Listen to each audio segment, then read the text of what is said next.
The time came when the exam was supposed to end. The teacher was ready to collect the papers for grading. There were only 10 minutes left, but many students were not ready for the exam, so they were prepared to receive poor grades. Often their only hope was cheat sheets with the answers, but they didn't have any. The boys had been counting on Lin Tian, who usually prepared these cheat sheets, but everything was getting out of control. The exam was coming to an end, and the guys noticed that Lin Tian was sniffling, sprawled out on his desk. In fact, this was Lin Tian, a man who would take all your attention to himself.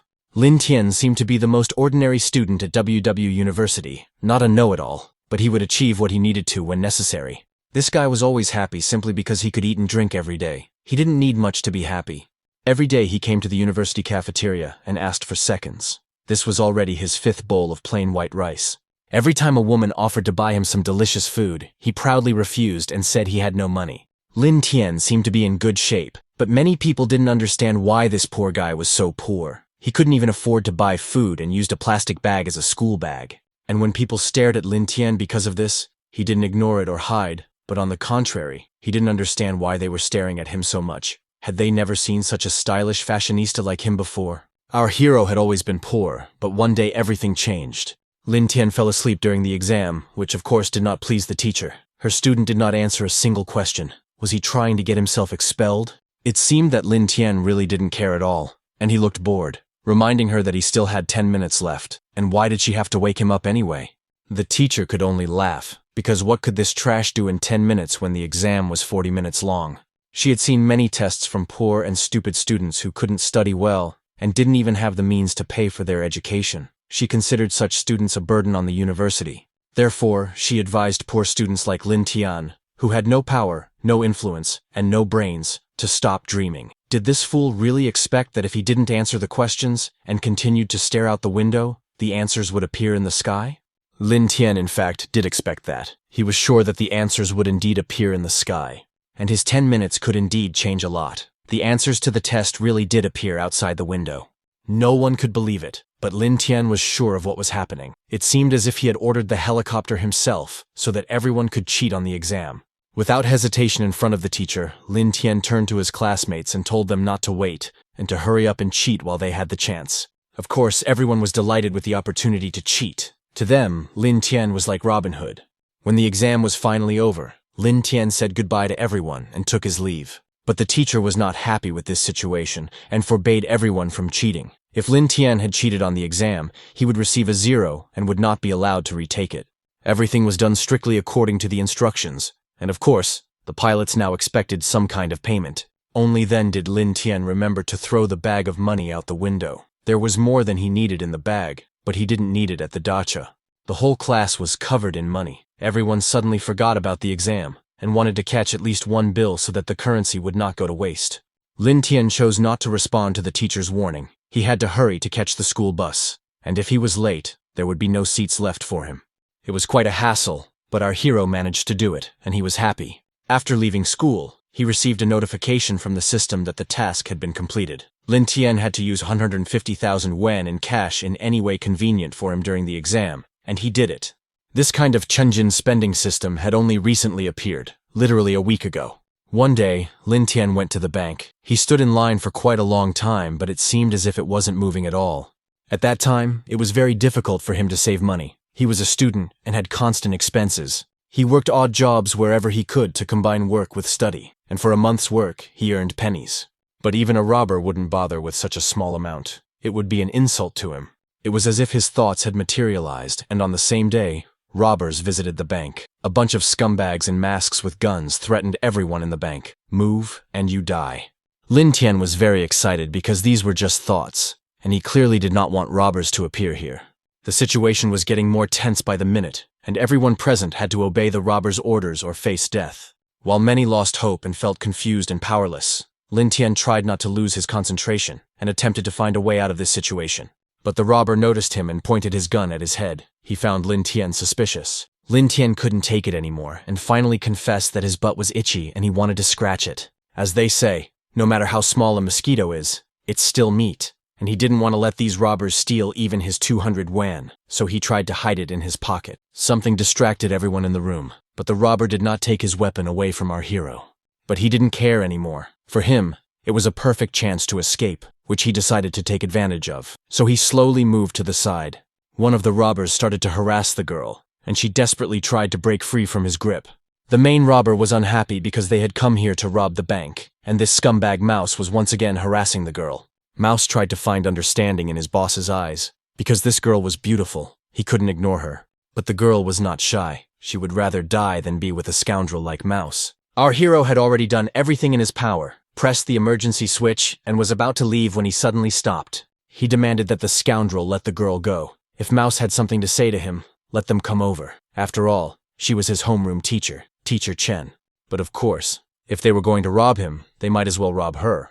All attention shifted to Lin Tian, and the robber didn't even have time to see when the guy managed to open the door and run away. Lin Tian had no idea what the quarrel was about, and suggested that the robbers talk calmly. The guy started to get closer to the man, but he didn't like it and shot him right in the chest. Before his death, Lin Tian found it difficult to comprehend that he would die so easily. But he didn't want to die like this. It was too boring a death for him. He couldn't die like this. At least before his death, he wanted to spend those 200 yuan before he died. That's how his first task came about. Use 1 million in 3 minutes, and as a reward, avoid death and gain access to the system. It was as if time had been rewound. Once again, it was him and that stupid bandit. Once again, he tried to hide his 200 yuan, and once again, the bandit noticed him. Lin Tian really did go back 3 minutes, and time was passing. It was all real, and in 3 minutes, he could die again if he didn't complete the task. The robber repeated the exact same phrases as last time. The whole scene repeated itself in 3 minutes, and only our hero could change it. Lin Tian was a little discouraged. He didn't know what to do now. The robber was on edge, and any unnecessary movement could cost our hero his life. He tried to remain calm, but at the same time, the past was driving him crazy. After all, having taken his life once, the same bastard was threatening him again. But he couldn't let that show. Lin Tian tried to think of something worthwhile to say. But the thief couldn't calm down, rushing him and not even giving him time to think. And then the idea came completely out of the blue. Lin Tian decided to say that this guy had dropped some money, and he was going to politely inform him about it. Of course, Mouse hadn't lost any money and was completely taken aback by this. Still, it was enough to distract the robber. The thief demanded that Lin Tian now show him what he meant. As he walked away, he winked at Teacher Chen, a woman who recognized her student and was surprised to see him there. Lin Tian tried to act confident and approached the other robber, pointing out that he had dropped the money he had tied to his leg. Pay attention to your lower body. He noticed that 100 yuan bills were flying out of his pants. Of course, it all looked like Mouse had betrayed him. The main robber was furious because they were on the same team, and he had been betrayed. Even though these guys were supposed to have bags to carry the money, this guy was so pathetic that he had to use his pants. Mouse himself didn't understand what was going on, because he hadn't put any money in his pants. He tried to justify himself, saying that it had nothing to do with him. Lin Tian continued to mock him mercilessly. After all, even if this guy filled his pants completely, he could only carry a few thousand yuan at most. So he ironically suggested that he bring him a bag. The boss no longer wanted to trust his partner, but Mouse still tried to justify himself, saying that it was all untrue and that it was probably some kind of trick. Our hero continued to play the role of a good guy, and, to be honest, he did it confidently. After all, he was counting on the boss not being so stupid as to not see his subordinate hiding money so foolishly. Lin Tian came up with a plan on the fly, and in addition to his assignment, he also wanted to help Teacher Chen.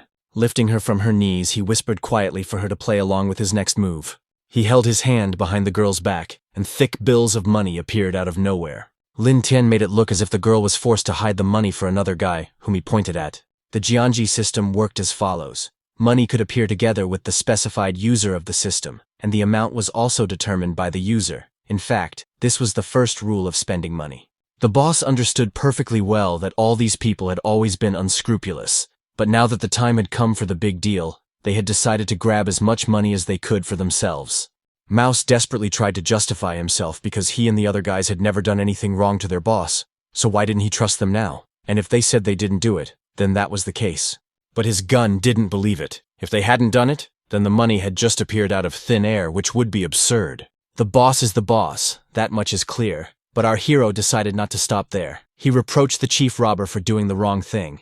After all, hadn't he himself put some money aside on the floor, behind the flower pot, and even hidden it? Mouse did not miss this opportunity to reproach Lu Haopen, because it turned out that he was also dishonest. Mouse revealed the robber's real name, which, of course, he did not like at all. This idiotic act enraged the boss. Lu Haoping opened fire, and a shootout began between the gangsters. They found themselves in an unusual situation, and instead of taking the money, they were killing each other. Lin Tian, like a man, tried to calm his teacher, who was holding up quite well. Everything seemed to be over, but he hadn't spent the whole $1,000,000 yet. He still needed to get rid of another 100,000. Time was running out. He had only 1 minute left, and he had to do something urgently. Otherwise, he could die again, as the gun at his temple proved. He had to make a decision quickly. The gang leader was furious because it was all Lin Tian's fault, and now, of course, he wanted to kill him. Teacher Chen decided to take a desperate action and covered her student with her body, knowing that she would be shot. Chen considered herself a good teacher, and therefore decided to take the bullet for her student. But something was wrong with the robber. The thief stood frozen. The teacher thought that he was shocked by her sense of justice, and therefore did nothing. In any case, Teacher Chen was ready to die without any regrets. But when the shot rang out, she realized that she was not in any pain and was still conscious. Chen didn't even notice that there were stacks of money in front of her chest. Only when she looked down did she see it. The bullet got stuck right in the stacks of money and never reached the teacher's body. Our hero's money served as a shield. The robber didn't like this situation at all, and he began to suspect that it was the work of that guy. How else could he explain what was happening?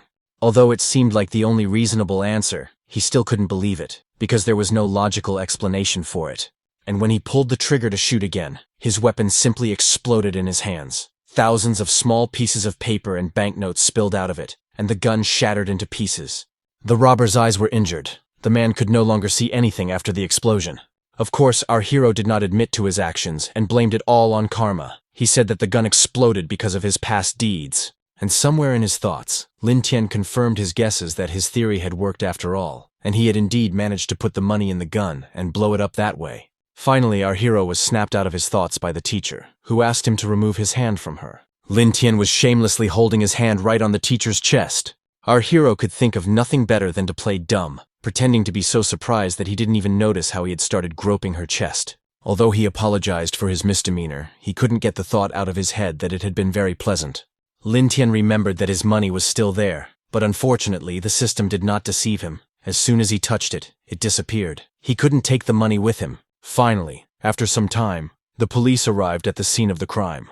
Everyone who could ran away from the cursed bank, leaving only the corpses of the bandits and Lin Tian with the teacher inside. As soon as the police officer entered the building, she wondered what had happened here.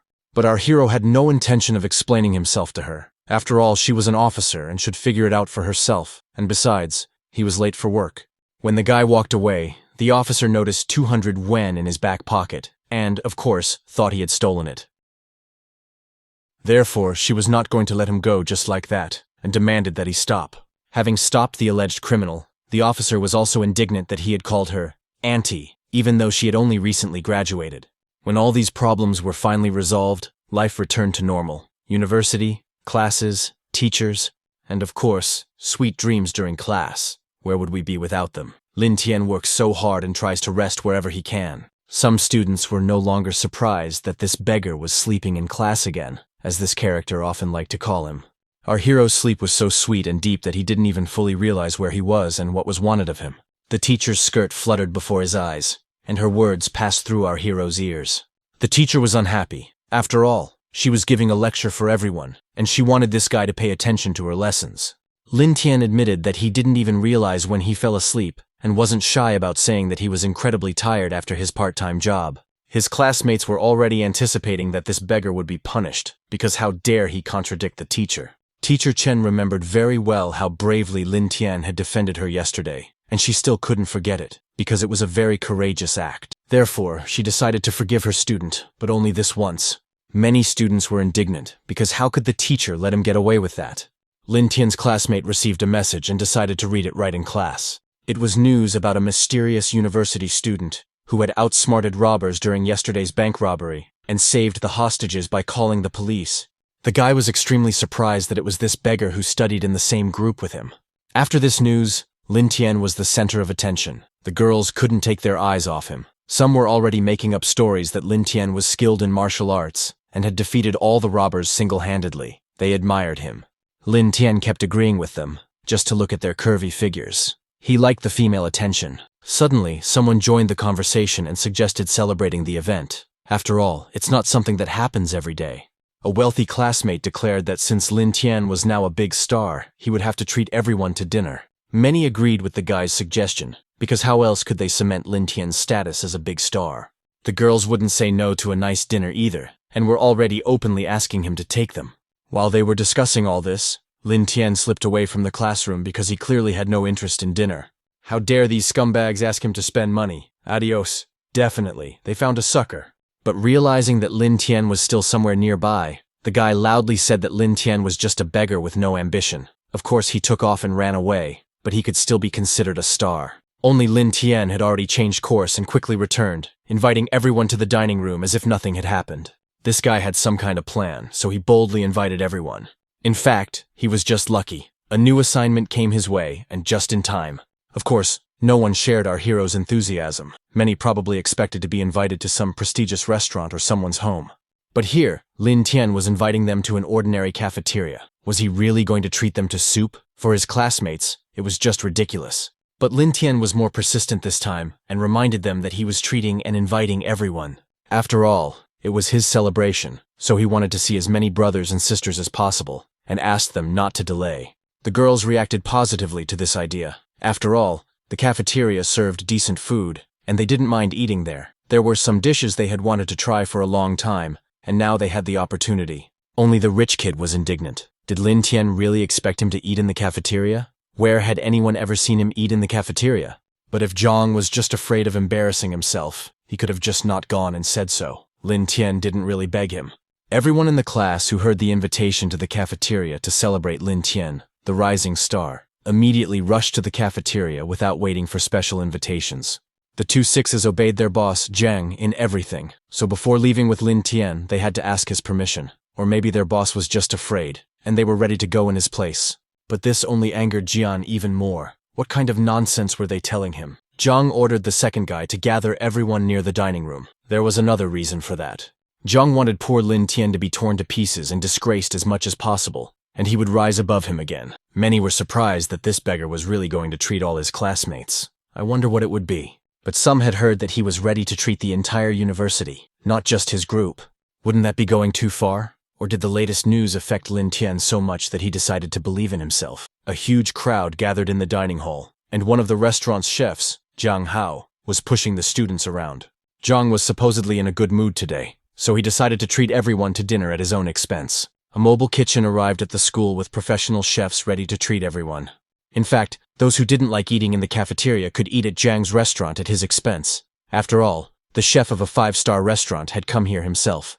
Many took advantage of this opportunity, as it was a luxury that was inaccessible to many. Of course, they found it preferable to the usual cafeteria. Jiang was very generous and treated everyone from the bottom of his heart. After all, he could afford it, unlike some fools who pretended to be generous but were actually very poor. Jiang was already rejoicing in his victory because he had managed to rub Lin Tian's nose in it and show who was cool here. The girls also wanted to go and eat at Jiang Hao's restaurant because they didn't have enough money to go to a 5-star restaurant, and here they were giving out food for free. First of all, they wanted to eat, so they thought, why not go there and have a bite to eat? Later, they were ready to come back to support Lin Tian. It seemed that our hero was not at all concerned about the whole situation. He had everything under control, and Jian should not have spent so much money trying to impress others. Finally, he got a call. Lin had ordered food earlier, but it took some time to prepare. The restaurant was late, but Lin Tian was still there, as almost everything was ready. Zhang watched Lin Tian's behavior from a distance and wanted to see him die of shame from how he had set him up, but he didn't see that at all. Soon, he and the other students could see huge containers descending on parachutes right onto the grounds, and after a short while, a huge van with a team of chefs was parked right in front of the university. The truck was filled with lots of food, top-quality wine, and other kitchen supplies. Everyone immediately thought that Jiang had secretly ordered all of this. They assumed he was worried that the students would not have enough to eat, and decided to play it safe by ordering more food. In reality, the guy had no idea what was going on, but he tried not to show it. His servants quickly told everyone to line up if they wanted to try the best food in the world, because today, Jiang was feeling very generous. Jiang, of course, did not do this, but thought that one of his servants had probably done it. In his mind, he had already promoted and praised him. Of course, he decided to use this situation to his advantage. Jiang Hao admitted that he loved to make everyone happy, and that money was no problem for him at all. He politely decided to appear before the woman who seemed to be in charge of everything. but she rudely pushed him away, as if he were some kind of vagrant begging for alms in front of her. Lin Tian was quite dissatisfied, because these guys seemed too slow to him, even though he had told them 1,000 times that money was not a problem for him, and if they hurried, he would double the amount. Manager Cicely apologized for the delay. She also warned the guy that in the future he could just call her Cili. Lin Tian decided to twist it around and call her by his own name, Xiaoli. He ordered everyone to start cooking. He also asked for 2 bowls of rice to be prepared for him, as well as a bottle of plain cold water to drink. This request stunned Xiaoli, but of course she couldn't refuse her customer, and the guy went about his business as if nothing had happened. Now everyone knew that it wasn't Jiang who had called for the airdrop. Everyone had questions. Was Lin Tian rich all along and had been carefully hiding it? It takes a lot of money to organize a plane to deliver chefs and ingredients. Zhang Hao had obviously lost face now. Many people wanted to refuse his food and go to the cafeteria to try Lin Tian's food there. Zhang Hao was very angry because his plan had been ruined. Lin Tian dared to go against him instead of being disgraced. Zhang Hao couldn't help himself and made it clear to everyone that delivery was nothing, even if it was air delivery. After all, the most important thing in cooking is the chef. And by the way, he wanted to remind everyone that his chefs were famous all over the world. After all, even the best chefs from the country's 5-star restaurants were present here, and it was unlikely that Lin Tian's chefs could compare to his chefs. But Jin Hao's chefs were literally on their knees, begging Lin Tian's masters to teach them some tricks. They wanted to make progress in their craft at any cost. Lin Tian's chef was extremely surprised, because this chef was a chef at a 5-star restaurant, one of the best restaurants in the country, so how could he ask him for anything? Zhang Hao could no longer hold back. He reminded him who was the boss here and threatened to fire him if his chef did not return to him. But the chef did not care at all because if he could learn something from the master, he would not care about being fired. By this time, our hero had already gotten hungry. He wasn't particularly interested in all this friction. He had a task to complete, and he was simply doing it. The chef, hearing our hero's wish, warned him that he would have to wait a little, as he was about to start work. It all seemed like a divine turn of events in a manga. But for all these miracles, Zhang Hao demanded payment from his servant. Zhang Hao was sure that this scoundrel had something against him, and that Lin Tian had bribed him, so he drove his servant away. Zhang Hao was very angry, and could only watch from the sidelines to see what these culinary savages could cook up. In such a short time, our hero had already been served the first salad. Lin Tian was not particularly pleased, as he only wanted a bowl of rice, and did not need any salad. In fact, Xiaoli was a little upset because she expected their exquisite dishes to be tasted and appreciated, but the customer was not quite the right one. Still, she insisted that he try it anyway. After all, they would always have time to make him a bowl of rice. As soon as Zhang Hao saw the salad, he started mocking it because it looked like a regular torn cabbage leaf. The girls literally hung on Lin Tian's neck because the salad he was supposed to try was simply magnificent. Lin Tian hadn't tried anything yet. He knew that the cabbage would certainly be delicious, but he didn't understand why the girl was exaggerating so much. Xiaoli wanted her customer to take a closer look at this so-called cabbage. After all, it wasn't as simple as it might seem from the outside.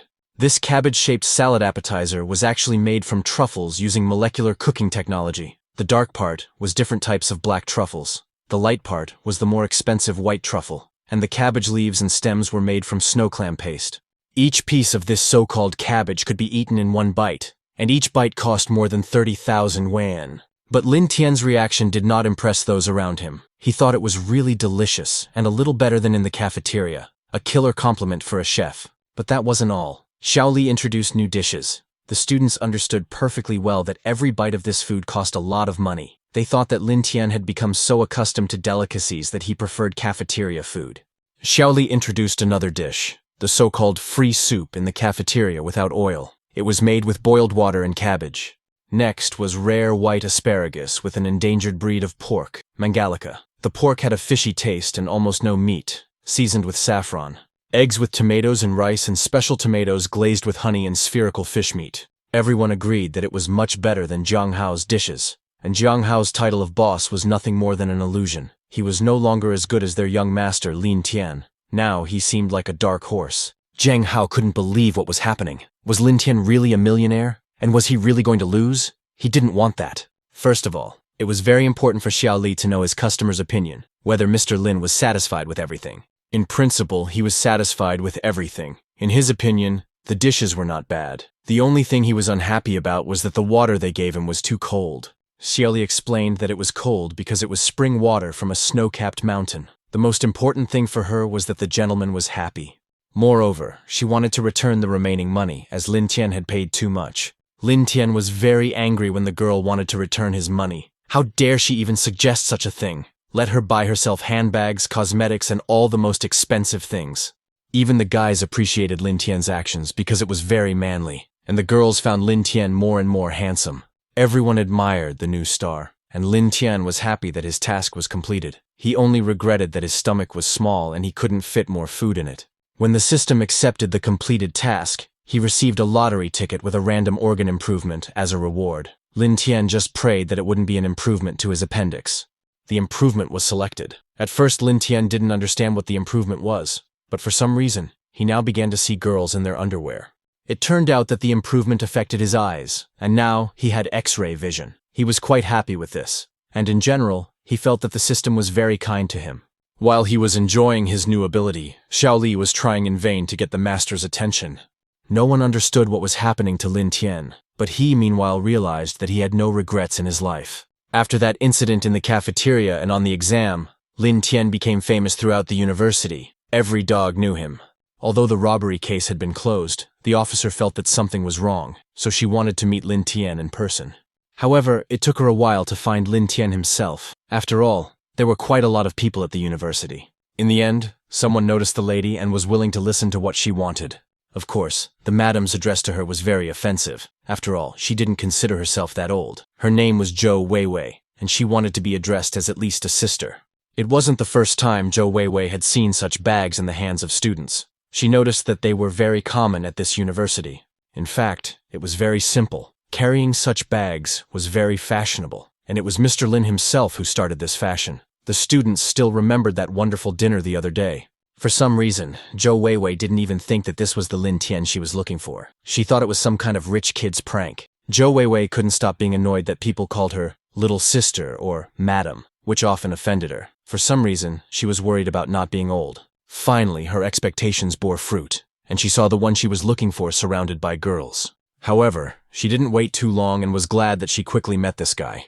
Lin Tian paid no attention to the group of girls. He found it strange that after the robbery, dinner, and exam, after these 3 tasks, the system suddenly informed him that the training was complete, and he was moving on to the task selection screen. Mr. Lin essentially ignored the girls, and they tried in every way to get his attention. They would have been happy to taste the food that was served at dinner again. But he was immersed in his own affairs. After all, the system assigned him a punishment for not completing a task, and the higher the difficulty, the harsher the punishment. Lin Tian continued to ignore the girls, but they stuck to him like flies to honey, making all kinds of hints that they would be alone in the room tonight, and so on. Zhou Weiwei was completely shocked to discover that Mr. Lin was the same Lin Tian who was in such a hurry to get to work. Moreover, she couldn't believe what was happening because, according to the investigation, he was poor. In addition, he worked and went to university at the same time, which was quite difficult. It became obvious to the officer that Lin Tian had probably become rich after the robbery. What else could she think? Now the girl was sure that he was involved in the robbery. The thoughts haunted her, but she was quick-witted, so she decided to stop Lin Tian immediately, without waiting for him to slip away from her. Meanwhile, Lin Tian didn't hear anyone at all. He was immersed in choosing the difficulty level of the task from the system. He decided to start with an easy task, since he had nothing to lose anyway. Since the guy did not respond to the officer's calls to stop, Zhou Weiwei finally caught up with him and said she wanted to talk to him. Because of this, our hero accidentally pressed the difficulty button. This was not in his favor. His hand suddenly found itself on the officer's chest, because it seemed to him that everything was already over, and how could he complete a difficult task? Zhou Weiwei wasn't very happy about some guy's hand on her chest. She was already ready to say that it was really all over for this guy. Only now did our hero notice Zhou Weiwei, who had been trying to get his attention for several minutes. Our hero had very little time, so he hurried, because time was running out, so he ran away. He had a new assignment where he had to buy a car worth more than 2 million and take part in a race. He only had 6 hours to do all this, but of course the officer knew nothing about it. The punishment for failing to complete the task was severe. If our hero did not have the language skills and was unable to negotiate everything, the consequences would be serious. It was already 2 o'clock in the afternoon, which meant that everything had to be done by 8 o'clock in the evening. And yet, that should be enough, and no one should have prevented our hero from spending money. As he ran to fulfill his cherished goal, he suddenly felt that for some reason he had taken flight. In fact, it was Officer Weiwei's strong grip. The girl had no intention of letting Lin Tian go and was becoming increasingly suspicious of his misdeeds. However, the weight of the guy made it difficult for the girl, even though she was an officer, to hold him, so they both fell to the ground. Zhou Weiwei arrested Lin Tian and charged him with hooliganism and assaulting a police officer. He was arrested for violating public order in accordance with the law. At the police station, the officer and Lin Tian glared at each other with discontented looks. All this was very inconvenient for our hero. Zhou Weiwei demanded the truth from our hero. She wanted to know everything he was hiding. But Lin Tian explained to her once again that it was all just a silly misunderstanding and nothing more. But with this approach, the officer could spend the whole day with the guy and wanted to see how long he would last. Zhou Weiwei should have let the guy go, if only because he could really lose his ability to speak. Suddenly, Officer Zhou received a call, and someone on the other line told her to release Lin Tian. After a while, Xiaoli appeared. She introduced herself as Lin Tian's lawyer and told the officer that her client had been released on bail and that if Zhou Weiwei had any questions, she should ask Xiaoli. Lin Tian couldn't wait any longer for everything to be sorted out, so he left the girls to deal with his affairs and ran away, as the task from the system couldn't wait. Our hero ran to the car dealership, but it turned out that it was already too late. It was already 6 o'clock in the evening, and all the car dealerships were already closed at that time. Leaving the car dealership, he wondered where he would now find a car for 2 million. He was completely lost in his thoughts, and didn't even notice when a bus stopped near him, almost running him over. The bus driver cursed loudly, thinking that he had another suicide victim in front of him, but fortunately, he managed to stop in time. Lin Tian didn't seem to care at all. He was struck by a new idea, because now he knew how to solve the task from the system. It seemed that things weren't as bad as he had initially thought. Overjoyed, he thanked the driver for something. Just think, a bus is a great idea. A hybrid, huge space, lots of horsepower.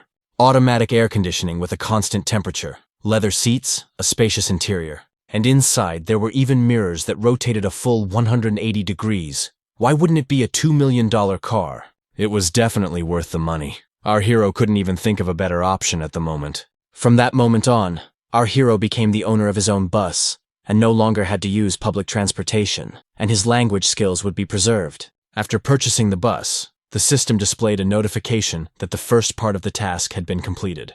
The goal of the second part was to win a drift race in the purchased car, with the race starting at noon.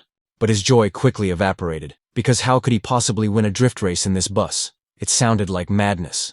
Moreover, he did not know how to drive any vehicle, let alone a bus. Was this a failure?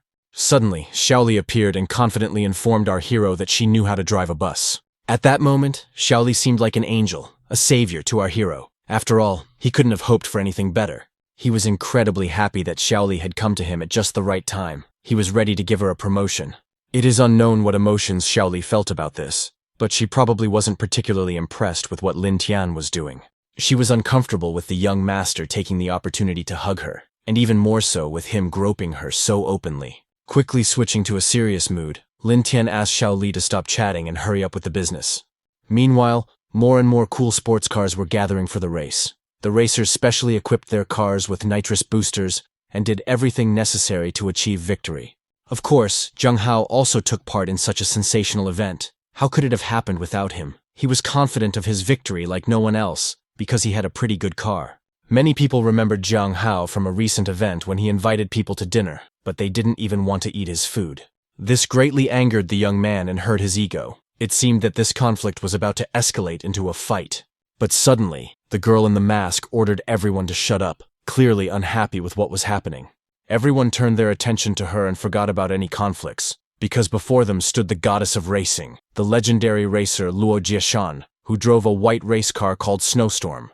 Her Bugatti was considered one of the best cars, and Luo Jiashan enjoyed a reputation among other racers. But she wasn't interested in all this chatter, and wanted to start the race as soon as possible. Legend had it that whoever won would be able to remove her mask and see her face. For some reason, Zheng Hao thought that today it would be him who would do it. This further intensified his excitement for the race. He anticipated his victory and truly desired to remove Luo Jiashan's mask. It seemed that everyone had already gathered, but just then, Lin Tian arrived and delighted everyone with the news that he also wanted to participate. No one had any objections. Our hero's bus pulled up alongside the other sports cars and got ready to go. For the first time in her life, Xiaoli felt a sense of shame, because she had come to the race on some kind of bus, where everyone else was competing in sports cars. Zheng Hao was, of course, very angry at the appearance of his main rival, because even here he did not allow him to relax normally. But Lin Tian didn't even pay much attention to Hao, who didn't really bother him, and he didn't see him as a rival. His attention was focused on another person. Luo Jiashan was not only interesting to other racers, but also to Lin Tian, so they exchanged glances for a moment. Although the girl was wearing a mask, our hero had X-ray vision and, of course, did not miss the opportunity to look at her through it. And he knew this girl quite well. She was Su Xueqing, a top student from his university. Su Xueqing was the goddess of all the guys at the university. Every guy was crazy about her. She had everything perfect. She came from a good family, had good looks, and of course, a good figure. Of course, she was an excellent student. This further excited the other guys and made them admire her.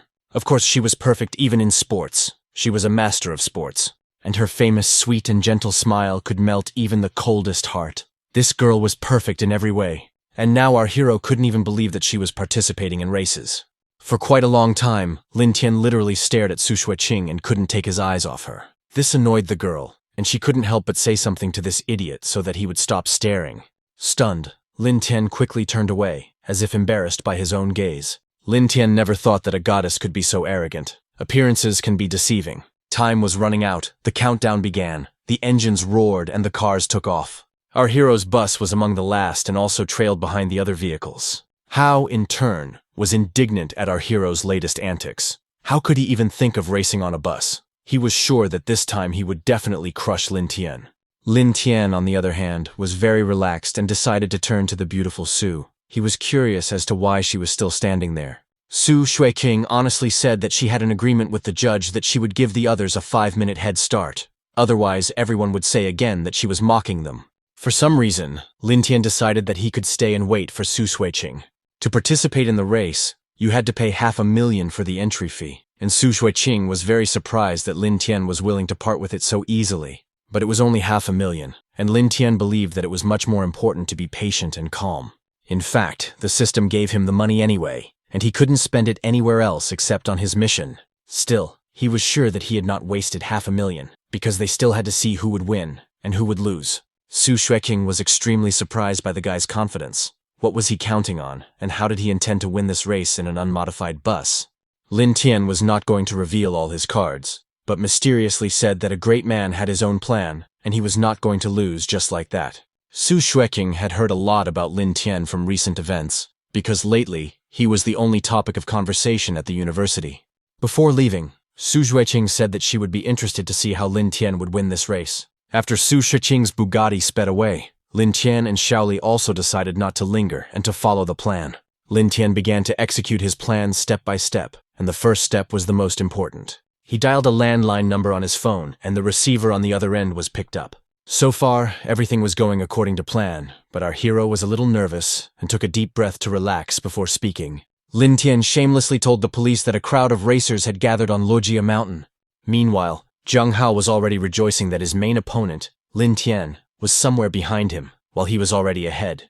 He was already dreaming of winning this race and then kicking Lin Tian's ass for all the shame he had to endure. But suddenly he had to slam on the brakes because there were spikes in front of him. Hao had no idea who dared to set him up like that. The officer was outraged that the guy thought it was a setup and announced that she was arresting him. Since he posed a threat to public order, illegally modified his car and participated in an illegal race, Hao was caught red-handed. Zhou Weiwei didn't even know who the citizen was who called the police, but she felt obliged to thank him if she ever met him in the future. Xiaoli drove the bus at a normal speed. She figured they'd need to take a different route and decided to ask her boss about it.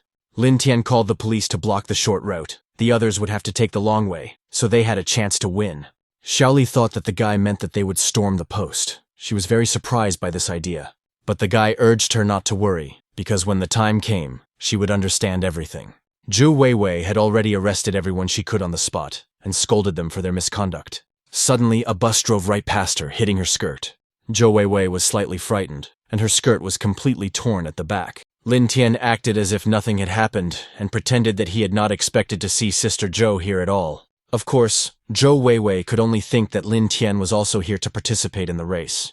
But who in their right mind would participate in a race on a bus? Lin Tian assumed that Aunt Zhou was simply exhausted from her work. Therefore, he made it clear to the officer that he was simply trying to get home on the last bus and asked him to let him pass. Zhou Weiwei agreed with this idea, because you really can't participate in a race on a bus. The bus then calmly moved on, and our hero's plan had indeed worked. But after thinking about it for a while, Zhou Weiwei realized that buses didn't run on Luojia Mountain. What's more, Lin Tian would have to pay for her uniform, which had been torn because of him. Xiaoli was already in a better mood, because they were in the lead in this race and had already covered half the track. So far, everything was going smoothly, and some of the racers who had managed to break away from the police continued the race. Su Xueqing noticed that Lin Tian was indeed in first place. And of course, she already guessed that it was he who had called the police. It was certainly a clever move, and she acknowledged Lin Tian's ingenuity, but she was still confident that he would not be able to beat her on the city track. Xiaoli understood that there weren't many rivals left, but they were still pulling away from them, and it would be very difficult to catch up with them on the bus. But Lin Tian wasn't sitting idle. Now he was taking the second step, making the second call. He dialed a number and asked them to act immediately and do everything strictly according to his instructions. Money was no problem for him, and the more forceful they were, the better. One of the racers had no idea what kind of idiot had called the police, but he was happy that he had one way to win. With his recently modified nitrous oxide boost, he was sure he could even outrun Luo Jiashan's snowstorm. So the guy immediately decided to use the nitrogen boost, the tornado. His car surged forward, overtaking Luo Jiashan's Bugatti. The car was working as it should. But suddenly, a light appeared right in front of him, and I had no idea where it came from. An accident occurred on the road because the drivers were blinded. They simply could not see where they were going, and crashed into each other or the curbs. Suddenly, a loud voice rang out, "Earthlings, let me study your bodies!" The first thing that came to the drivers' minds was that aliens had appeared. This, of course, caused them to panic. Many immediately forgot about the race and their desire to win.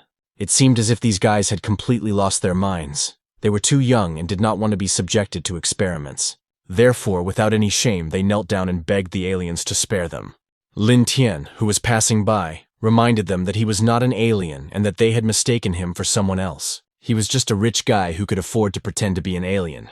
Our hero did everything he could on his part. Now it was up to Xiaoli. The girl knew exactly what to do in such a situation, and took out a small pipe with thin needles. She took 3 light breaths and the needles went straight into the young men's necks.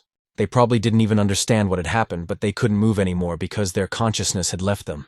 Lin Tian waved his hand happily to everyone. Suddenly he remembered a fable about a turtle and a hare. Now these guys would have to sleep like the rabbit in the fable. Lin Tian was very pleased with Xiaoli's work. Her accuracy was amazing. The girl was pleased with such a compliment and admitted that she had learned this trick from Detective K. Dongzi. The bus continued on its way, overtaking most of its opponents who were already fast asleep. But he still hadn't managed to knock Su Xueqing out of the game. The girl admitted that this guy did have a couple of aces up his sleeve after all. She had to acknowledge Lin Tian as her opponent, and in order not to lose this battle, the girl decided to speed up.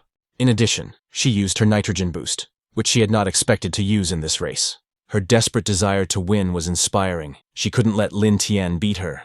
Lin Tian and Xiaoli still had 3 kilometers to go. Our hero was nervous because he was afraid of missing the broadcast of his favorite blogger, and the signal here was very poor. He had to admit that being the best was difficult, but was there a worthy opponent for him? As he was calmly riding on his bus, he heard a strange noise behind him.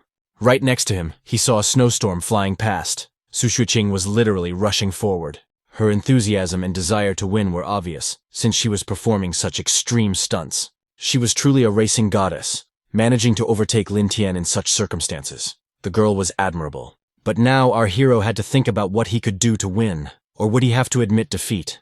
In fact, this was not part of Lin Tian's plan at all, so he had to strain his brain and think. After all, the situation was really not easy. But the solution came to him quite quickly. Lin Tian first asked if Xiaoli could throw the radio into Su Xueqing's car.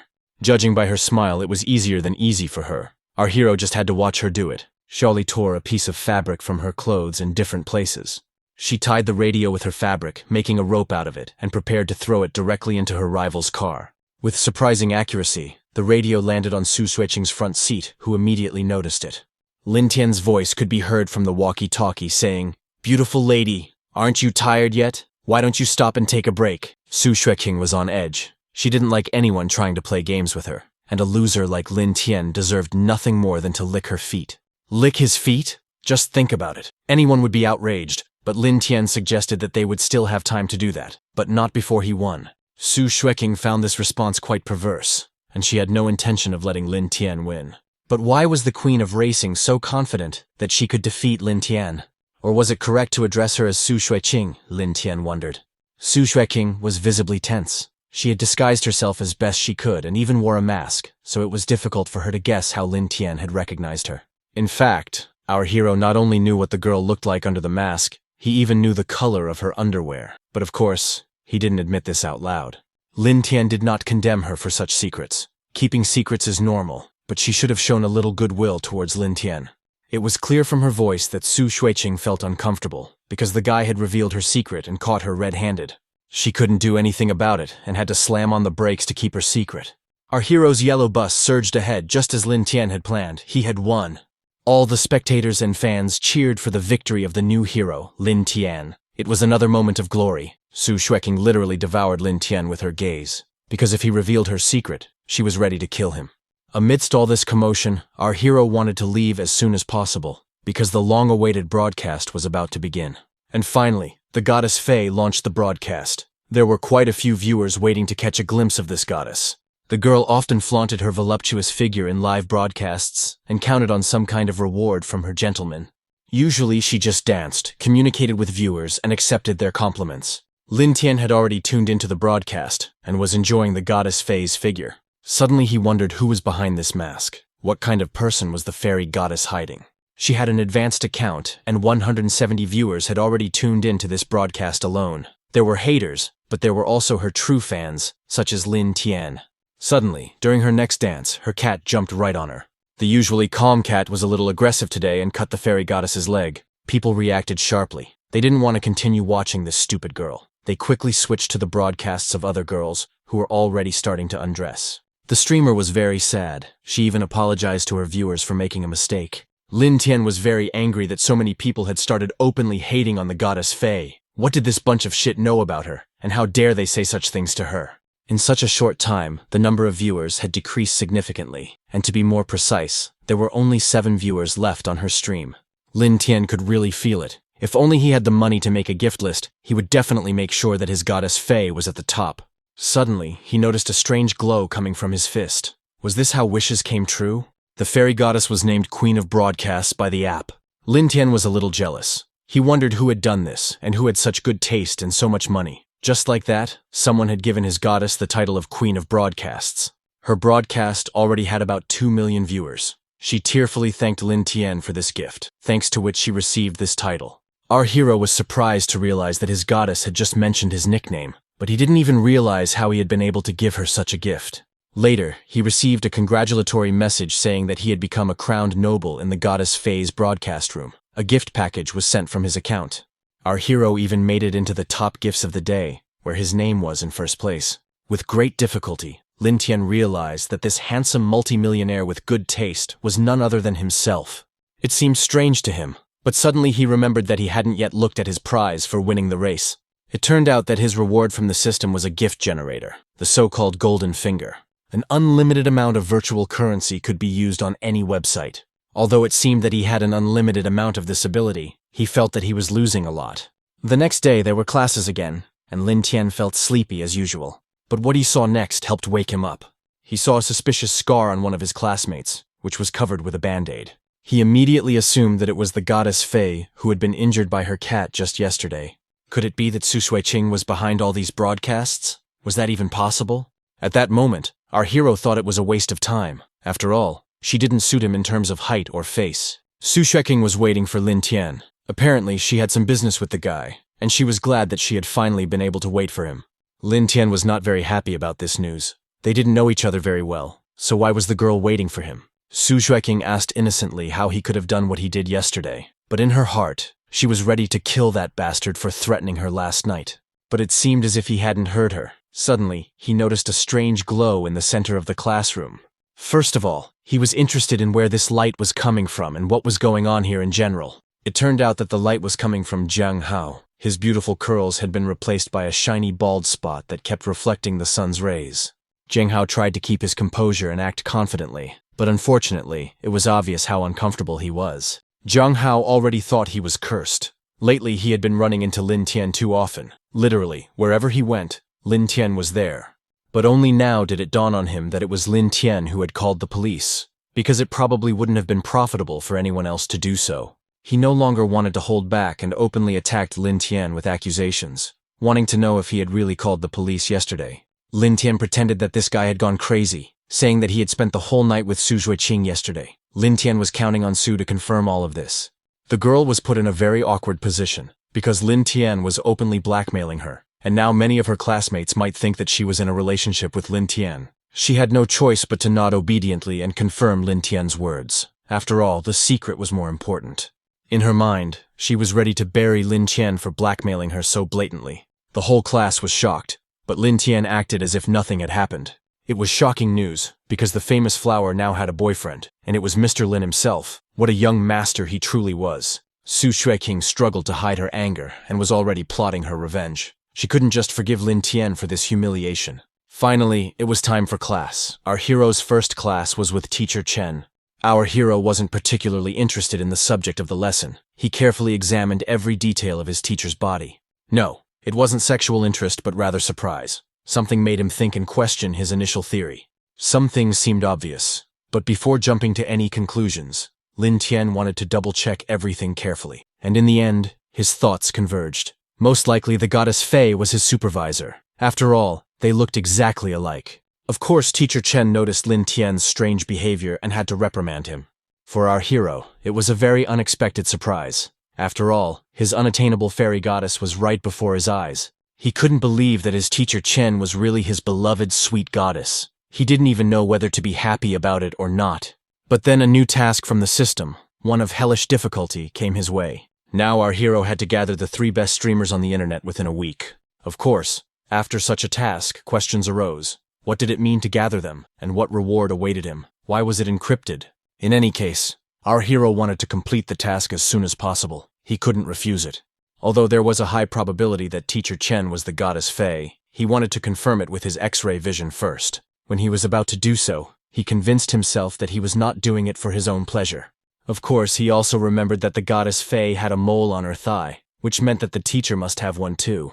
But unfortunately, he saw nothing. Her thigh was covered by leggings, and he couldn't see the mole. Lin Tian was even upset that his X-ray vision could only see through one layer of clothing. Was that fair? Lin Tian's behavior was really strange from the outside. Teacher Chen couldn't ignore the way he was looking at her thighs, and in the end, she had to say something to him.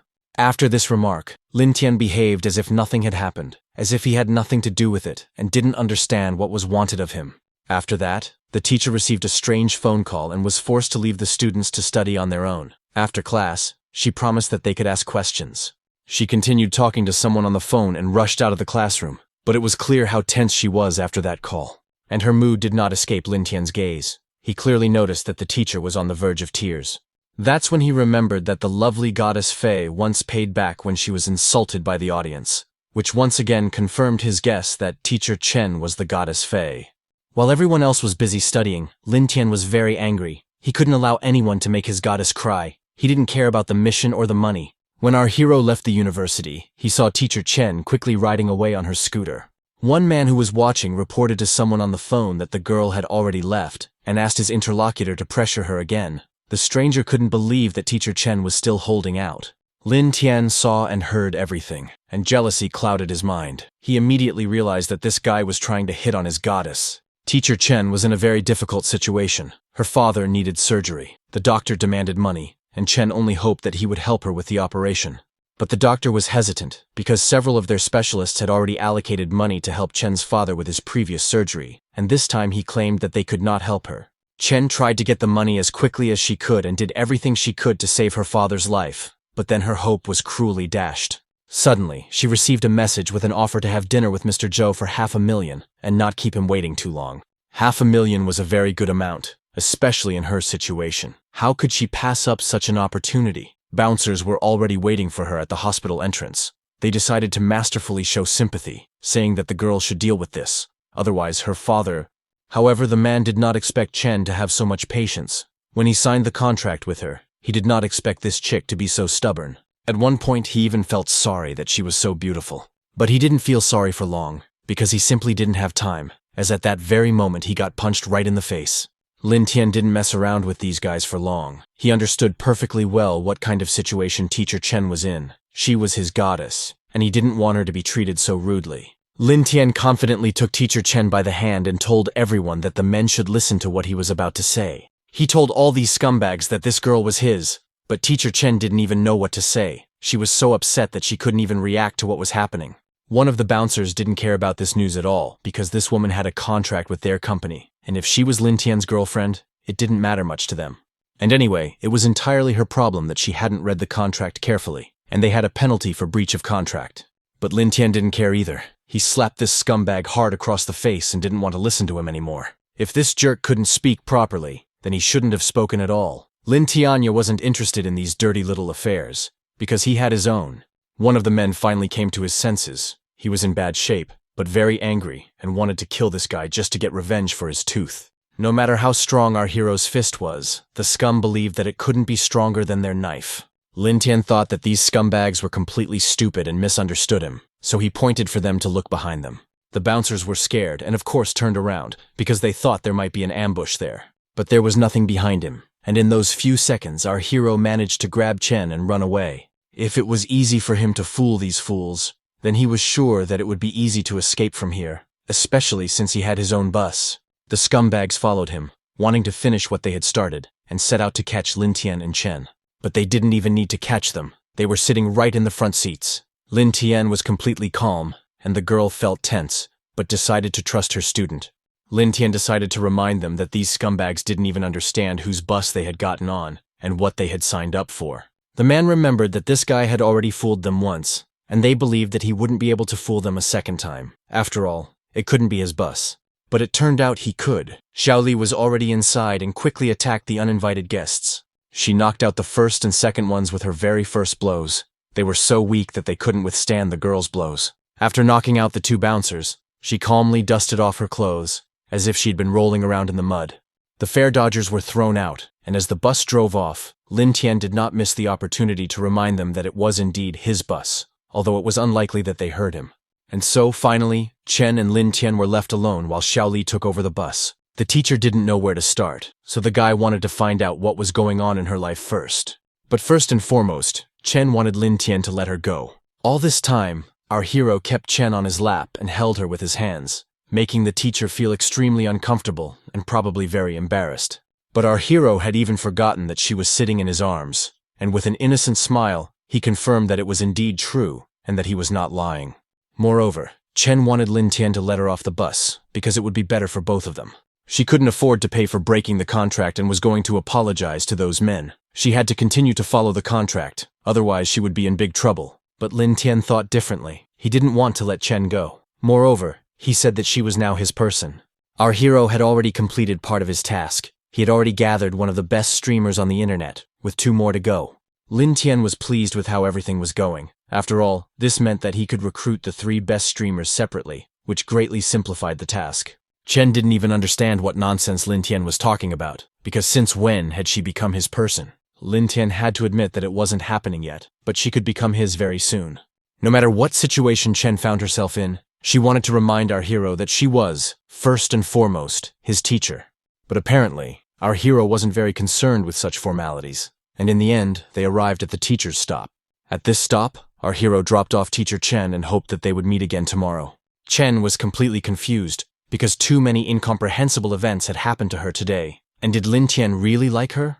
Maybe she liked him too, but formalities prevented her from accepting this, because she was a teacher and he was her student. Although Chen got off at her stop, the bus continued on its way and drove into some godforsaken place. He and Xiaoli had their own plans, and apparently these plans were very stressful for the girl. But Lin Tian also looked more serious than usual because of this.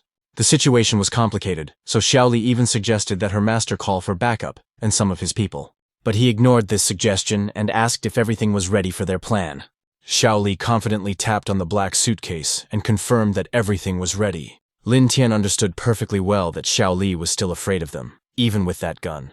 Upon our hero's arrival, a whole group of gentlemen was already waiting for him, but from their appearance, it was immediately clear that they were not happy to see him there. Lin Tian walked on with a completely impassive expression, but they did not stop him, only saying that he was asking for trouble. But our hero knew exactly who he was looking for and why he had come here in the first place. Lin Tian boldly addressed the local boss, urging him not to pretend to be someone important. Our hero had business to attend to, and he wanted to finish quickly so he could watch the live broadcast.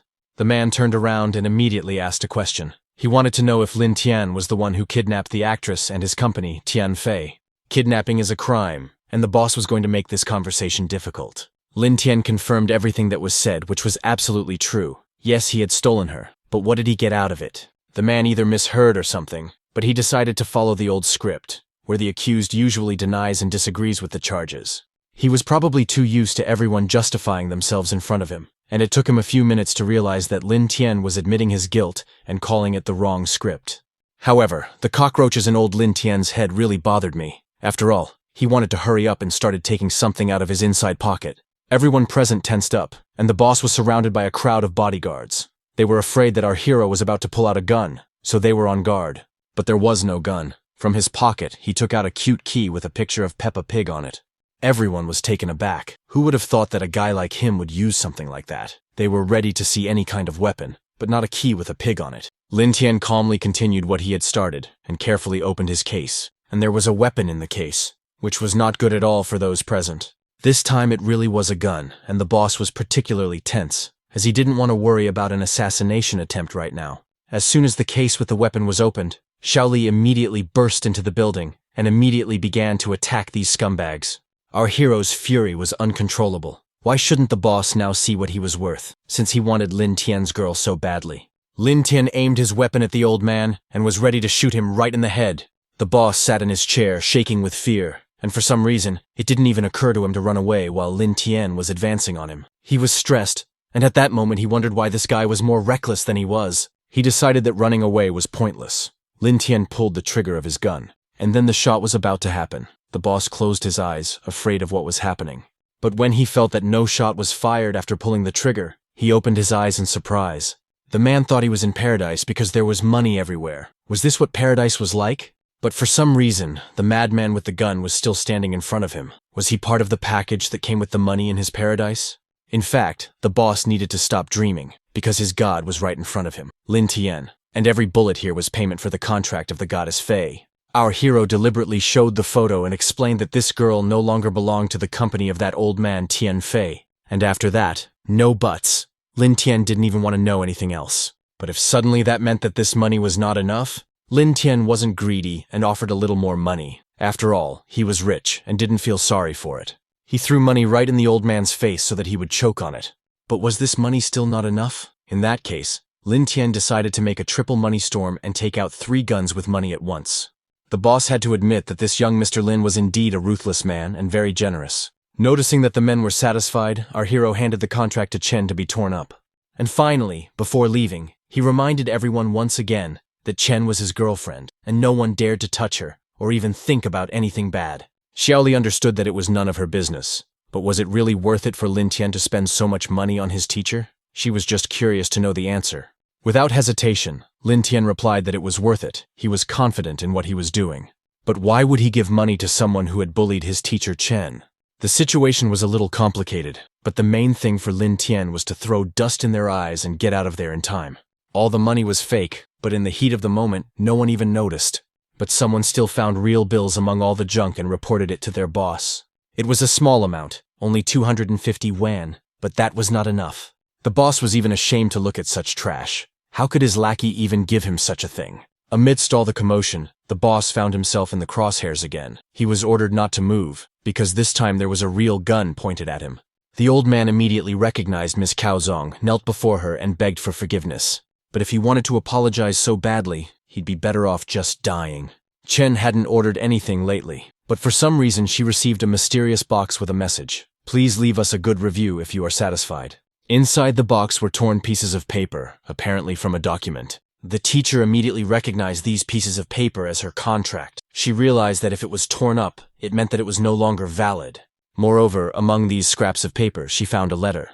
Inside was a new contract from Tian Lin. All the terms were written there, and the girl just had to think about whether to agree to them. She immediately remembered that a few days ago she had been given the status of Queen of Broadcasts, and it was all thanks to Lin Tian. While she was sitting in her office, someone was watching her from afar. Of course, it was Lin Tian himself, or rather his assistant. As always, he felt completely relaxed and simply allowed Xiao Li to do her job. Xiaoli came to the final conclusion that Chen had signed the contract after all, because she simply couldn't refuse such a generous offer, since her father needed money for surgery. The previous wave of gifts had attracted a lot of attention to Goddess Fei, and the popularity of her broadcast was also steadily growing. There should have been no problems with teacher Chen, but our hero couldn't provide gifts for 3 people. The system indicated that with the money he had, he could only sign contracts with 2 streamers. The first streamer had already been secured. Now it was time for the next one. Our hero had no intention of stopping, and he planned to achieve his goal by any means necessary. Cao Bile was a very famous streamer with an audience of almost 15 million on her broadcast. So, together with Xiaoli, Lin Tian went to Cao Bile, ready to sign a contract with her for any amount. It wasn't difficult to meet her. What's more, when he made his proposal, she immediately agreed to sign the contract. Lin Tian was a little shocked, because this streamer wasn't even going to bargain with him, even though she was #1 in her field. Cao Bile admitted that when she saw his younger brother, she thought he was a good person and wouldn't lie to her, so she wanted to trust him. Our hero was very flattered by these words and for some reason thought that this little girl had a great future ahead of her. Well, it was very easy, and Lin Tian was already anticipating that victory was just around the corner. But Cao Biao was sure that Lin Tian had brought a wolf into his house and that very soon he would be in her hands. In honor of such a successful deal, Cao Biao decided to raise a glass and make a toast to Lin Tian. Lin Tian had no objection. He was ready to drink himself silly. While our hero was drinking thoughtlessly, Cao Biao gave an inconspicuous nod to his servant. Xiaoli immediately noticed something was wrong when Cao Bilo's servant headed for our hero's private bus. Either he didn't pay attention to the girl or he thought she posed no threat to him, but the man began to take something out of his inside pocket. But suddenly, a thin needle with a sleeping potion hit him in the neck. Xiaoli saw right through this old man, and if he wanted to frame her young master, he would have to get past her first. The sleeping potion was fast-acting, but the old man was still standing on his feet and scratching the back of his head as if he had been bitten by a mosquito. Xiaoli was extremely shocked that it had no effect on the old man and he was still standing. Without any secrecy, he admitted that he was immune to all laxatives and sleeping pills. And anyway, didn't she even know who he was? The old man had to reveal his identity and make it clear that he was Maori. He wasn't going to stop there and wanted to show the girl his unique Chinese martial arts. But Xiaoli was not going to stand by and watch, and decided to participate in order to show off her own skills. She struck the first blow, but the Maori old man easily dodged it. She didn't even manage to touch the old man. The Maori's body was very flexible, and Xiaoli tensed up slightly because the situation was getting out of her control. And these movements were very confident. It was a square dance that the Maori personally demonstrated to Xiaoli. Yes, it was painful. It was a cunning move, but Xiaoli was still ready to use all her strength to win. But the Maori claimed that she would not be able to keep up with his dynamic rhythm. And unfortunately, he was right. The girl couldn't keep up with the Maori's movements, and he struck her right in the neck. Xiaoli was knocked out, and of course, the Maori took the opportunity to take a photo with his latest defeated enemy. Meanwhile, Lin Tian and Cao Bi enjoyed food, wine, and each other's company, celebrating their shared victory. But under the table, the girl was hiding a little secret that our hero shouldn't have known about. Meanwhile, Lin Tian was already fast asleep, enjoying his dream. Cao Bile did not miss the opportunity to mock this guy. Did this fool really think she would sign a contract with him? Cao had already thought it through. As soon as Lin Tian got drunk, she would tear up the contract and then throw Lin Tian back on the bus, where the evidence had been planted. And then Lin Tian would sit in prison and drink with his cellmates. While Cao was dreaming about all this and thinking out loud, our hero suddenly remembered that he didn't like drinking alcohol. He was probably surprised by the girl's monologue, but nevertheless tried not to react to her words. Xiao Biao was extremely surprised when she saw that Lin Tian had been listening to her all this time and had not been asleep. In fact, our hero was a little embarrassed to talk about it, but as soon as he walked through the door, he looked at Cao Bilo with his X-ray eyes. Of course, he saw the small bag tied to her leg. It wasn't hard to guess what was in it, so Lin Tian didn't hold back and boldly reproached the girl for being short-sighted and not hiding things well. In general, he admitted to himself that it was a wonderful sight, and it seemed that he would have to get used to looking at beautiful girls with his X-ray eyes. Cao Bilo tried to keep her composure, but she was already furious. She believed that even if he had found that bag, sooner or later Lin Tian would end up in her hands. Lin Tian felt super confident because the girl should be worried about herself first. Didn't she want to know who had drunk her powder in the end? Quite unexpectedly, whether from weakness or powerlessness, Cao Bile sat down in her seat. But she was not going to admit that she had been poisoned, even though it was already obvious that she had fallen into her own trap, and she accused Lin Tian of being a bad person. When the girl was almost unconscious, Our hero suddenly remembered that there was one more thing he hadn't done. Chow Bile was very frightened, because the look on our hero's face did not bode well for her. With her last ounce of strength, she tried to tell him that what he was about to do was illegal. But he was already licking his lips with anticipation, and was not going to stop at anything. Chow Biao was already anticipating that the guy would start hitting on her and couldn't resist it. Lin Tian simply did not understand why the girl was reacting so strangely, why it was against the law, and what was illegal about it in the first place. Lin Tian held the bag in his hands and was about to pull himself up for food, and a silent scene hung between the characters. Apparently, the girl misunderstood the guy. Lin Tian didn't quite understand what she meant by illegality, and explained that what he was doing was a completely traditional Chinese virtue, and that there was nothing strange about taking food. Chow Bile had no idea how to invite someone to dinner, since he hadn't even eaten anything. To be honest, Chow Bile was even a little offended. After all, she was a great beauty, whom it was impossible to resist. And in her presence, Lin Tian continued to think about the leftovers. But what was wrong? Was the girl implying that she was more important than food? Chow Bile felt furious. The guy was like he was from another world. In the end, her anger grew into something more, and she began to throw food off the table. Our hero clearly did not like this gesture. After the food was destroyed, he was ready to incinerate the girl with his gaze. He couldn't take it anymore, and pulled Chow Bile toward him. Her body was still weak, and she couldn't even resist the guy. His hand began to beat Chow Biao's buttocks. He did it without any childishness, simply punishing her for her misdemeanor. Chow Biao could do nothing about it and had to just endure it. Lin Tian was dissatisfied with the girl's behavior. How could she waste food and allow herself to break dishes? Food was sacred to him. He couldn't ignore this disrespect for food. Chow Bilo, in turn, wanted to call the guy the most offensive words, but she held back. Even her father had never hit her. But Lin Tian decided that if her father hadn't raised her properly, then he would do it for him. Chow Bi was shaking with pain, but it seemed more from the humiliation she had experienced. Our hero finished what he had started, gathered up all the leftovers, and was already heading for the exit, where Maori had returned by that time. Maori had no business with Lin Tian. He immediately inquired about the condition of his mistress, who was still feeling pain in her buttocks. Chow Bile did not dare to tell Maori what had happened to her, and dismissed it by saying that everything was fine.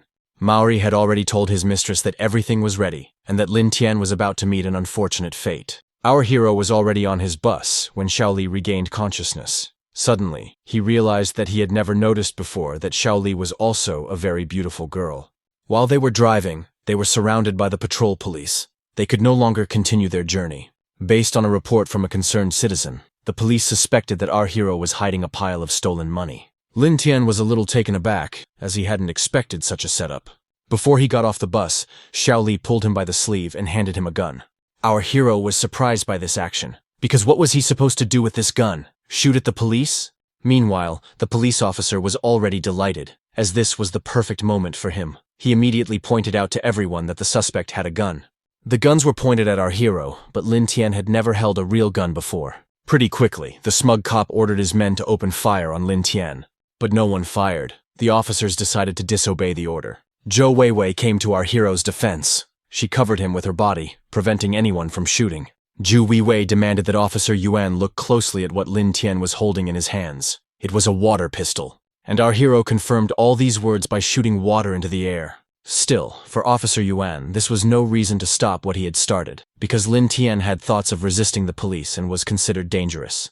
Zhou Weiwei thought more sensibly, because in fact they had blocked the roads in all directions around them, and Lin Tian simply could not escape, so there was no need to shoot. Yan was wary. He remembered that Officer Weiwei had been investigating Lin Tian, so why was she now helping him when she had disliked this guy? Had she gotten too hot in the sun? In fact, Zhou Weiwei had no personal dislike for Lin Tian. She only relied on justice and believed that they should not let the bad guys get away and should catch the good guys. Lin Tian was so touched that Aunt Zhou called him a good guy that he couldn't help but hug her. It was clear that Zhou Weiwei was embarrassed and didn't want the guy to touch her, as he was still a suspect, but she just didn't see the need to shoot him. Officer Yuan was not going to watch these sappy scenes anymore and roughly pushed his colleague away. She couldn't take it and simply fell to the floor from the force with which Yuan pushed her. This greatly angered our hero. In his opinion, this was too much and crossed the line. Yuan mocked Lin Tianyu right to his face. Did he still think about helping others? Did he think that without Zhou Weiwei he would have someone else to support him? But Officer Yuan shouldn't have said too much because it made him look too stupid. Our hero turned the corner and ordered someone to come out. Yuan cautiously peered inside but couldn't see anything. but pretty soon he noticed a quadcopter with a camera flying out of there. Yen reacted quickly and caught the quadcopter. He understood that compromising evidence had been recorded on it, so with a sharp movement, he smashed the quadcopter and camera on the asphalt. Yuan thought he had destroyed the evidence, but Lin Tian did not seem upset by this. He claimed that Yuan knew in advance that streamer number 1, Chao Bil, and streamer number 2, Goddess Fei, were his actresses. Yuan's wig was barely staying on his head, but he tried to keep a straight face. He condemned Lin Tian, because what was so special about money that you had to spend it? You had to at least be alive to do that. Lin Tian could no longer stand this officer's stupidity, because he was really stupid, and apparently, he didn't even understand that there was such a thing as streaming.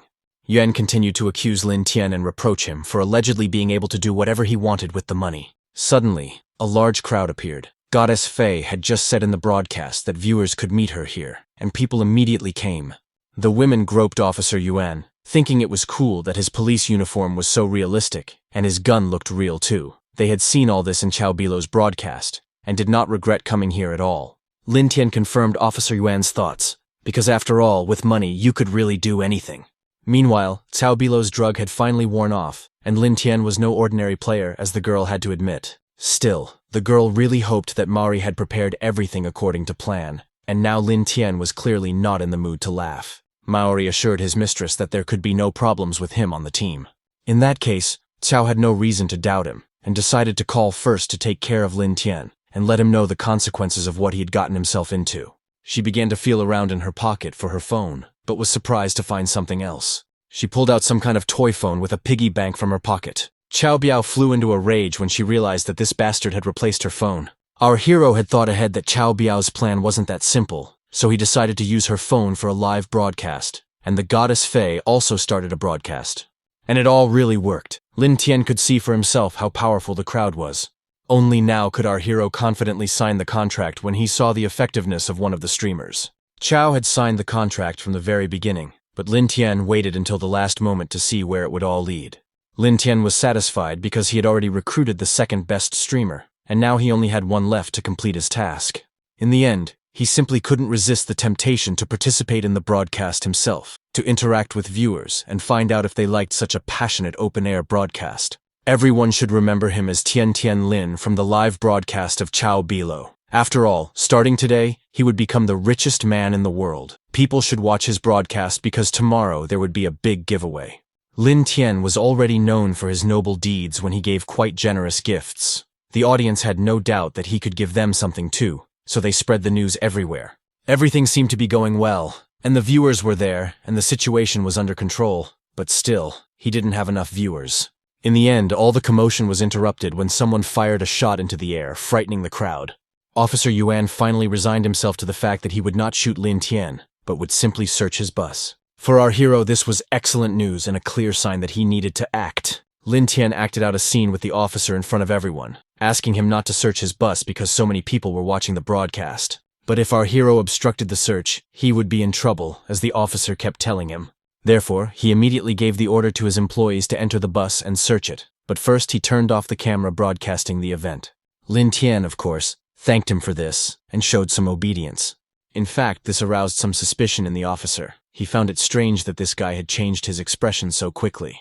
Officer Yuan assumed that he wanted to say something in his defense, but Yuan did not miss the opportunity to gloat that it was too late for any excuses. The fact that the officer had smashed the phone that was broadcasting only made people want to know more about what was happening here.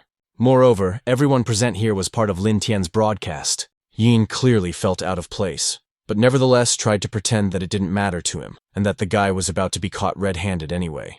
Finally, one of the police officers discovered a suspicious black suitcase, identical to the one that had gone missing. Yuan did not hide his excitement at this news. After all, he knew in advance that Lin Tian would not be able to escape anything that had been planted by his people. When the suitcase was opened, the light inside blinded the observer. Yuan was already rejoicing, thinking that gold bars were hidden there and that Lin Tian had fallen for his trap, because now the evidence was irrefutable. Yuan waited for Lin Tian to justify himself and repent, thinking that he shouldn't have loved studying so much. Officer Yuan had no idea what this was all about, or what kind of studies this guy was talking about. But later, everything became clear to him, because there was no money or gold bars in the suitcase, just simple math and English textbooks. There was a moment of silence. The officer didn't even know how to react, and he was filled with anger and rage at his failed mission. He had no idea what it all meant and where the stolen money was. What money was he talking about anyway? Lin Tian didn't understand him at all. The officer was so convinced that his plan was working that he didn't hesitate to reveal that Lin Tian had hidden the stolen goods on the bus and that his colleague had just found them. Lin Tian, in turn, did not lose his composure and began to accuse the officer of forcing his colleague to plant the loot on him. The situation began to escalate, and Officer Yuan openly threatened our hero. He claimed that discrediting the police was a crime. Lin Tian was not particularly frightened by this, but rather angry. In response, he warned the fool to put down his gun, otherwise he would not get away with just prison. The officer was struck by Lin Tian's confidence, because who could be so bold as to stop him? Lin Tian confidently replied that until recently it was indeed no one, but now that person was here. The officer only had to turn around to see a familiar face. The man was extremely curious to see if he could stop the officer, or maybe someone had doubts. All of Officer Yuan's confidence vanished in an instant when he saw the man above him in terms of status, because it was Director Zhou from the Disciplinary Bureau. The Disciplinary Bureau had just received an internal report, and it was determined that the police had committed many disciplinary violations. Therefore, Director Zhou would be forced to continue the investigation and prosecute Officer Yuan in accordance with the law. They could not tolerate crime. Yuan had already been caught and tied up, but he tried to justify himself by saying that he didn't know where the stolen money had gone, because it had supposedly just been in his suitcase.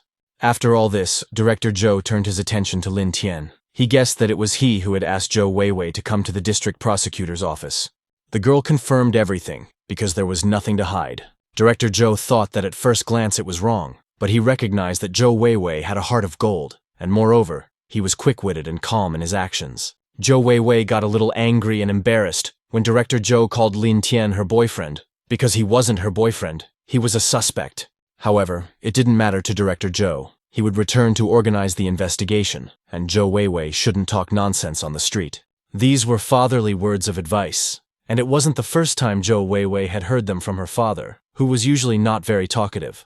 As expected, the system could make money appear or disappear. Lin Tian had already decided that this money would go towards increasing the popularity of Fei and himself. Chao Bilei still topped the charts, but the goddess Fei was catching up and continued to occupy the leading positions. Moreover, Lin Tian also began to actively promote his account, and was already in third place in popularity. This meant that the task had been completed, and our hero didn't need to look for any streamers. He had killed 2 birds with 1 stone.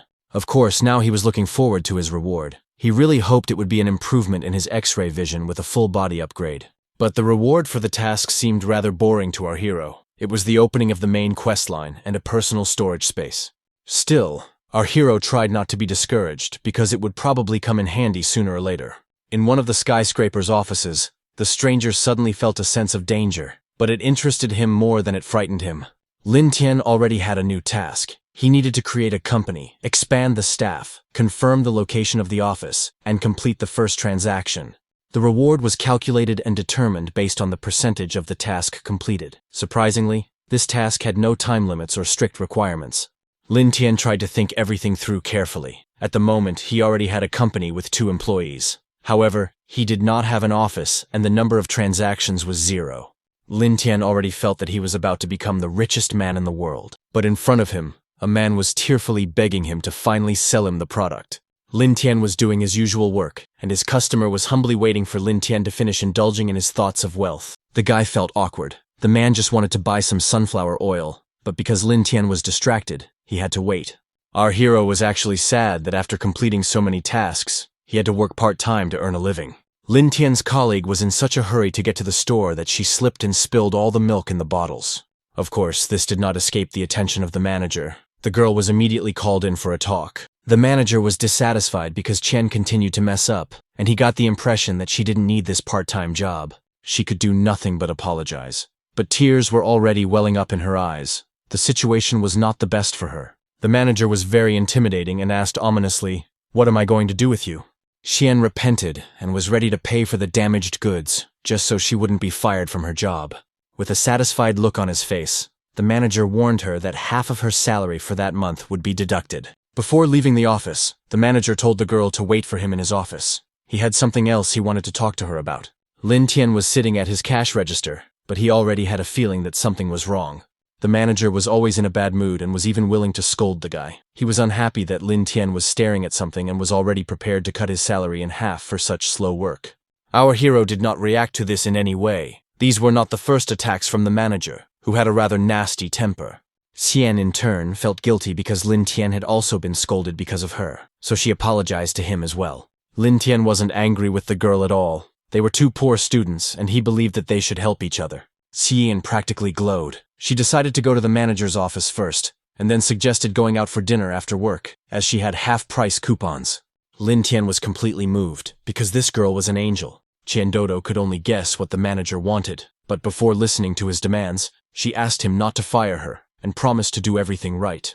But that depended on how well Chen knew what to do. After all, the manager had his own needs. But suddenly, with a snap of his fingers, the cash register began to hang directly above the manager's head.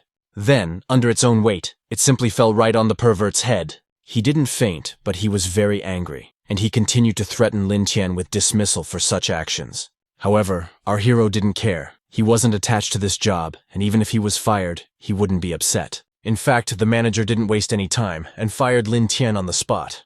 Lin Tian was surprised by this decision because how could he be fired? The manager must have misunderstood something.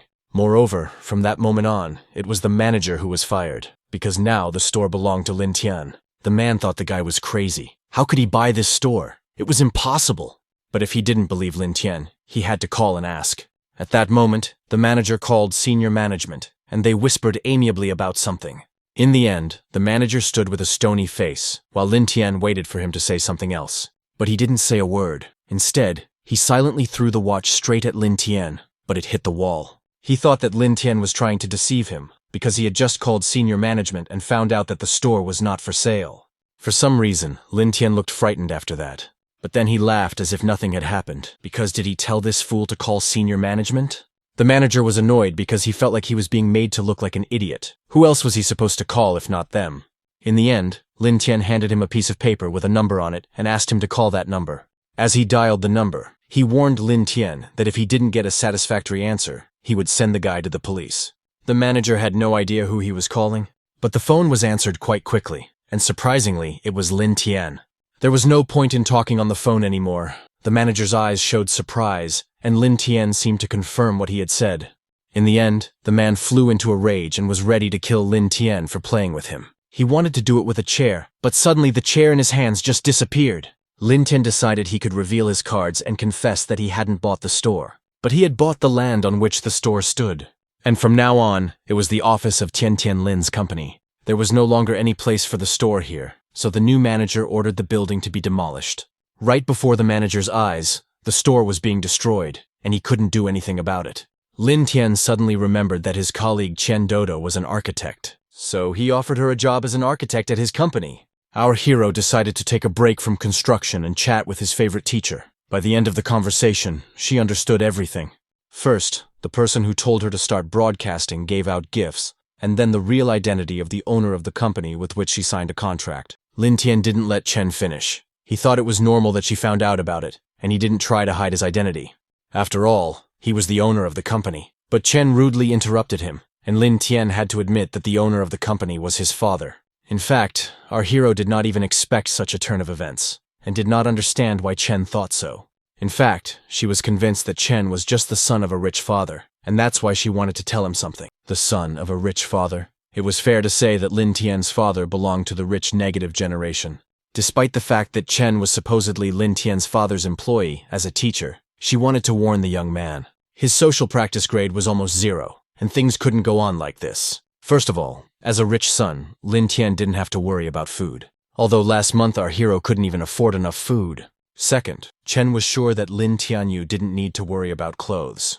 Although in reality, our hero's white underwear had been washed together with his jeans and now had blue stripes.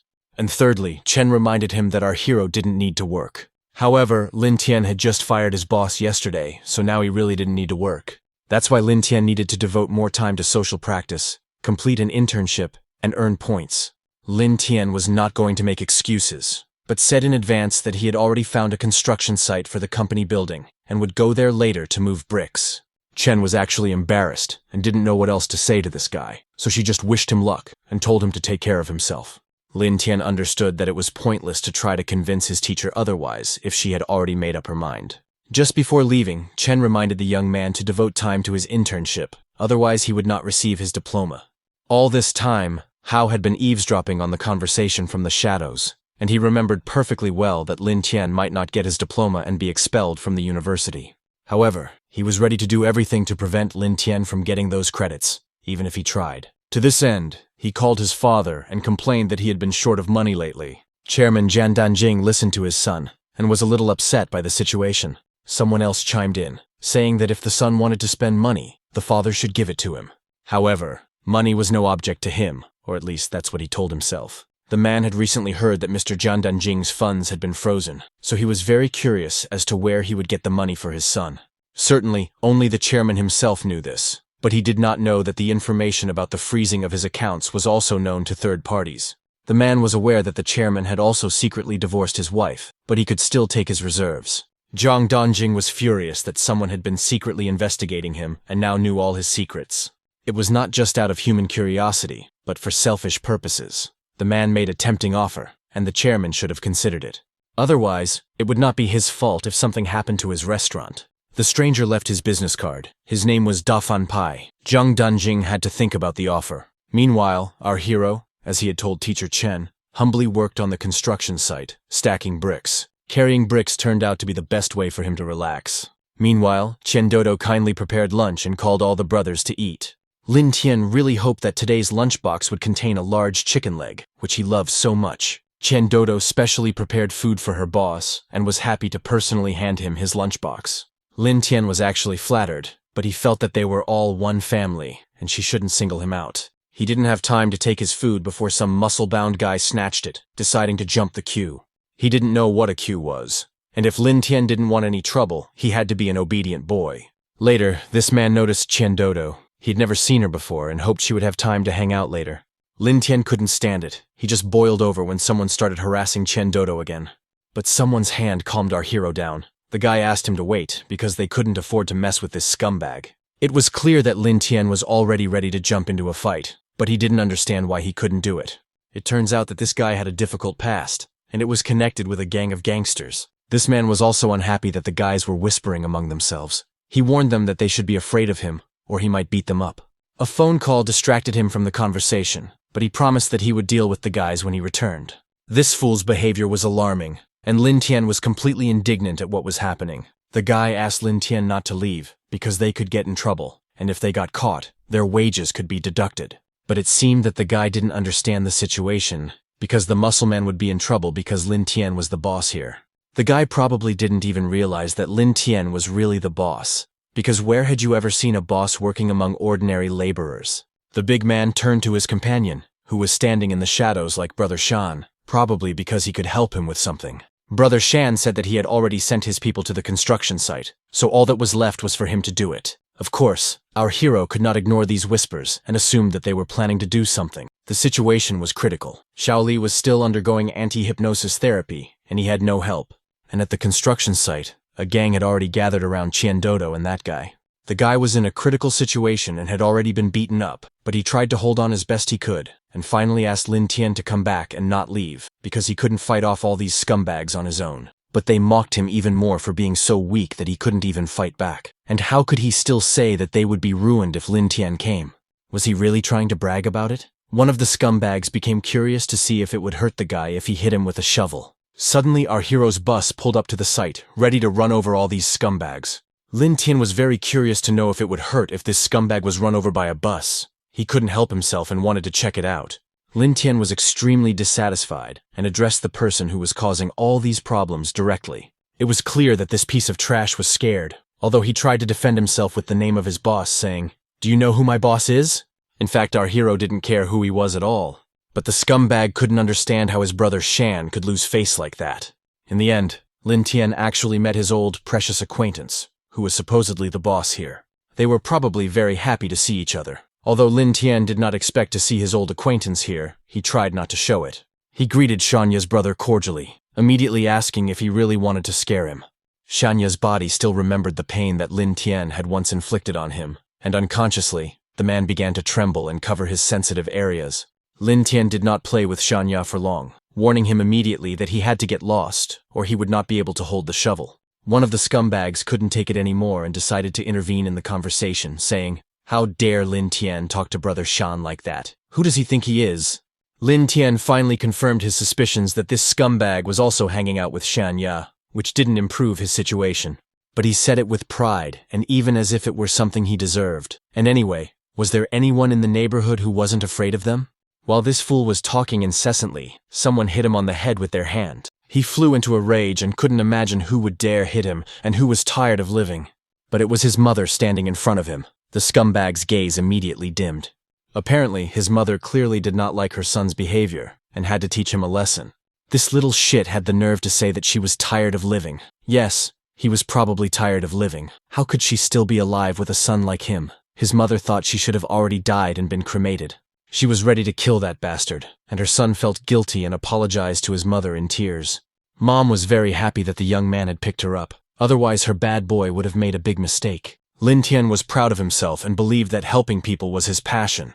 Shanya was left without one piece of trash, which his mother had taken away for re-education. Now Lin Tian had to re-educate Shanya, since his mother was absent. Shanya understood perfectly well that he was cornered, and openly said that he had been asked to do this, and was ready to leave right away. But before leaving, our hero asked Shanya to do something too. He wanted Shan to tell him about his employer. It was such a small favor, but Shan couldn't do it because there were rules, and he couldn't break them. To do this, our hero had to throw in a little extra to make it easier to break those rules. Shan still understood that he was doing the wrong thing, that he couldn't break the rules. In that case, Lin Tian decided to push a little harder and gave him 2 more bags of money. The money clouded his mind. Shanya forgot all the rules and said that the guy's name was Jian Hao. How dare this guy challenge his boss Lin Tian? It was just crazy. Lin Tian was quite satisfied. After all, the mafia is a service industry. Our hero was well aware that Shanya had connections, and it just so happened that Lin Tian was about to do something very grand. People whispered about it, and what Lin Tian Shanya said next shocked him. Meanwhile, Cao Bilo received an extremely indecent proposal, which she refused and could not accept under any circumstances. Lin Tian was, of course, dissatisfied with his subordinate's behavior. How could she disobey her boss? For the girl, it was simply unacceptable. She couldn't understand how he could force her to do such a thing. But his guests just wanted to play with Cao, and Lin Tian was only asking her to accept them. He didn't see anything wrong with that. Cao Bilo was furious and confused. She would never have thought that Lin Tian would turn out to be such a person. But the girl couldn't do anything about it. She couldn't break her contract with our hero, so she had no choice but to agree. Breaking the contract could cost her dearly, as Lin Tian was happy to remind her. Lin Tian seemed like a disgusting person to Cao, and she was ready to scream to the whole world. But would that have helped her? Out of helplessness, she simply threw her slippers at Lin Tian's closed door, who was already outside telling her to come on time tomorrow. Her anger knew no bounds. Would she really have to obey him? First, she decided to call Maori to ask a certain gentleman for help. Maori tried to dissuade his mistress from doing so, as it was clearly not the best decision on his part. But Cao saw no other way out. This man was the only one who could help her. Brother Dafan Pai was the only person in the world who would not take money. Nevertheless, Maori was adamant, asking his mistress to reconsider. If she asked him for help, he would make them indebted to him.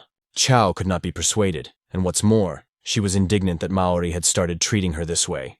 Maori was forced to carry out the lady's task and even apologized to her. In an hour, he had to arrange a meeting between Cao Biao and Dafan Pai. An hour later, Dafan Pai was delighted to finally meet Cao, even though his name was like thunder. After a brief exchange of pleasantries, Cao Bilo decided to get down to business and explain why she had asked Dafan Pai's brother to come here. But Dafan did not let her continue. He wanted her to stop talking and give him a chance to look. He wanted to see the most intimate secret in Cao Biao's heart. The girl could no longer utter a word. She seemed to be overwhelmed or hypnotized. Dafan dug up her deepest memories, the ones that tormented her soul the most. One of those memories was an accident in which people had died.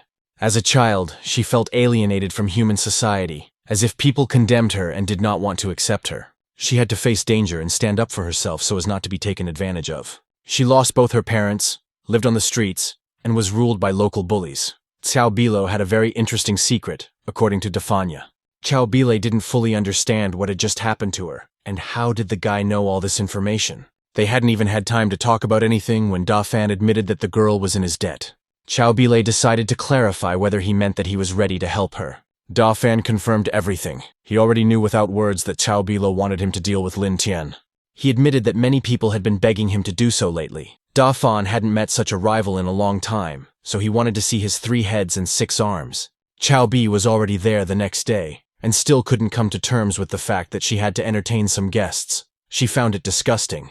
The girl was already anticipating how they would get her drunk and harass her. But she tried to dismiss these thoughts as quickly as possible. After all, Da Fan was here, and she thought that Lin Tian would not be able to resist him. To stay in touch with her protector, she used a special earpiece to warn him of any changes. Outside the restaurant, Da Fan and Jun Hao were already waiting and ready to take action. First of all, Da Fan gave Jian Hao the task of going and detaining Lin Tian for a minute. Jian Hao obediently listened to his boss. After all, they had a common goal. Da Fan still wanted to take a closer look at Jian Hao's secret in order to solve the whole mystery. Lin Tian was about to enter the restaurant when he ran into his favorite classmate. Lin Tian remembered this guy as a student with a shiny bald spot and asked him how he could help him. Jian Hao resentfully reminded him of his name and wanted to know why his classmate Lin Tian had come to eat at this particular restaurant. But that was none of his business, and Lin Tian had no intention of explaining himself to him. Before Lin Tian left and failed his assignment from Da Fan, Jian Hao tried once again to detain the guy. Lin Tian was, of course, unhappy, but he turned around anyway, wanting to know what he wanted. Jiang Hao finally revealed that this restaurant belonged to his family, and that he could tell the chefs to prepare a special table for Lin Tian. Lin Tian flatly refused such a generous offer. He just wanted Jiang Hao to make sure he would pay the bill after dinner. Jiang Hao couldn't hold back and said everything he was thinking, that Lin Tian was breaking the law. After they entered the restaurant, Jiang Hao decided to draw everyone's attention. After all, our hero wanted to understand where exactly he had broken the law. Jiang Hao pounced on the guy with accusations that right here, in this room, he was forcing a streamer from his company to entertain guests. Wasn't that human trafficking? Lin Tian did not accept such accusations. He wanted to see concrete evidence, because his business was honest. Jiang Hao didn't believe any of it, and in order to finally get to the bottom of this case, he headed for the door. After all, Shan Ya had already told him about Lin Tian's plans. But when he opened the door to that very private room, his perception was turned upside down. Cao Bi was surrounded by a bunch of kids who wanted the girl's attention, and there was no prostitution or other inappropriate stuff going on. Jian Hao had to eat. After all, these were not the guests he expected to see in this room. The guy even felt a little depressed. He couldn't believe that these were really the guests he was talking about, all these children.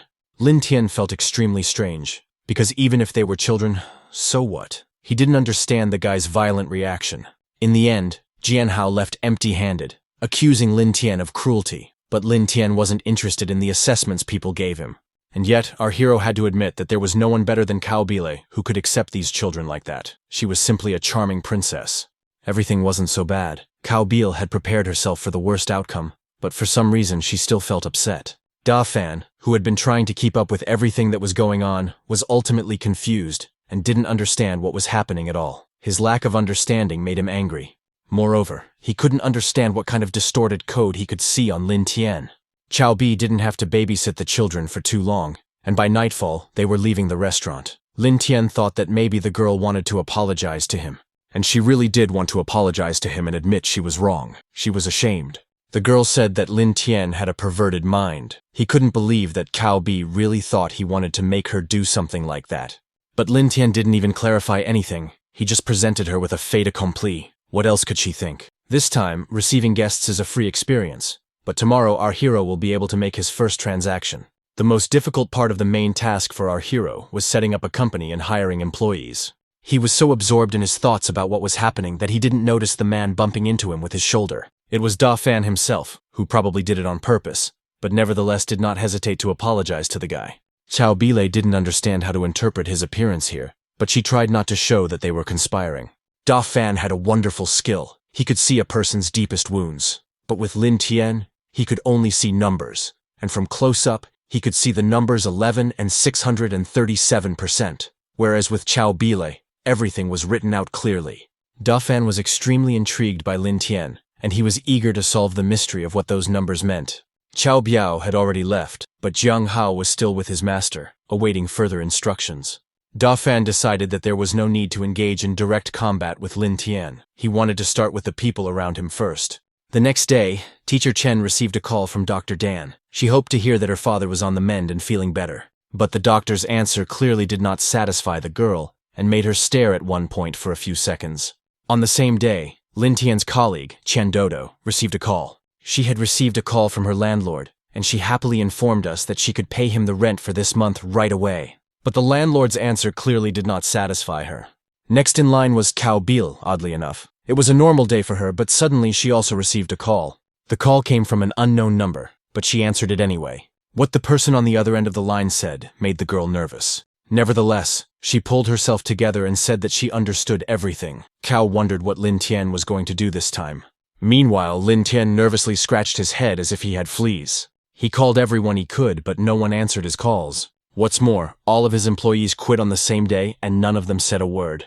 Lin Tian felt lost. He didn't know what to do now, and the percentage of his task completion had been drastically reduced from 11 to 3. But finally, he got a call. It turned out that someone had told him about a race that was going to take place that very evening. The system gave him the following task. He had to win the final race using the same car as before. Last time the reward was excellent, and Lin Tian hoped that this reward would help him overcome the crisis. A few minutes later, someone knocked on his door, and when he opened it, he was surprised by such unexpected guests. Da Fan was standing on the doorstep. He hoped to join Tian Lin's company and wanted to have an interview. Lin Tian had posted a job advertisement in advance, so he kindly let the stranger in. Da Fan, of course, did not miss the fact that Lin Tian's number had become much smaller. But in any case, Da Fan already anticipated that danger would await Lin Tian at the end of the race. And so, the route of this race was longer than all the previous ones. Our hero was already at the starting line alongside the other sports cars. From the city center, the racers had to drive to the eastern part to get a marker, and then head west to the end of the city in one go. Our hero had already heard about this race format. In any case, the racer had nothing to lose, and if he won, he would earn a reward. This final was the same as last year, with no restrictions on the route or methods. The winner received membership in the Club of Divine Heroes, but the losers would have to give up the most valuable thing they had. Lin Tian felt discouraged, because no one had even told him about these rules before. And so, without further ado, the racers had to get ready and start racing. Before they started driving, Lin Tian said that he was counting on his brother Da Fan. His company was not in high demand, but he still couldn't give it away. Da Fan promised that he would do everything in his power, as if nothing had happened. Although in reality, he was only dreaming and wanted to see Lin Tian's face as soon as possible after he gave up his company. Snowstorm with Su Shuiqing also participated in these races, and now had no intention of giving in to other racers, and rushed ahead of everyone. The racers were being watched. Most people were interested in watching the reigning champion, the queen of these races. This year, many people came to try to break her winning streak, but in reality, all that was known was that she had lost to a mysterious dark horse in the previous preliminary race, and that this car had been modified by a god. "The ghost bus! It moves slowly but steadily." The host didn't even know how to comment on it, only suggesting that it was a tortoise and hare strategy. The driver and Lin Tian were completely relaxed, but Da Fan still decided to point out that their car was too slow to win. Lin Tian reminded him that he had everything planned out and there was no need to worry. Our hero, as before, decided to call the police first and dialed the number, but no one answered. There was no network coverage anywhere. Da Fan was already rejoicing. Could it be that Lin Tian really had everything planned out? Actually, it was Da Fan who had everything planned out. However, there would be no network coverage in the entire city tonight. In that case, our hero would have to use Plan B. Super acceleration. You didn't think he would have only one plan for all occasions. First of all, this plan required traveling in the opposite direction to the one indicated by Lin Tian. Da Fan hesitated, because the road Lin Tian wanted to take led to the south of the city. Everything was correct, but only by taking a detour would they be able to speed up.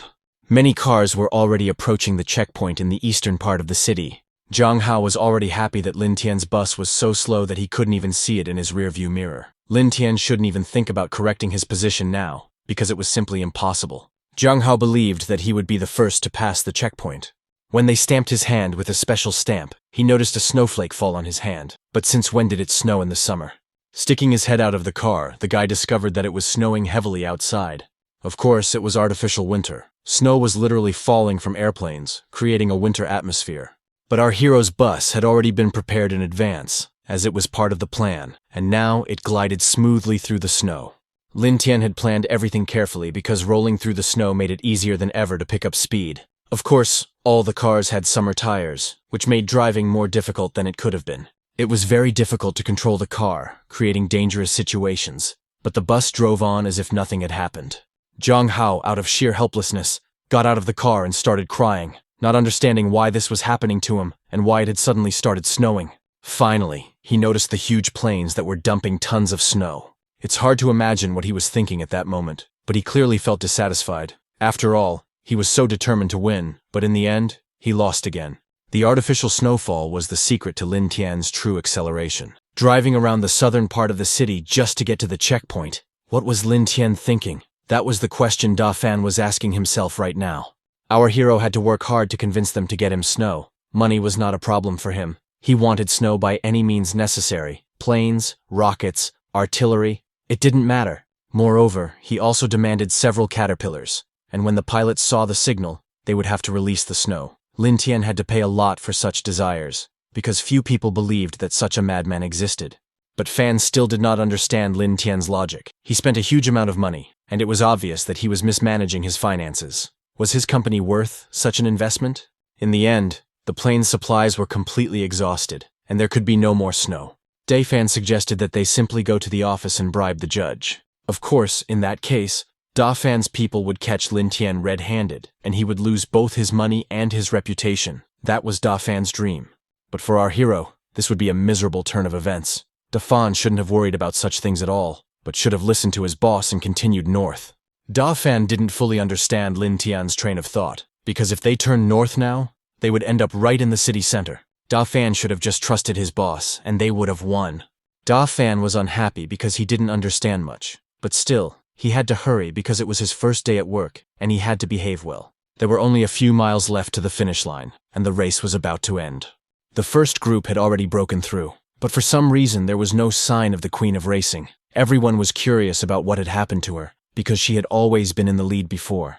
In fact, Su Xueqing was sure that Lin Tian would not compete so fairly, so she was expecting some kind of trick. Several cars were ahead, but surprisingly, they hadn't fallen into any traps yet. So, in that case, Su Xueqing decided to speed up and get closer to the finish line.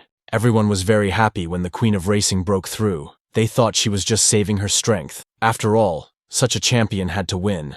Su Xueqing was forced to stop abruptly because she heard the sound of a train, and yet she fell into the trap, just as she had guessed earlier. There was a high-speed railway here, but the girl didn't understand why the train appeared here and right now. She was sure that this was definitely all part of Lin Tian's plan. But before the train appeared, Su Xueqing was still in the lead. Suddenly Lin Tian called out to Su Xueqing, because he recognized his beloved girl. How could he ignore her? Lin Tian rushed forward, and Su Xueqing could do nothing but stand and watch. As the old saying goes, behind every successful man, there is always a woman who silently supports him. And it seems that for Lin Tian, that woman was Su Xueqing. Since Su Xueqing's car was called Snowstorm, Lin Tian decided that his car would be called Day Ice. Lin Tian could already see that they were getting closer and closer to the finish line, which meant that an important maneuver was about to take place. The bus detached its extra parts and simply jumped over the obstacles. Lin Tian had probably never had so much fun before. Although the rules did not prohibit it, breaking the cars with a train was too much in Su Xueqing's opinion. Nevertheless, the girl was not going to give up and became even more determined. After all, she also had some tricks up her sleeve. If Lin Tian turned the car into a train, and that was considered his best trick, then fine. Su Xueqing also had a button for emergencies. As soon as she pressed it, the car began to transform. The snowstorm turned into a racing motorcycle, which Su Xueqing rode perfectly. This girl was unstoppable, and wanted to win the second half of the race with her nitro. A high-speed train for a bus. Just think about it. Dafan couldn't even imagine Lin Tian's fantasy, how he came up with such an idea. The guy already assumed that this Lin Tian was some kind of divine being. How else could he have come up with something like that? Lin Tian, meanwhile, was already starting to get bored. He was sad because there were no rivals at all. Just as he thought about it and turned around, he saw Su Xueqing behind him, chasing him at the speed of sound. In fact, Su Xueqing knew in advance that this would happen, so she came up with a plan to ensure victory in this race. This time, she was sure that Lin Tian had lost. Lin Tian seemed not to hear these words at all, paying more attention to the fact that his little Su was wearing black again. Dafan did not ignore Lin Tian's words, and did not quite understand where this guy saw black. They were already behind Su Xueqing. But did Boss Lin really not want to speed up? Lin Tian didn't want to because it was pointless, since they had already won. Su Xueqing, meanwhile, was already counting down the last few meters. She only had a few hundred meters left, and she was sure she had won. Su Xueqing crossed the finish line first, just as predicted. The commentator had already announced Su Xueqing's victory. Everyone was happy that the Queen of Racing had won again, and her car had evolved completely. Slowly and unhurriedly, the ghost bus took second place. After all, second place was also at stake. Su Xueqing, of course, did not miss the opportunity to remind Lin Tian that he had lost. But slowly and unhurriedly, the bus continued to move and drove past the finish line. The commentator thought that this racer was unable to admit defeat and simply wanted to escape. Lin Tian shouted loudly from the bus that it was time to finish and that people needed to get their salaries. A crowd of people immediately rushed towards him, trying to run up to the bus as quickly as possible. Only now did Su Xueqing realize that she had crossed a fake finish line. She had only reached the false finish line. Everyone cheered and praised Lin Tian because he was the #1 boss in the world. Su Xueqing was upset because it was another defeat. Well, Da Fan was interested in how she, Cao Bilei, and Jian Hao managed to run into Lin Tian. Su Xueqing was quite rude, because all this had nothing to do with Da Fan. He was the #1 eye that could see through everyone. So why couldn't he handle Lin Tian himself? Da Fan admitted honestly that he couldn't see through Lin Tian, and moreover, he admired him. What was even stranger to him was the meaning of the numbers on his body. He couldn't solve this mystery. Da Fan initially introduced himself as Xiao Long. Our hero didn't know his real name and addressed him that way, so he asked his new employee to add a chicken leg to his lunch today. Su Xueqing was furious because even all these spectators had been invited by Lin Tian. Moreover, these people were now employees of his company, Tian Lin. And thanks to the large number of people hired, the task completion rate increased significantly. Our hero was not going to stop there, and now wanted to bring back the people who had already quit. Da Fan was surprised by this proposal. Hadn't they told Lin Tian? At this point, Da Fan realized that he was saying too much, and abruptly stopped talking. But our hero did not miss this suspicious moment. The new employee, Xiao Long, shouldn't have known about them at all. Da Fan was angry with himself and assumed that Lin Tian was just testing him. In the end, he had to finish the sentence he had started, and he thought that surely they were going to celebrate Boss Lin's victory. Lin Tian saw no point in celebrating the victory. He thought it would be better to hand out the money and everyone would be happy anyway. When our hero finally paid everyone, they returned to their bus and were about to leave on business. Lin Tian was still dissatisfied, because after that moment he realized that this Xiao Long was far from being a simple guy. However, Da Fan felt the same way about Lin Tian. The more he got to know him, the more impressed he was. When the bus finally left the race, Su Xueqing gave in to her emotions and hit the motorcycle. She did everything she could to win, but she couldn't do it. What can I say? Even Da Fan Pai failed. But the girl couldn't leave it at that, and wanted to teach Lin Tian a lesson. Meanwhile, our hero had already arrived at Cao Biao's lovely house. He entered the house. It was already late, but he hoped to talk to Cao. However, he probably did not expect to see what he saw next. Cao Bilei was in the company of Zhou Weiwei, who was probably interrogating the girl, and she was denying everything. Cao claimed that she had not been involved in a certain matter for a long time, but this time all the evidence pointed to her, and she could not get away with it. Lin Tian felt awkward and assumed that he had arrived at the wrong time. Still, he decided to intervene. Zhou Weiwei began to question our hero. She needed to know if he had any connection to Cao Bil, who was a member of the gang. Cao Bilei also noticed the young man. For some reason, she thought that it was all Lin Tian's doing, and that he had set her up. This was probably the legendary battle between Aura and Indra, our hero thought. Lin Tian couldn't take the flood of words, and decided that someone had to explain to him what was going on here. Cao Bilei was a streamer, and was suspected of involvement in the recent platform fraud. Each of the girls said something different, and it turned into a mess. In the end, our hero couldn't take it anymore, and silently asked Cao Bil to be quiet and not say anything unnecessary. However, she obeyed, even though she was slightly dissatisfied. Lin Tian wanted to discuss everything peacefully and calmly, so he asked everyone to sit down and asked Officer Zhou to explain everything slowly. In short, an incident involving Cao Biao had occurred that very morning. The streaming platform launched a discount for replenishing the balance. That is, replenish 1 yuan, and then get 50. Lin Tian was even upset that he didn't know about it, because for him, it was a great loss not to know such a thing. In the end, many viewers participated in the promotion. The top-ups were successful. However, a problem arose immediately after the top-ups. The managers and moderators of the live broadcast disappeared at the same time, and the cockfighting company was involved in this. In fact, many suspects simply disappeared along with the money they received from the transactions.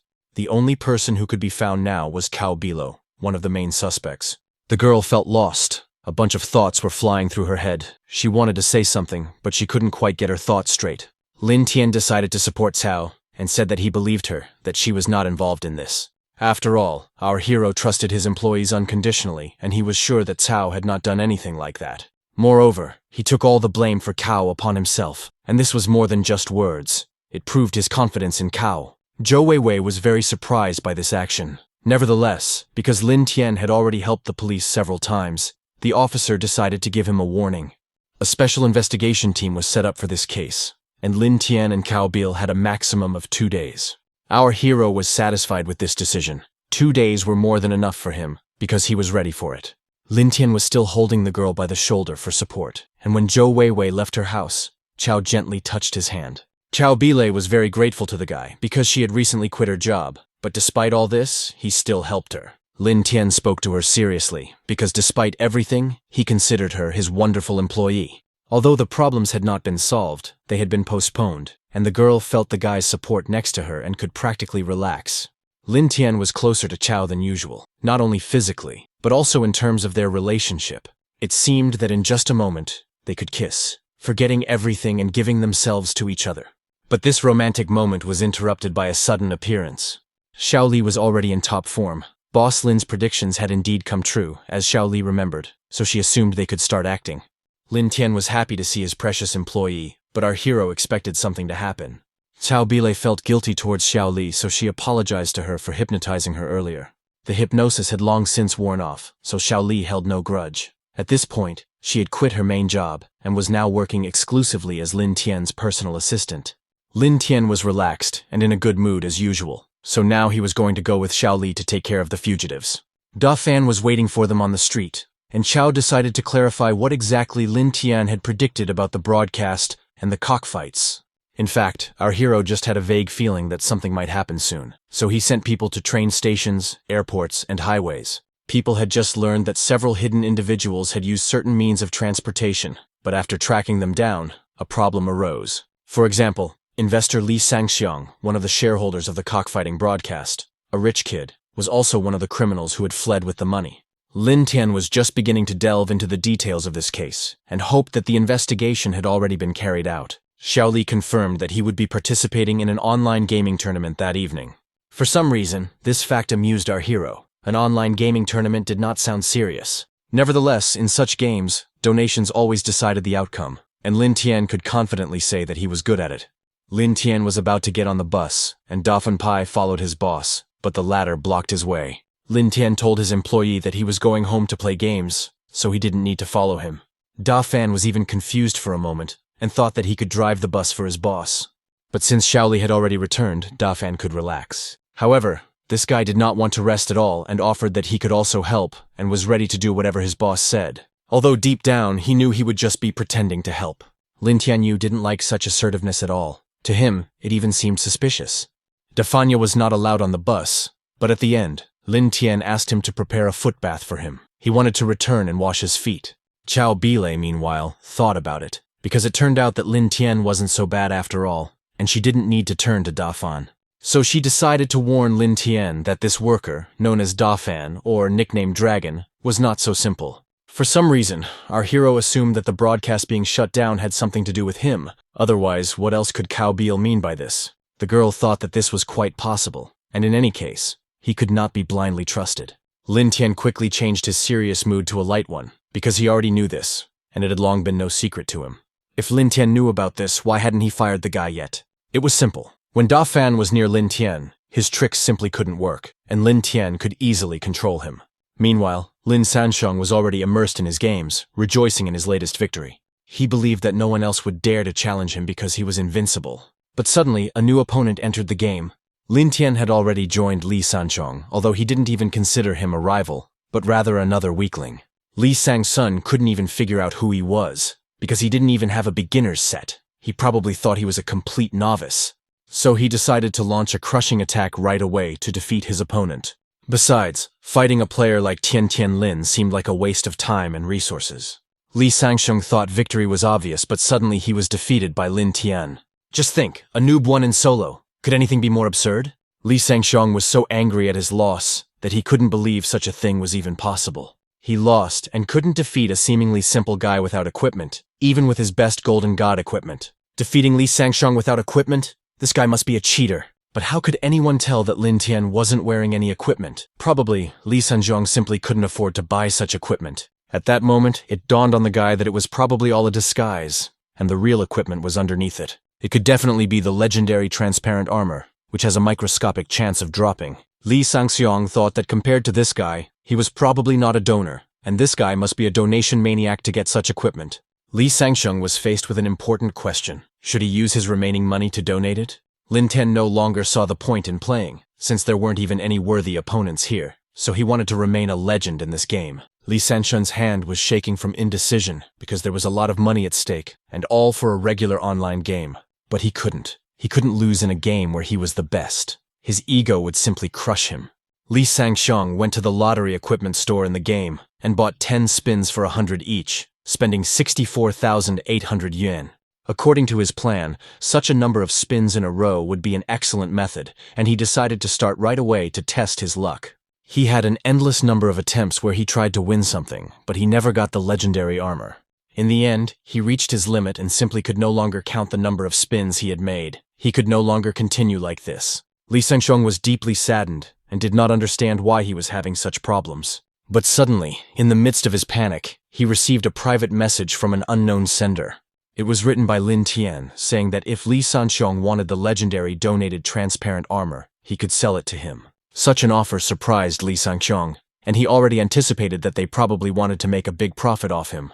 Therefore, he decided that he, Li Sanjiang, even if he died as a vegetable or jumped off a building, he would not want Lin Tian's excellent transparent armor. But our hero made the guy an attractive offer that Li Sanjiang simply couldn't refuse. What Lin Tian offered really intrigued Li Sanjiang, and he already looked at the offer differently. However, he didn't refuse for long and agreed quite quickly, already rejoicing that he was number one again. Lin Tian was also happy on his part, because he had already gotten what he wanted, and it turned out to be quite simple. Chao Bilei felt guilty, thinking that Lin Tian had done all this for her, but he didn't even need such rare equipment. Lin Tian was surprised when the girl called his equipment rare, because he had a dozen more just like it, and this could actually be seen on the screen. He really did have a lot of such equipment. Chao Bi couldn't imagine how lucky one would have to be to get so much legendary equipment. But in reality, it was very simple. Our hero had simply bought this gaming company and could create millions of such equipment sets. None of the girls remained indifferent, because who would have thought that Lin Tian would even spend money and buy an entire company for such a cause? But to be more precise, our hero simply traded for this company while he had the opportunity. Cao Bi was almost in tears, because she thought that Lin Tian had traded the Tian Tian Lin company just for her. To be honest, our hero was a little surprised and didn't understand why the girl thought that. Chao actually even speculated that Lin Tian liked her so much that he went to such lengths. But the guy just laughed, because how could she even think such a thing? How could he trade his brainchild, Tian Tian Lin, for some gaming company? Xiaoli watched all this from the sidelines and was surprised that right in front of her was the legendary straightforward man, hardened by steel, but simply put, a virgin. After her subtle hints and straightforward answers, Lin Tianxiao felt uncomfortable, but she still tried to understand Lin Tian better. Finally, Lin Tian suggested recalling the rules of the race, where the loser had to give up their most valuable possession. You see, our hero traded several small companies for 60% of the shares in a gaming company. Then Lin Tian asked the programmers to add enhanced characteristics to his avatar. Our hero's characteristics became much stronger than those of any highly equipped player. So in reality, there was no legendary transparent armor. Lin Tian seemed quite satisfied with his work and decided to move on to the next step.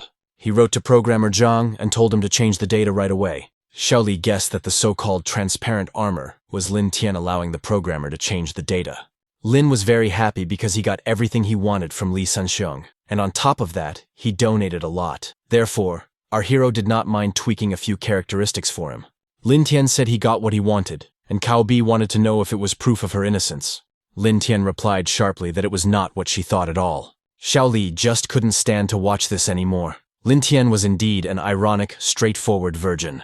In the end, Lin Tian had his own plans in mind, and now he suggested going to another place. Before leaving, Lin Tian explained that he had received a list from Li Sanjiang of everyone involved in Cao Bi's frame-up. In fact, a few hours later they were already at the club, or rather, only Lin Tian was. One of the men had never seen this singer before and wondered why. However, Boss Joe had very good taste, because there was a new singer at this establishment and she looked stunning. Boss Joe was interested and asked the guy to tell him more about this girl. It turned out that this singer usually did not show her face, but one girl accidentally saw her face and said that she was incredibly beautiful. This description was enough for Boss Joe to ask for the girl to be brought to his room. Joe's guards immediately surrounded the unfortunate girl and gave her no room to retreat.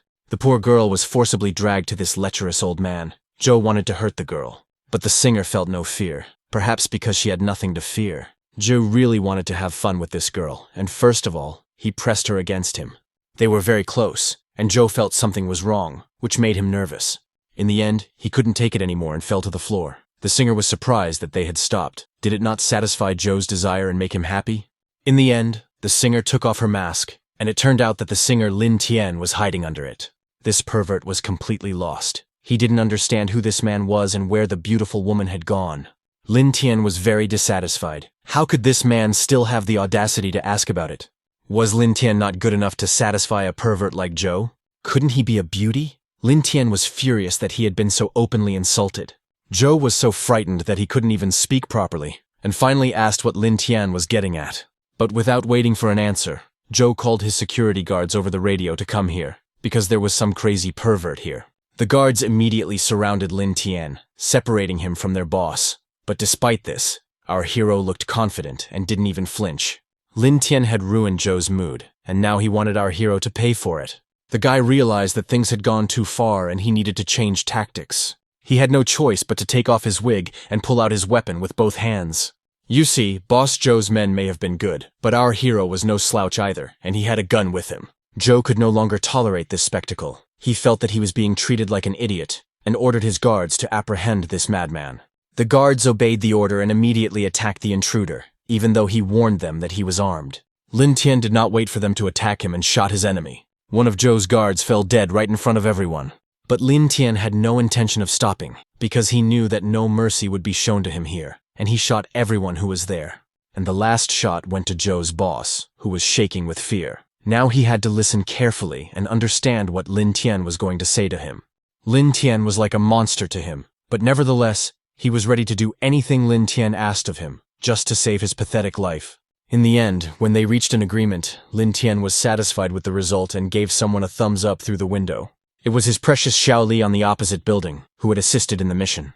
Xiao Bilei was also with her, and she simply couldn't convey her admiration, because her sister Xiao Li was simply magnificent and very accurate. For Xiao Li, it was just a trifle. She fired a tranquilizer rifle and did not harm anyone, but someone was also watching these girls from close by. Surprisingly, it was Su Shuiqing. Apparently, she had decided to join the game, and now she was wondering what Lin Tian's next move would be. The next day, our hero brought all the figures involved in the case to Officer Zhou. Zhou Weiwei was very pleased, because Lin Tian had done a very good job this time. Cao Bilei simply could not contain herself, and the words just flew out of her mouth. "See, I told you it had nothing to do with me." Zhou Weiwei agreed that although it had nothing to do with Cao Bilei, it wasn't that simple. The girl simply couldn't take it anymore. Wasn't it enough for the officer to find these criminals, or did she want to dig up something else? But in fact, Zhou Weiwei suspected that someone was behind these people, and that he or they were very powerful. Considering the above, it was the same force that had recently led many companies to collect black funds, Lin Tian thought. Suddenly, Mr. Zhou entered the office and admitted that Lin Tian was very smart. All departments attached great importance to this issue, and now the police had no evidence to support these assumptions. Therefore, Mr. Zhou had other thoughts. He and Zhou Weiwei began to stare at Lin Tian. Our hero did not understand why they were looking at him as if he were a suspect. But Zhou Weiwei explained that Director Zhou wanted to allow Lin Tian to conduct the investigation as a freelance employee. This probably meant that they wanted to use Lin Tian as a secret agent, and he reacted to this rather strangely. His daughter could no longer hold back and showed her emotions, asking her father not to force other people to do such dangerous things. Her father understood perfectly well that his daughter loved her boyfriend, but now everything depended on him. Lin Tian addressed Director Zhou directly, because he believed that this mission was indeed too dangerous. In the end, Director Zhou couldn't persuade Lin Tian to do it if he refused. With a heavy heart, he accepted it. But Lin Tian didn't mean that. More precisely, he wanted to be paid more for completing this mission. In fact, at that moment, everyone looked at our hero as if he were some kind of madman, because it was perfectly normal for him to refuse, but for him to bargain for this mission seemed out of the ordinary. But Director Zhou took it positively, because young people were ambitious after all. In the end, he handed Lin Tian a folder with documents containing everything that connected them. Our hero needed to prepare well and get started. The mission was costly, but the glory it would bring to Lin Tian was priceless. By the way, when it came to completing missions, Lin Tian had never failed. That sounded rather ambiguous. Director Zhou liked Lin Tian. He seemed interesting to him, and if everything went well, he would want to continue working with him. Zhou Weiwei proved to her father once again that there was nothing between them when he tried to hint at their relationship again. Well, the Tsar Bilo case was settled. The next battle was to begin on campus. Director Zhou's file indicated that a teacher was involved in the case, so our hero immediately went to the academy. The hero of our time, art teacher Su Wumei. Every female student was crazy about him. He seemed like the ideal man to them. But our hero had only one impression of him, and it was clearly not the same as the girls. This scoundrel dared to hit on teacher Lin Tian, teacher Chen. If only for that reason, our hero wanted to find out everything properly, to be in the know about everything. Meanwhile, teacher Chen was finally able to be alone. She was still preoccupied with the problem with her father. Dr. Dan called her and told her that her father was on the mend, but that wasn't all. It turned out that teacher Chen's father had disappeared from the hospital. The girl couldn't understand how this could have happened, because her father was unable to move during his recovery. The doctor admitted that he initially suspected that someone had taken him from the hospital. But this did not improve the situation at all. The girl became even more nervous and decided to go to the hospital immediately. Teacher Chen's father's room was in disarray, and the police were already there. One of the police officers only knew that it was a group of people dressed in black who had rushed into the ward at night and kidnapped the man. Therefore, he wanted to understand their intentions and asked if Miss Chen had any enemies. The girl honestly admitted that she did have some conflicts, but they should not have been a reason to kidnap her father. Suddenly, she saw a message from an unknown sender that said, "We have your father. Don't go to the police or else." The police officer noticed a sudden change in Miss Chen's mood, so he thought that something might have happened. But the girl didn't want to take any chances and didn't admit what was going on. Instead, she lied that her student was having problems and she had to leave immediately. For some reason, the girl immediately thought that these kidnappers must be enemies of Lin Tian's family business. And so she sat at the table, looking at his card and wondering if she should warn him. But on the other hand, her father was still in the hands of these gangsters, and she had no idea what to do. Someone's hand suddenly reached out toward her body, and she was so frightened that she jumped up as if she had been somewhere else before. It was just teacher Su Wumei. He hoped that teacher Chen had thought it over and agreed to go on a date with him. But she wanted the man to forget about this idea. After all, she already had a boyfriend, and she had only just told him. Su Wumei was extremely dissatisfied. Chen had thought about it for so long and now decided to refuse. How dare she refuse him? The teacher was up to her neck in problems, and clearly had no time for goodbyes. But her gentle nature compelled her to apologize to Su Wumei for rejecting him. At the same time, Su Wumei wanted teacher Chen not to be so shameless. He knew very well that she was doing private broadcasts. Therefore, he even had a suspicion that Chen simply enjoyed it when men paid her. Su Wumei began to approach her, and it didn't look very friendly. Chen was completely frightened, not knowing what he wanted to do to her now. Su Wumei simply couldn't resist the internet celebrities because one was hotter than the other. He wanted Chen to belong only to him because he had been chasing her for so long and no longer wanted to hold back. Chen screamed in panic, not even knowing how to respond to this pervert, feeling completely helpless in the situation. She was about to cry when she felt someone groping her from behind. Lin Tian appeared so suddenly, like a ray of light, and Chen was no longer afraid. Su Wumei, on the other hand, was extremely surprised when Lin Tian suddenly appeared out of nowhere. But if it was Lin Tian, could Chen consider it groping, or something else? In the end, it was just concern on the part of her boss, and nothing intimate, just a working relationship. Chen was so surprised by Lin Tian's appearance that she couldn't even formulate the right question, but it was very timely. In the end, it was Su Wumei who asked Chen that question. They were on the 7th floor, and the man was simply baffled as to how the guy had climbed in through the window. But the answer was very simple. He bought a crane and used it to get up to this floor. Lin Tian was a little scared that they were so high up, so he used that as an excuse to snuggle closer to teacher Chen. But the girl couldn't let him do that because they were with another teacher, and he was causing them problems. Lin Tian rephrased it a little in his own way, thinking that if no one was here, he could do whatever he wanted. In the end, Su Wumei couldn't stand it anymore, and he decided to use his power. He threw the chalk so that it pierced Lin Tian's ear, and Lin Tian couldn't even dodge or defend himself. It turned out that Chen Zilin was the woman Su Wumei liked, and he had no intention of giving her to some student. But Lin Tian reminded this scoundrel that Chen Zilin was his woman first and foremost. Secondly, the light on Su Wumei's hand was exactly the same as Dafan Pai's. Su Wumei suggested that our hero probably wanted to find out the secrets of the Su family. But in the end, he gave teacher Chen one last chance to reconsider and return to him. If Chen Zilin went with Lin Tian, Su Wumei could not guarantee her father's safety. It was a huge shock for Chen Zilin to learn that her colleague was one of the kidnappers. But Lin Tian tried to calm the girl down so she wouldn't worry, because he was there, close by. Chen Zilin had already lost all hope, because even the police couldn't find the kidnappers, and her father was probably in a difficult situation. Lin Tian hastened to say that he had already found Chen Zilin's father. Su Wumei thought this was impossible. After all, the Su family's influence extended to all the high-ranking authorities in this city. Su Wumei naively believed that he was powerful only because he was influential, but he did not realize that even ordinary people were better than him.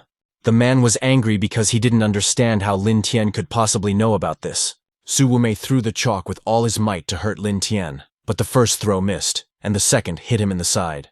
In the end, the iron railing opened, and our heroes were in a very precarious position. Chen Zilin was already prepared for the possibility that she would fall from a height, but for some reason, she didn't fall, because Lin Tian was holding her tightly. The plan to throw him failed miserably, and Lin Tian did not die as he had wished. Perhaps Su Wumei saw how they were filming. The trick with the rope was much cheaper than buying a crane. Our hero and his girlfriend began to climb up and said goodbye to Su Wumei, hoping to see her on the roof.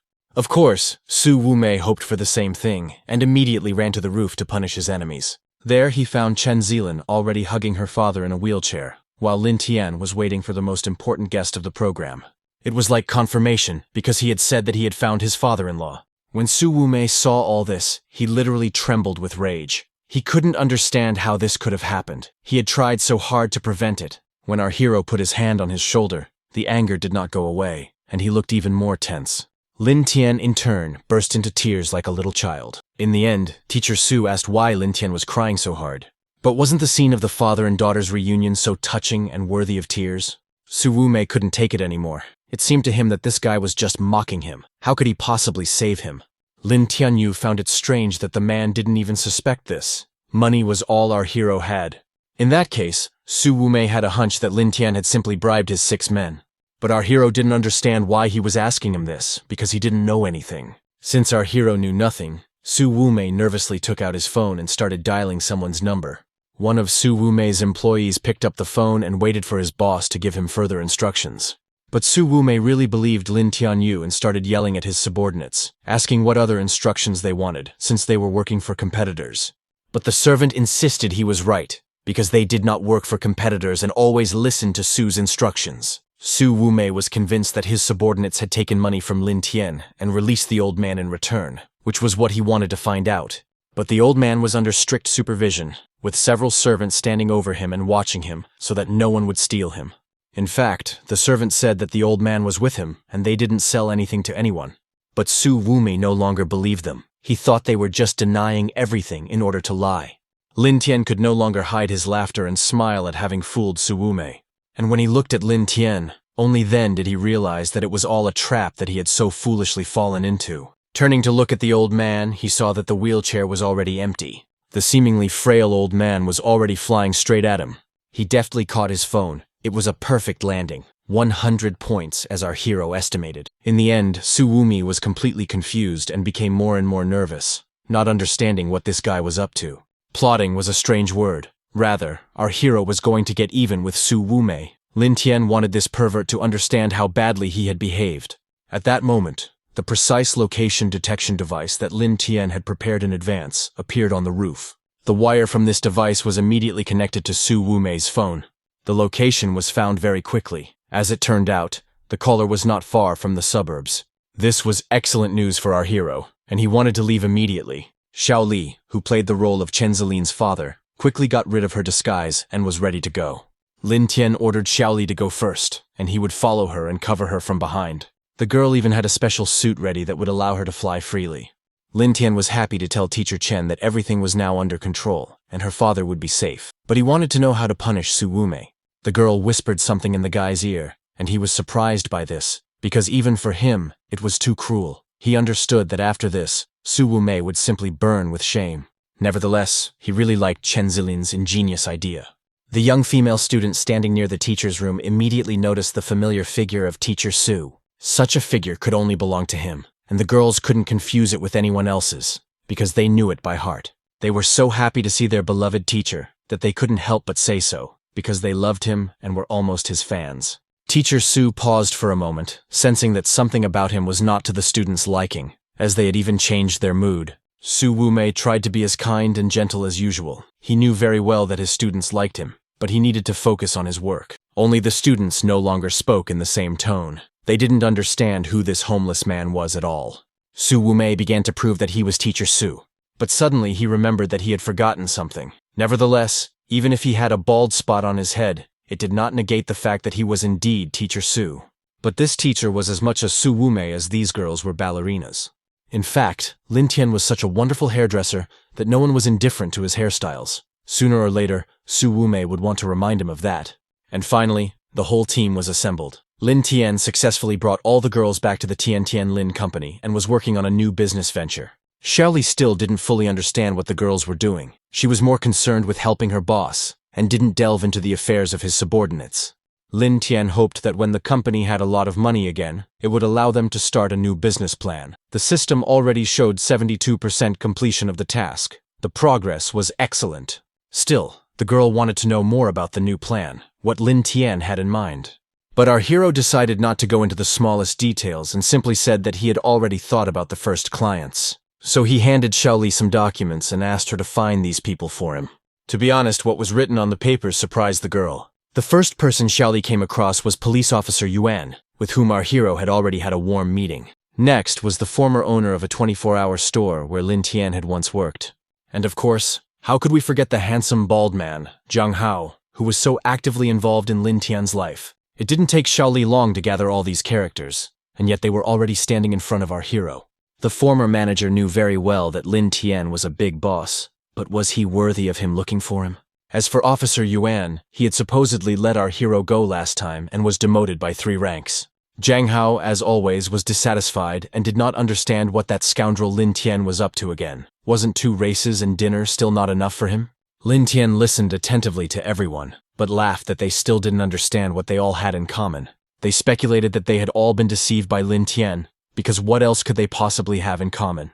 In fact, this was an incorrect assumption. Lin Tian had to explain such trivial things. These guys had only one thing in common: they were all bald. As a result, our hero came up with a new business plan. Namely, he wanted to sell artificial hair. All 3 men were very upset. They thought this guy had gone crazy. After all, artificial hair was sold everywhere. But what if Lin Tian said that this wig had an effect on people so that others would like you? Zhang Hao was the first to speak up on this matter. For some reason, he was convinced that such an idea and advertising were complete nonsense. Lin Tian understood perfectly well that his former enemies would probably not like such an idea, so he demonstrated a living example standing right behind them. Strangely enough, it was Xiaoli, but she was wearing a wig, and the changes in her body were caused by that very wig. The guys looked disappointed. It was hard for them to believe something like that. Zhang Hao didn't understand who Lin Tian was lying to, how wearing a wig would make people fall in love with him. But Zhang Hao needed to think a little and remember whether Xiaoli had been like this before. He looked closely at the girl's appearance, because there really had been changes. She used to seem more delicate to him, or perhaps she looked better and was probably more charming. This description was exactly what Lin Tian wanted to hear. Therefore, he wanted to reveal another secret to them about why Teacher Su Wumei was so popular with girls. Zhang Hao believed that everything was obvious with Su Wumei. This man was talented and handsome. But in fact, Lin Tian searched through Su Wumei's entire phone and found some secret photos. Once, when Su Wumei was still at the beginning of his career, he complained that no one loved him. But then he bought a wig, and everyone loved him. He was adored by women. Allegedly. Today our hero took that wig away from him, and everything went back to the way it was before, with all the girls turning away from him. Zhang Hao looked at the photo of Su Wumei and couldn't believe that this was the same handsome teacher. But without Lin Tian's wig, it was impossible to recognize this teacher. That's when Zhang Hao wondered, could baldness be the reason for his unpopularity? But he only had to think about it for a moment. Teacher Su Wumei had no hair, and no one liked him, but with hair everything changed at once. Zhang Hao refused to believe Lin Tian's words. He was convinced that Su Wumei did not buy the wig from Lin Tian. In that case, Lin Tian decided to present evidence. However, the guy was already happy that this naive person already believed that Teacher Su Wumei wore a wig. You see, Lin Tian went to collect the money for the wig today, and Teacher Su Wumei wanted to take a promissory note from him that Lin Tian would not sell wigs to anyone else. But Lin Tian did not want to, and refused. Meanwhile, Su Wumei, who was left without his own hair. Our hero believed that everyone should have the opportunity to buy such a wig. Zhang Hao thought seriously about it. It all sounded logical, but he felt there was a catch. Then, to finally convince Zhang Hao, Lin Tian decided to let him touch the hair to feel its quality and smell its wonderful aroma. Zhang Hao decided to smell and touch the hair, and he was satisfied with the result. The hair really did smell good. But then the most important question arose: what was the price of such a wig? But how could Lin Tian take money from this guy? He was a poor student. Where would he get the money? Zhang Hao was very indignant at this statement. After all, he had everything. Lin Tian probably looked down on people because he had a lot of money, Zhang Hao thought. And to back up his words with action, Zhang Hao gave our hero several credit cards, saying that money was nothing to him, and Lin Tian could take as much as he wanted. Xiaoli whispered quietly that Zhang Hao was too excited. But it turned out that there was a special potion made with Chinese medicine on the river. It didn't take much. Xiaoli assumed that this guy had already been cheated out of a lot of money, so she thought maybe that was enough. Lin Tian suddenly jumped up and started pretending that Xiaoli wanted a car, and he asked her what kind of car she wanted. Surely not a big sports car? Everyone was stunned, and Zhang Hao didn't even know how to comment on it. It was obvious that the hint was about his sports car. Zhang Hao, of course, couldn't refuse and handed the keys to his sports car to Lin Tian.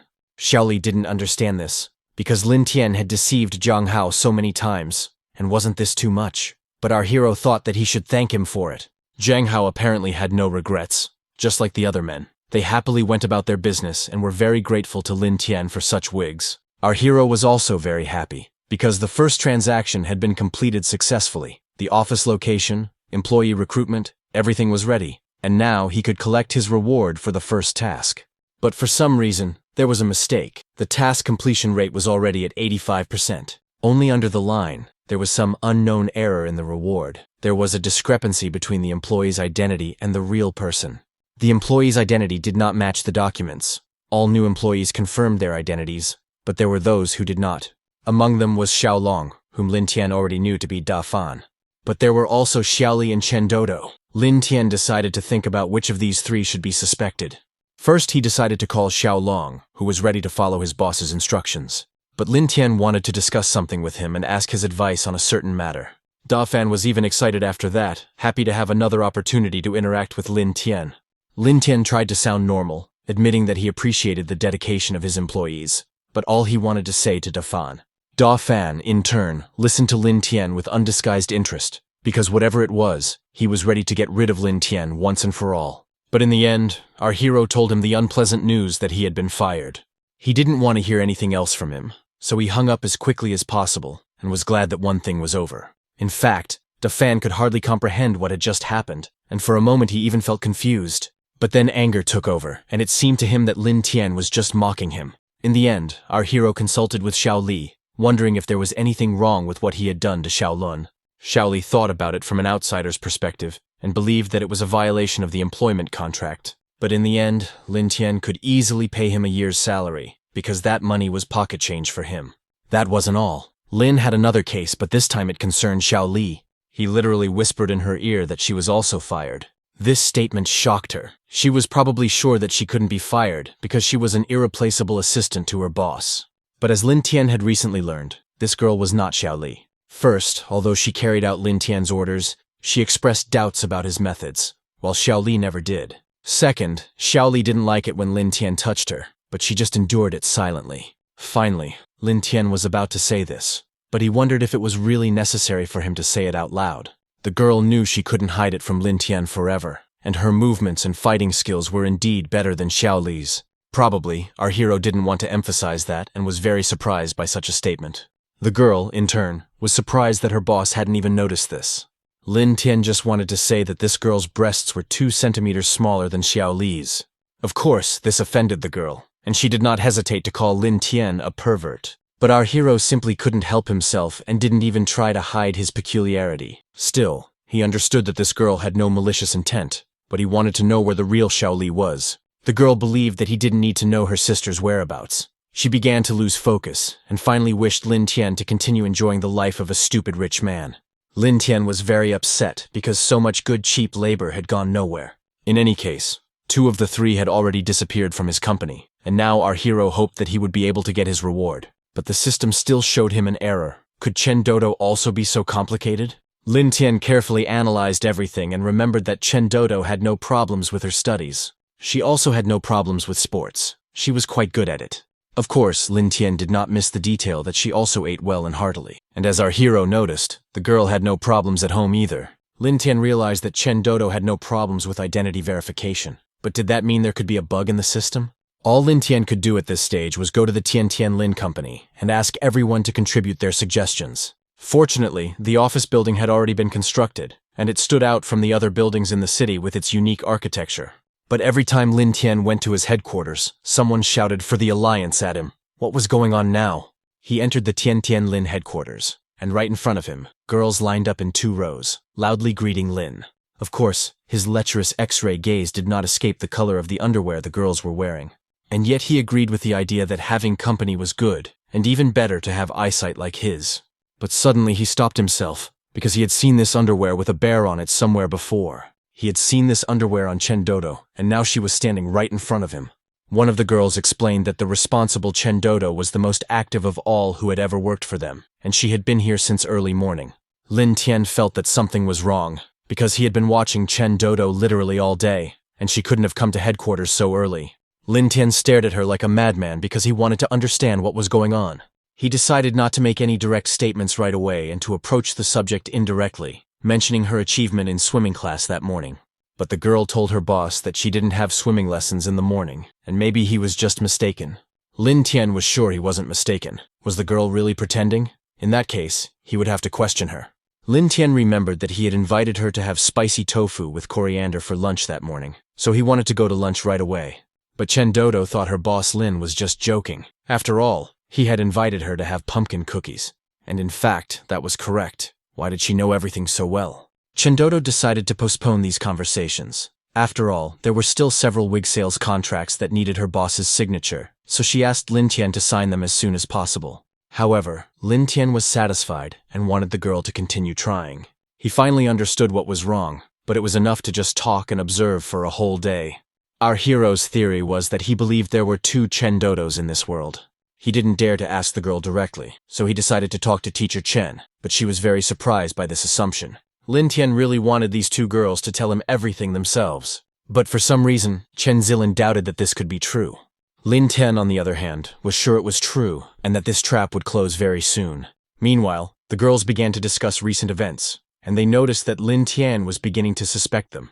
One of them thought, why not confess everything themselves and continue this double game? But another girl wanted to hold out until the last moment, as she still had one last trump card up her sleeve. Our hero was sleeping soundly. It was just another night, but a knock on the door woke him up in the middle of the night. He looked through the peephole, but the hallway was empty and there was no one in sight. It was strange, but Lin Tian didn't think much of it. So he went back to sleep, but as soon as he moved away from the door, he heard another knock. This time, he was sure he hadn't imagined it. This was enough to start annoying our hero, so he asked seriously who was there. But no one answered, and in the end, he had to go out into the hallway, where he saw a strange silhouette out of the corner of his eye. This silhouette was getting closer and closer to the guy, repeating something about a mistake. Supposedly, Lin Tian had made a mistake. But as soon as he decided to turn around, the strange creature disappeared as if it had never been there. He stood there, not understanding what it was. Was it a hallucination? The next morning, everything was as usual, with classes and nothing new. And our hero, as always, desperately wanted to sleep. Chen Dodo noticed Lin Tian's strange mood and asked him what had happened, wondering if he hadn't gotten enough sleep. Lin Tian decided not to hide anything, and shared his experiences and the strange thing that had happened to him the night before. Judging by what our hero told the girl, she concluded that the guy had encountered a ghost. Moreover, the main sign of people who encountered ghosts was a distorted perception of time. They tended to see strange things, such as not recognizing people. Lin Tian had already decided to add to her unspoken suggestion that such people see 2 identical people. Chen Dodo confidently confirmed this and claimed that her boss had encountered a ghost. She was sure that if she said it was an encounter with a ghost, she would get away with it, as it was a proven trick. But our hero did not believe such nonsense, and finally asked directly what kind of relationship Chen Dodo had with her. The girl realized that there was no point in lying anymore, and she didn't even know how to answer, so she started to get nervous. Lin Tian said directly that he had seen everything yesterday, and that she and another girl had dressed up as ghosts, but they were wearing bras with cats on them. Chen Dodo was so embarrassed by this clarification that she covered her chest with her hands and began to get upset. But Lin Tian was determined to see this through to the end, and reminded her that the girls' ghost costumes were torn and their wigs had slipped to the side, so he had seen everything. Chen Dodo didn't know how to respond, because it seemed impossible to her, and everything was perfect between them. But in any case, our hero had long since seen through this masquerade, and he could spot liars right away. Lin Tian understood that Chen Dodo might have some doubts, but she could still trust him. However, the girl believed that Lin Tian should not get involved in this. Otherwise, sooner or later, he and all his loved ones would die. This statement frightened our hero greatly, and he seriously thought about what he had heard. Back in his office, he wondered what this secret was that could kill him. In the end, the two girls appeared before him. They were grateful to Lin Tianyu for his help, but they had to leave. From the above words, our hero finally understood more or less everything. It was all the fault of the Chen family. But was he really the one who couldn't deal with this family? The girls were in no hurry to leave. They were curious. Perhaps their boss did know something about the Chen family after all. This was a topic for a long discussion, so our hero suggested pouring some cola and talking about it. Lin Tian began his story by saying that the Chen family was a vassal of the Li family, and the Li family is one of the 4 legendary families of China. Although the Li family ranked only 3rd among the other families, it was the strongest in cultural terms. Today, all masters of music, chess, calligraphy, and painting were exclusively associated with the Li family. And if our hero was not mistaken, the Chen family was the very family that sent musical talents to the Li family. The girls were very poor, and they simply did not understand how they could be from a large family. But our hero believed that hands could not deceive. The girls only had to look at the fingers on their palms. The girl thought that Lin Tian had already checked their fingerprints. But in fact, it was much simpler than that, because he was referring to the calluses on their hands, and they couldn't lie. The girls had calluses in characteristic places on their hands, and such calluses could only be found on one type of person, musicians. Even if that were true, it didn't make much difference to the girls, because the Chen family was too powerful. Lin Tian wondered, if the Chen family was so powerful, why did they separate from the family, and why were they able to live separately? It turned out that the reason lay with their father. Their father defended his daughters and was categorically opposed to anyone sending his children to the Li family as servants. But suddenly, while they were driving, they were attacked. There were too many people. The father ordered his daughters to stay in the car and not get out. He left and made it clear to everyone that he would fight even 10 men at once. Then the girls thought that their father had abandoned them and simply gone to his voluntary death. But when they grew up, they realized that their father had saved them by sacrificing himself. This story was so tearful that our hero could not hold back his emotions and simply burst into tears at his father's heroism. That's why the girls didn't want to let him down. They wanted to live well and stay away from the Chen family. Lin Tian wondered if the girls had never wanted revenge. Chen Dodo didn't want to take such a risk in vain, because if the Chen family found out about them, their carefree days would simply come to an end. And yet our hero did not understand why they were not burning with revenge and did not want to avenge their father. Well, it was all very simple. Dealing with the Chen family in their situation was extremely problematic. Lin Tian had long since decided for himself that he would always overcome difficulties. And if there were no difficulties, he would create them himself and overcome them himself. Therefore, he decided that he wanted to help the girls take revenge on their family. He had already drafted a written request, which meant that he was ready to fight the Chen family alone. Lin Tian actually remembered his agreement with Mr. Zhou, because that meant he wouldn't be fighting alone. He would simply give an order that would influence the situation. And let's finally take a look at the Chen family's music school, where teacher Xiaoli was in an ambiguous situation. Principal Chen, meanwhile, looked very relaxed and thought that the teacher would like to have tea with her. But he clearly wasn't in the mood for tea. After all, someone had put on an unusual show at their school. Even after hearing this news, Principal Chen's mood did not change. She decided to have tea first, and then come and sort things out after her tea break. Of course, it was our hero who had staged this show. Lin Tian stood in the main hall of Chen's school and demanded that the principal be called. But if he wanted to see the principal, he had to talk to teacher Xiaoli first. He was considered the best clarinetist in the world, so he decided that he would be the first to start the competition. Since it was a wind instrument, Lin Tian decided that such a task was for Ermazi. This cute, freckled boy named Ermazi was already ready for the competition. But for some reason, Xiaoli felt offended and questioned whether such a boy could compare to him. Lin Tian was also indignant about this. Did you have to look good to play a musical instrument? In that case, why didn't Xiaoli tell him that Lin Tian was musically gifted?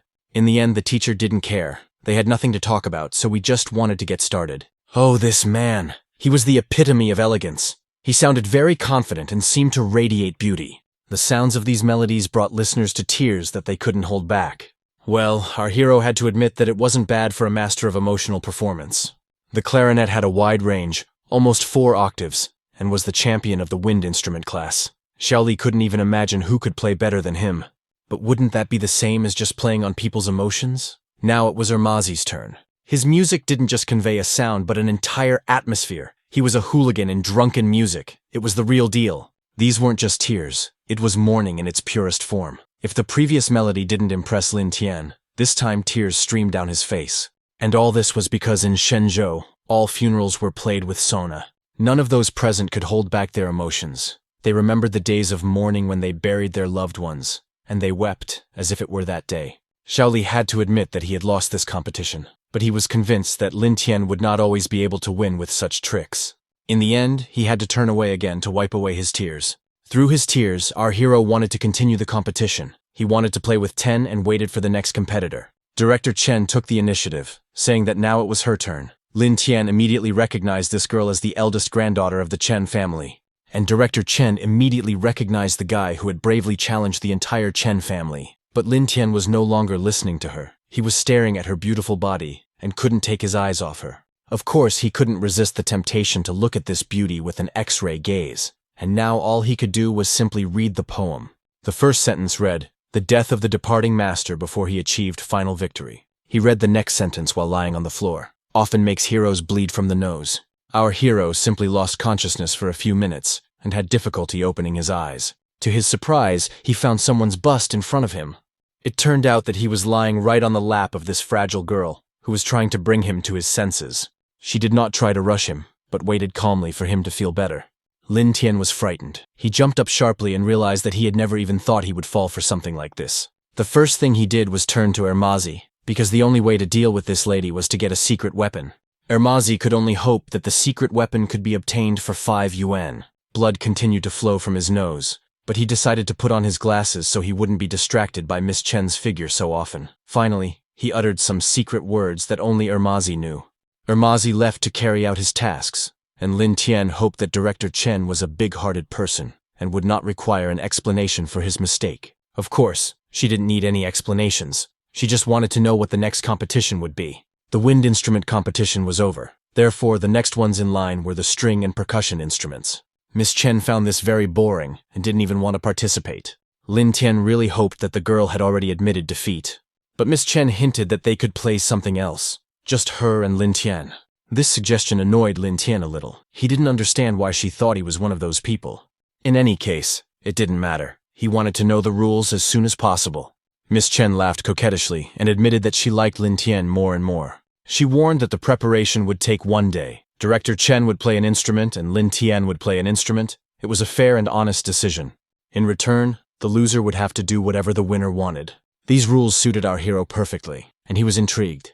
Since they had agreed, Miss Chen decided to seal the deal with a light kiss on the lips. Lin Tian was slightly surprised by the girl's action, so to avoid any misunderstanding, she explained that it was just a kiss to seal the promise. Our hero was indeed slightly embarrassed and still did not understand why they should not kiss for a few more minutes. Nevertheless, Miss Chen was eagerly awaiting Lin Tian's brother's performance.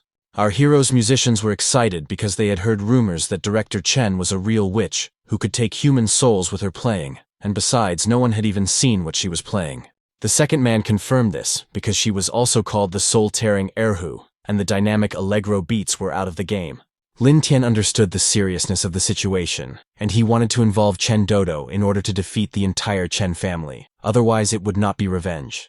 But the men were very surprised, because Chen Dodo did not know how to play any instruments at all. The next day, many people gathered at the stadium so as not to miss such a rare spectacle. After all, it wasn't every day that someone challenged the Chen family. Sparks flew in the air. Lin Tian stood face to face with the unknown witch. The most dangerous moment in our hero's life had arrived. Of course, Lin Tian's close circle of friends also watched this event, and Cao Bi did not miss the electric spark hanging in the air. At first, our hero thought that this spark had simply passed between them, but then he realized that it was real, and for some reason it lingered. The explanation for this phenomenon was very simple. The reason was Miss Chen's electric instrument. This was quite unexpected for Lin Tian, as he thought she would be playing the organ or conducting. He wondered what kind of instrument this witch could have. A synthesizer? An electric guitar? maybe electronic drums, or even an electronic guzheng. You will find out very soon, because Miss Chen has already ordered her boys to bring in the instrument. It was simply enormous, and how they managed to hold it in their hands remained a mystery. Lin Tian had no idea what was hidden under the black cover. Miss Chen already suspected that today, Lin Tian would not become anything more than a brother to her. The girl was happy to present her tool, which was a Tesla coil. Now Miss Chen urged Lin Tian to watch closely what she was going to do. It was a real show that Chen demonstrated with confidence, summoning lightning here. However, not everyone was happy after that, because they had to bake a little, although such music was incomparable and unlike anything else. But Chen, of course, wanted to know the final verdict from brother Lin. Was she really that cool? Despite the fact that such a demonstration changed his hairstyle to look like a lamb's, Lin Tian admitted that she was indeed cool, although the girl even expected Lin Tian to pretend that he didn't care. But first, our hero heard such professional, real electric music for the first time in his life. Secondly, relying only on a small iron cage to isolate the electric field, Miss Chen was still able to control the sound, which Lin Tian could not do. And thirdly, Miss Chen's beauty was completely and naturally in the electric current, and she impressed Lin Tian with it. For some reason, Chen took this praise as if she had won, and now Lin Tian would have to do whatever she said. But the guy reminded her that he did not admit defeat, as the competition had only just begun. But people couldn't even imagine whether there could be music more powerful than what had already been demonstrated. Our hero didn't waste any time, dialed the right number, and ordered them to begin, while he himself picked up Miss Chen's musical instrument. This performance only convinced Lin Tian even more of what music was. In his opinion, music is vibration. Therefore, he decided to use Chen Dodo's method to pay tribute to the Chen family. Miss Chen was very surprised by this statement that music is vibration. But soon everyone heard a strange rumbling sound like an earthquake. People were frightened, and Director Chen's security guards wanted Miss Chen to leave as soon as possible, because they thought an earthquake had started. To calm the crowd, Lin Tian explained to everyone that it was not an earthquake. In fact, it was just his music. It spread everywhere and throughout all the buildings. Lin Tian admitted that his music wasn't very good. He didn't understand rhythm very well, and hadn't studied music theory. But he only had money, and he knew how to use it well. And thanks to his money, he had all these buildings, which served as instruments. Finally, he wanted Chen Dodo to go public. He gave credit to these girls. After all, thanks to Chen Dodo, who studied architecture, he calculated the vibration speed of each building and the sound they could produce. Then our hero used modern vibrators to turn the purity of the sound vibration. Usually, people who perform music control the instruments.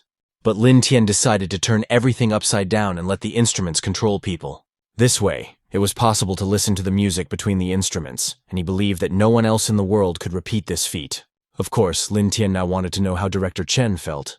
But at one point, something made our hero tense up and start to feel nervous. Miss Chen honestly admitted that she felt very sweaty and incredibly pleasant sensations. But at the same time, she felt sad.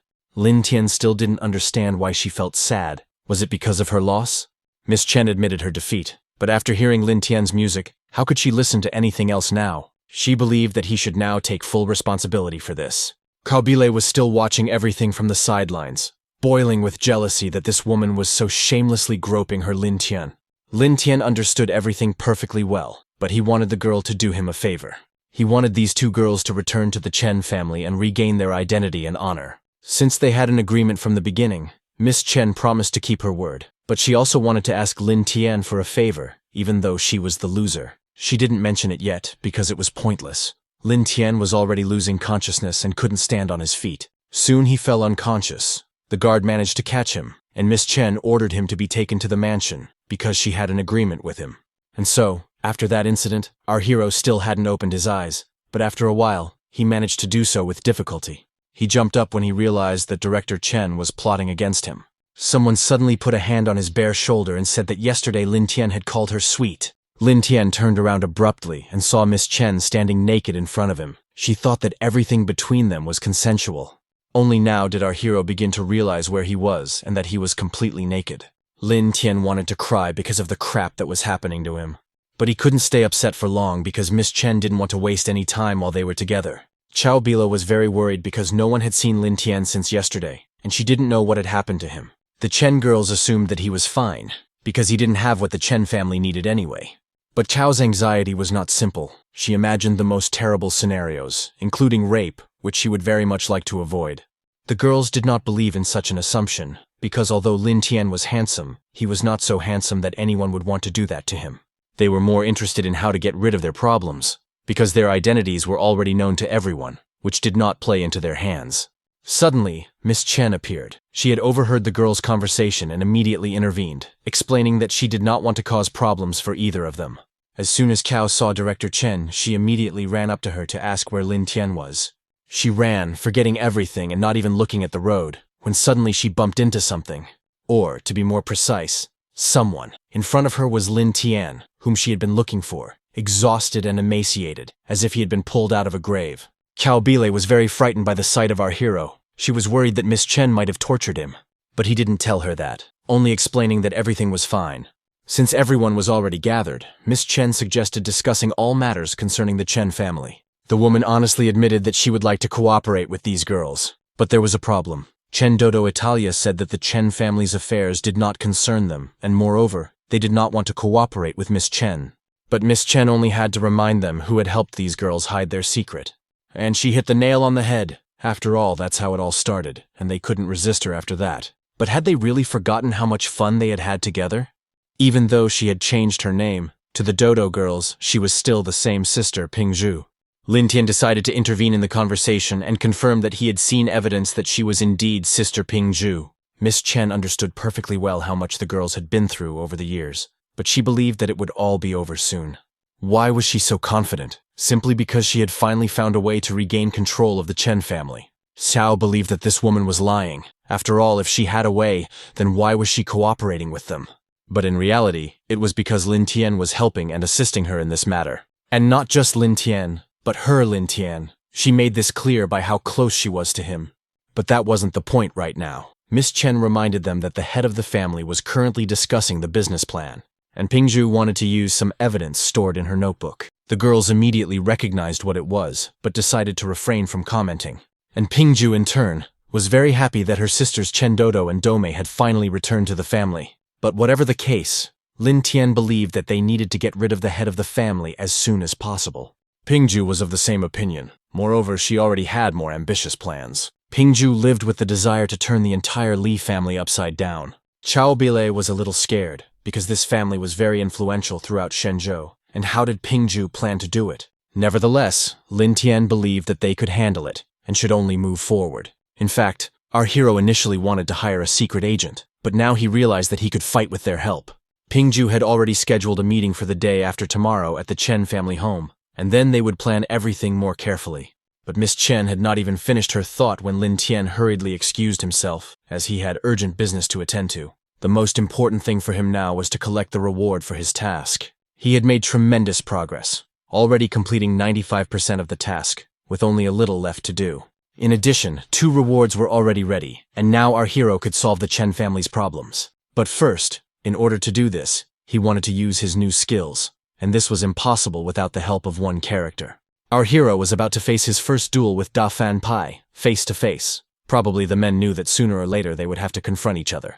They agreed to meet in a cafe, but Lin Tian didn't waste time with pleasantries, and immediately made it clear to this dragon that he wanted to resolve all the issues between them. Lin Tian actually surprised Da Fan with this invitation and this statement. He had been waiting for this meeting to happen, and now it had. Da Fan was convinced that Lin Tian would not be able to defeat a man who had escaped from hell. Since Lin Tian had already seen Su Wumei's techniques, Da Fan considered it unnecessary to hide his own. He challenged Lin Tian to fight and, in turn, used the ancient striking technique of the Su family. Our hero tried not to lose his vigilance and used his new technique, which consisted of viewing his opponent's properties. The system worked flawlessly on anyone. Lin Tian only had to focus his gaze on the person whose properties he wanted to see, and that was all there was to it. So, Da Fan had these stats: strength at 3 points, intelligence at 4, appearance at 3, mana at 5 points, and luck at 3 points. Lin Tianyu now just had to decide which of these attributes he wanted to change, and that was it. Da Fan was not going to cancel his attack, but our hero stood motionless and smiled as if to an old friend. Suddenly, coffee flew past Da Fan's face. For a moment, he even thought it was some kind of hidden attack. But no, it was just someone in front of him who had broken a cup of coffee. The waiter sincerely apologized to the gentleman, because the coffee had simply slipped out of his hands. Da Fan didn't believe in such coincidences, and had already thought that it was really Lin Tian's doing. He continued walking toward our hero and didn't even notice that he had stepped on the spilled coffee. And then he slipped and fell right on it. Even out of politeness, our hero couldn't help but laugh, as he found it quite funny. Of all the properties that Dafan had, Lin Tian decided to choose to deprive him of his luck to zero. Dafan Pai. Everyone calls him the Dragon. He is the strongest warrior in the criminal world. When he was just a child, his father took him everywhere with him. Once, he and his father defeated almost all the families in Shenzhou. In addition, Dafan learned many techniques from various families and mastered them perfectly. Hand, foot, knife, weapon, sword, nunchaku techniques, and so on. Dafan learned everything as a child, and he mastered these techniques perfectly. He even learned the ancient eye technique of the Long family by sitting with his eyes open in front of car headlights for a day. And it was only thanks to this eye technique that he could unravel secrets and see through people. Moreover, of all the fist techniques, the Su family's techniques were considered the strongest. And today he used his strongest technique, but before he could even execute it, he slipped. Someone was watching this whole scene from afar. Of course, it was Su Shuiqing, and she was surprised that Lin Tian possessed such strength that he could even withstand the Su fist technique. There was silence between them, but Lin Tian reminded himself that according to the script, this dragon should say to him, "Why didn't I defeat you?" And indeed, this question was of great interest to Dafanya, and he repeated it thoughtlessly. Lin Tian had already given a prepared answer, and it was all because he had planned it all in advance. But Da Fan was not going to stop there, and wanted his opponent to witness the power of another ancient technique. Powerful Qigong. It was the power of the super dragon, the technique of the dragon family, the spirit of the heavenly dragon. Su Zhueqing was shocked, because Da Fan had shown his true power, which affected everyone. However, our hero was also surprised and a little nervous, because it turned out that this guy could even do that, and his properties did not change. Da Fan was unstoppable now. He was going full power and was about to bring Lin Tian to his knees. The blow hit our hero right in the chest. He didn't even know if it was possible to resist the change in properties. But in the end, he couldn't do anything at that moment, and Da Fan's powerful blow knocked him to the floor. Da Fan believed that Lin Tian was lucky, because it was the most ancient technique, and in the last 50 years, our hero would be the only one to die from it. Lin Tian got up from the floor with ease, but admitted that it was indeed very powerful. Still, Da Fan had expected his opponent to be unable to get up at all, so now he was nervous. Since Da Fan's round was over, it was now Lin Tian's turn to attack. The same fire as Da Fan's surrounded our hero's body. Lin Tian felt great. He couldn't even hold back a smile from the power he had gained. Da Fan had no idea where Lin Tian had learned the ancient techniques of his family. Lin Tian was surprised that Da Fan didn't even know his alias, and his alias was the copy ninja Tian Tian Lin. Without waiting or saying a word, Lin Tian quickly struck Da Fan. The guy had a rough time, and after that blow, his appearance was even slightly damaged. But fortunately, he was alive. But what worried him more was how Lin Tian managed to do such a thing. Our hero seemed to activate his father's mode and offered to teach Da Fan Yu this. All this was, of course, because our hero used a skill he already had in his arsenal. As it turned out later, intelligence is the most important thing, which our hero had already realized more than once. During the attack, the dragon's energy was fueled by the surrounding aura, no matter what it was.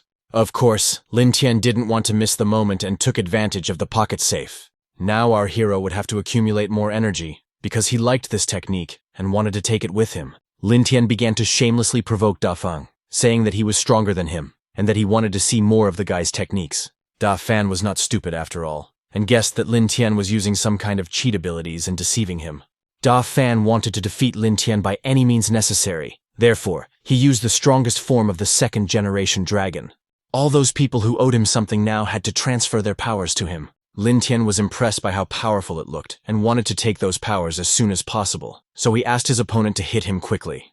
Da Fan had never heard such a stupid request in his life, but perhaps after working for Lin Tian for so long, he had stopped being surprised by anything. But of course, he couldn't refuse, and threw a ball of energy at his opponent. Da Fan was sure that Lin Tian would not survive such an attack, but our hero simply snapped his fingers, and the ball flying towards him disappeared into space as if it had never existed. Da Fan expected anything but such an incident. He probably still has a lot to learn about his former employer. The cluster of human energy was stored in our hero's system safe. Lin Tian turned around with satisfaction and left, thanking Da Fan in advance for sharing this with him. If he had anything else useful, he should let him know. Lin Tian calmly left the already destroyed cafe, but Da Fan was literally burning with rage, his cries audible throughout the street. Lin Tian paid no attention to this, because suddenly the guy noticed that he had a new task. The task was called Qigong Master. According to its conditions, he had to obtain true energy, and as a reward, he could receive a side task called Expert Wu Lin. Of course, the guy accepted this task, as it looked very tempting. But then he wasn't so happy anymore, because he had to create his own techniques in 3 days. And if he failed this task, he would be punished by having all his chakras disrupted.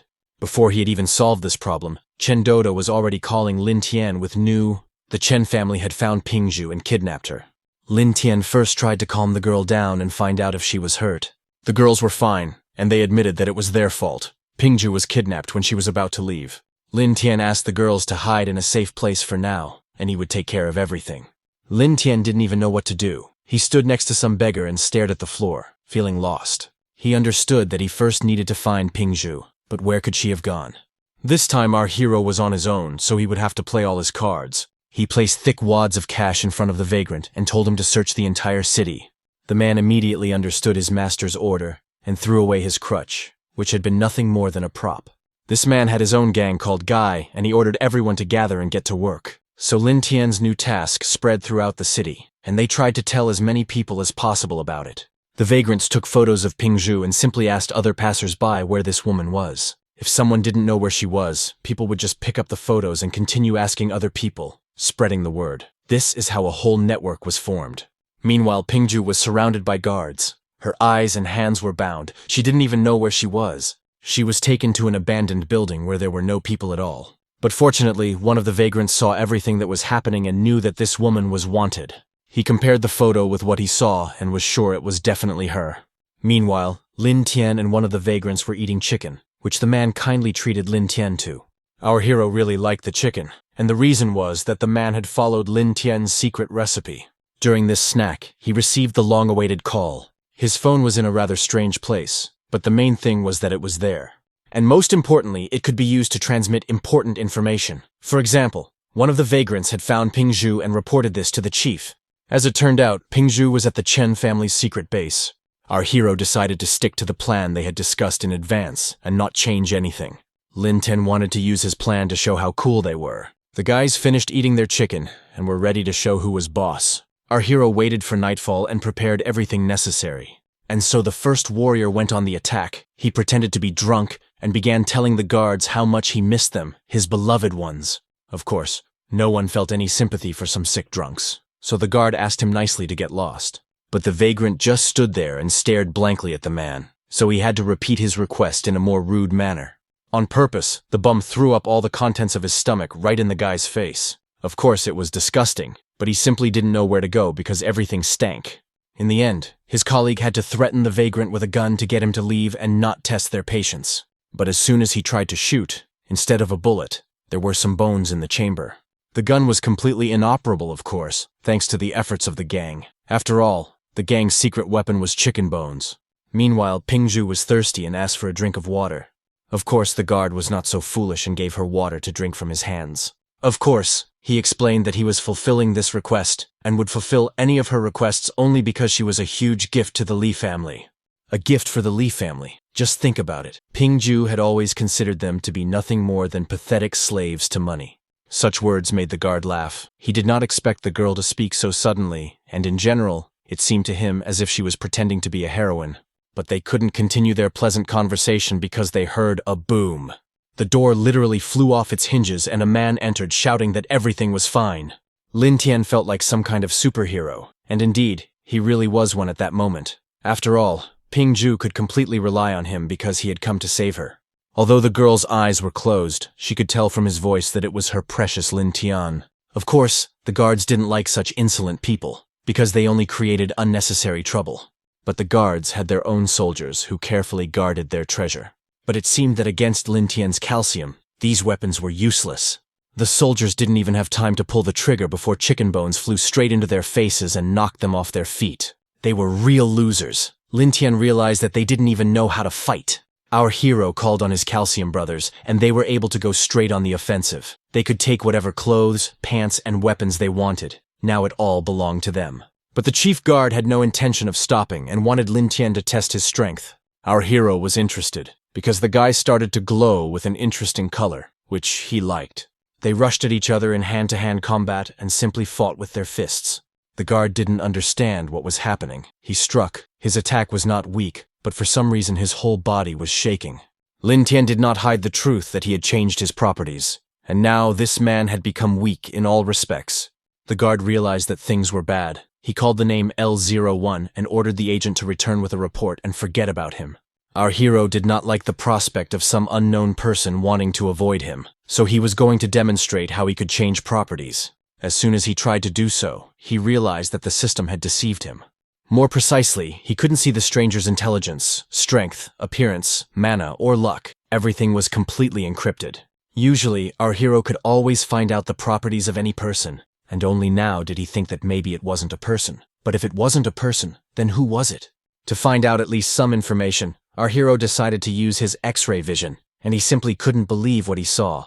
But even if he didn't believe his eyes, the proof was right there in his hands. A broken strand of golden hair. It was his former employee, Xiao Li. She had once been loyal to him, but as it turned out, she had other goals. Lin Tian reviewed different versions of what could have happened, and each of them shocked him. It was enough to imagine that Xiao Li could tell him that from now on she was no longer human. After all, our hero understood that the system was unlikely to be wrong, which meant that the problem lay elsewhere. The third rule of properties was that the total score of properties could not be changed. The scores could be rearranged as desired, but the final sum would always be the same. The second rule of properties. During inactivity, the property parameters did not change. The first law of properties. Viewing properties was possible for absolutely anyone. Initially, our hero was puzzled by what had happened to the twins and their story, and now he could no longer use Xiao Li. There was only one conclusion. Xiao Li was indeed not human. It was a strange plot twist, and Lin Tian could not answer the question of who the girl really was. But our hero had to return to reality and think about everyday things. The man had already dealt with his enemies and asked his boss how to deal with them. Lin Tian didn't really care. He allowed the gang to do whatever they wanted with them, as long as they didn't take off their underwear and were civilized. Finally, the guy freed the captive. Pingzhu was very surprised that Lin Tian found her so quickly. But it was all thanks to these guys, which our hero didn't even hide. However, Pingzhu believed that thanks to Lin Tian, they were also able to let off some steam. To tell the truth, for some reason this phrase stumped Lin Tian, and he didn't even know how to respond. But there was no need to answer. Pingzhu confidently continued, because she had learned everything about the heiress of the Chen family. Pingzhu was so polite to this man that he considered it undeserved, because he was just a rude man. But he promised to invite her to dinner one day. At the man's request, Pingzhu was no longer so kind. She already guessed that his gang was secretly trying to destroy all of the Li family's plans. But the man pretended that the girl was talking nonsense. Apparently, our hero was the only one in the room who didn't really understand anything. Pingzhu explained everything in order. The guy gang actually worked in restaurants undercover in order to gather information from the people. The man decided to turn this news into a joke, as if it were just a small business. But Pingzhu didn't want this man to be so modest. After all, she had come to him for a reason. It was clear that the man did not want to continue this conversation. He was glad to meet her, but he was tired and wanted to leave under this pretext. Before the man left, Pingzhu decided to clarify one last thing. Did he really not want to take revenge as the eldest of the Li family? It was clear that this topic was too sensitive for Brother Li, as he tried in every way to change the subject or deny the truth. But despite all this, Pingzhu was not going to stop. She did not understand. Would he really forgive them for breaking his legs and throwing him out of the house? Had he never thought about getting back what belonged to him? Lin Tian, meanwhile, was very impressed that old Li really was from a wealthy family. Still, old Li wanted to end the conversation, and he repeated once again that he had no connection to the Li family. Pingzhu actually understood, because every family had victims of behind-the-scenes struggles. But Li did not understand why the woman was talking about this. After all, if he could destroy the Li family, he would have done so long ago. Pingzhu admitted that she used to think there was no hope for that either. But that was until Lin Tian appeared. He was the one who could solve many of their problems. The old man sighed heavily, as if he could no longer argue, and finally wanted to understand what Lin Tian had to do with it. Pingzhu admitted without any modesty that this guy had money, and money solved everything. However, our hero was not ashamed of this at all, and even liked to boast that he had a lot of money. The next day, the most important gentlemen gathered in the Chen family hall. The head of the Chen family, Chen Pingzhu, spoke first. He addressed Mr. Li, saying that the musicians from the Chen family were ready for the next year, and the question arose as to when Mr. Li would need them. Li Dazhen seemed not to be participating in the conversation. He was busy with his phone and couldn't care less about the musicians. Nevertheless, Mr. Chen Pingzhu wanted Mr. Li to make a decision, as the Li family was authoritative in this matter. But Mr. Li Dazhen was too busy, and he didn't want the man to distract him with such nonsense. Pingzhu didn't even know what else to say or how to deal with this underdeveloped teenager. In the end, the third head of the Chen family, Chen Pingwang, thanked them for their hospitality, but was forced to leave this misunderstanding behind. Pingzhu was extremely dissatisfied with this turn of events, because they hadn't finished talking yet, so where was he going? But the Chen family still had no say in the matter, so what difference did his presence make? Pingzhu became even more enraged, because how dare Chen Pingwang speak like that, since Mr. Li was still there? But Mr. Li couldn't care less about what was happening in this room. Whether someone left or arrived, it made no difference to him. Chen Pingwang was the only one who wasn't afraid to say it outright. He was well aware that no one cared about the Chen family, and that in Chen Pingzhu's hands, the Chen family would be completely destroyed. The old man was outraged, assuming that Pingwang would betray him just as he had once betrayed Pingzhu. Mr. Li could no longer restrain himself, and responded to the old man with a harsh slap. He had already warned the old man not to shout, but it was precisely because of Li Dazhen's shouting that he lost. He had practically won, but in the end, he ran into 3 players. Mr. Li pointed his finger at Pingzhu, and ordered him to find these 3 people. Still, he had the courage to remind them that they were discussing an important matter concerning the Li and Chen families. Li Dazhen was not interested in this at all. He wanted these 3 people brought to him by any means necessary, and his father would pay them for it. In that case, Pingzhu couldn't refuse such a wonderful offer. Therefore, he wanted to know the details of the case. One was called, "Why are you wearing my clothes?" The second was called, "Your father is my brother." And the third was called, "Tian Tian Lin." Pingzhu suddenly realized that the name Tian Tian Lin was familiar to him. Pingzhu ordered everyone to quickly find all these people, especially Lin Tian, whom he guessed was some boy from a wealthy family. Li Dazhen was outraged that they had dared to bypass him and win. He wanted to find them and deal with them. But suddenly someone from the corridor shouted that there was no need to look for them. Right in front of them appeared 3 figures: the exiled Lord Li, Lin Tian, and Pingzhu. The girl was happy to introduce herself, asking why he was wearing her clothes. It was her, Pingzhu. Everyone knew Lin Tian, but he still felt it necessary to remind them that he was hiding under the nickname Tian Tian Lin. And finally, the man from the Li family was happy to appear as "Your father, my brother." These nicknames were not created without reason, because Li Dazhen's father was actually his younger brother. Lin Tian immediately warned this brainless teenager that he would kill him if he dared to interfere with him, as he had a team. And as long as Lin Tian was alive, Li Dazhen didn't even have the right to hope for success. In the end, Pingzhu intervened in all this, because it seemed like arrogance to him. He immediately recognized Lin Tian as the man who, together with Pingzhu, wanted to steal the company. Lin Tian put on the most innocent look, as if he had been forced to do it. Pingzhu was outraged. How dare her brother talk to her sister's husband like that? Pingzhu was even angrier because no one obeyed his orders and everything was falling apart. These people in his family had no conscience at all. But Li Dazhen was forced to slap the old man again. How dare this old man talk to their family members like that? In fact, Pingzhu had to forget about the money for the whole next year. Pingzhu couldn't take it anymore and literally begged Mr. Li to reconsider his decision, because without his support, the Chen family would not survive. Pingzhu was shocked that their family could no longer survive without humiliating themselves before the Li family. Where had such a thing ever been seen before? Pingzhu reacted very sharply to any statements that were not included in his script, so he ordered the arrest of this insolent Pingzhu. But Lin Tian stood up for his wife, because if the Li family didn't give them money, other people would.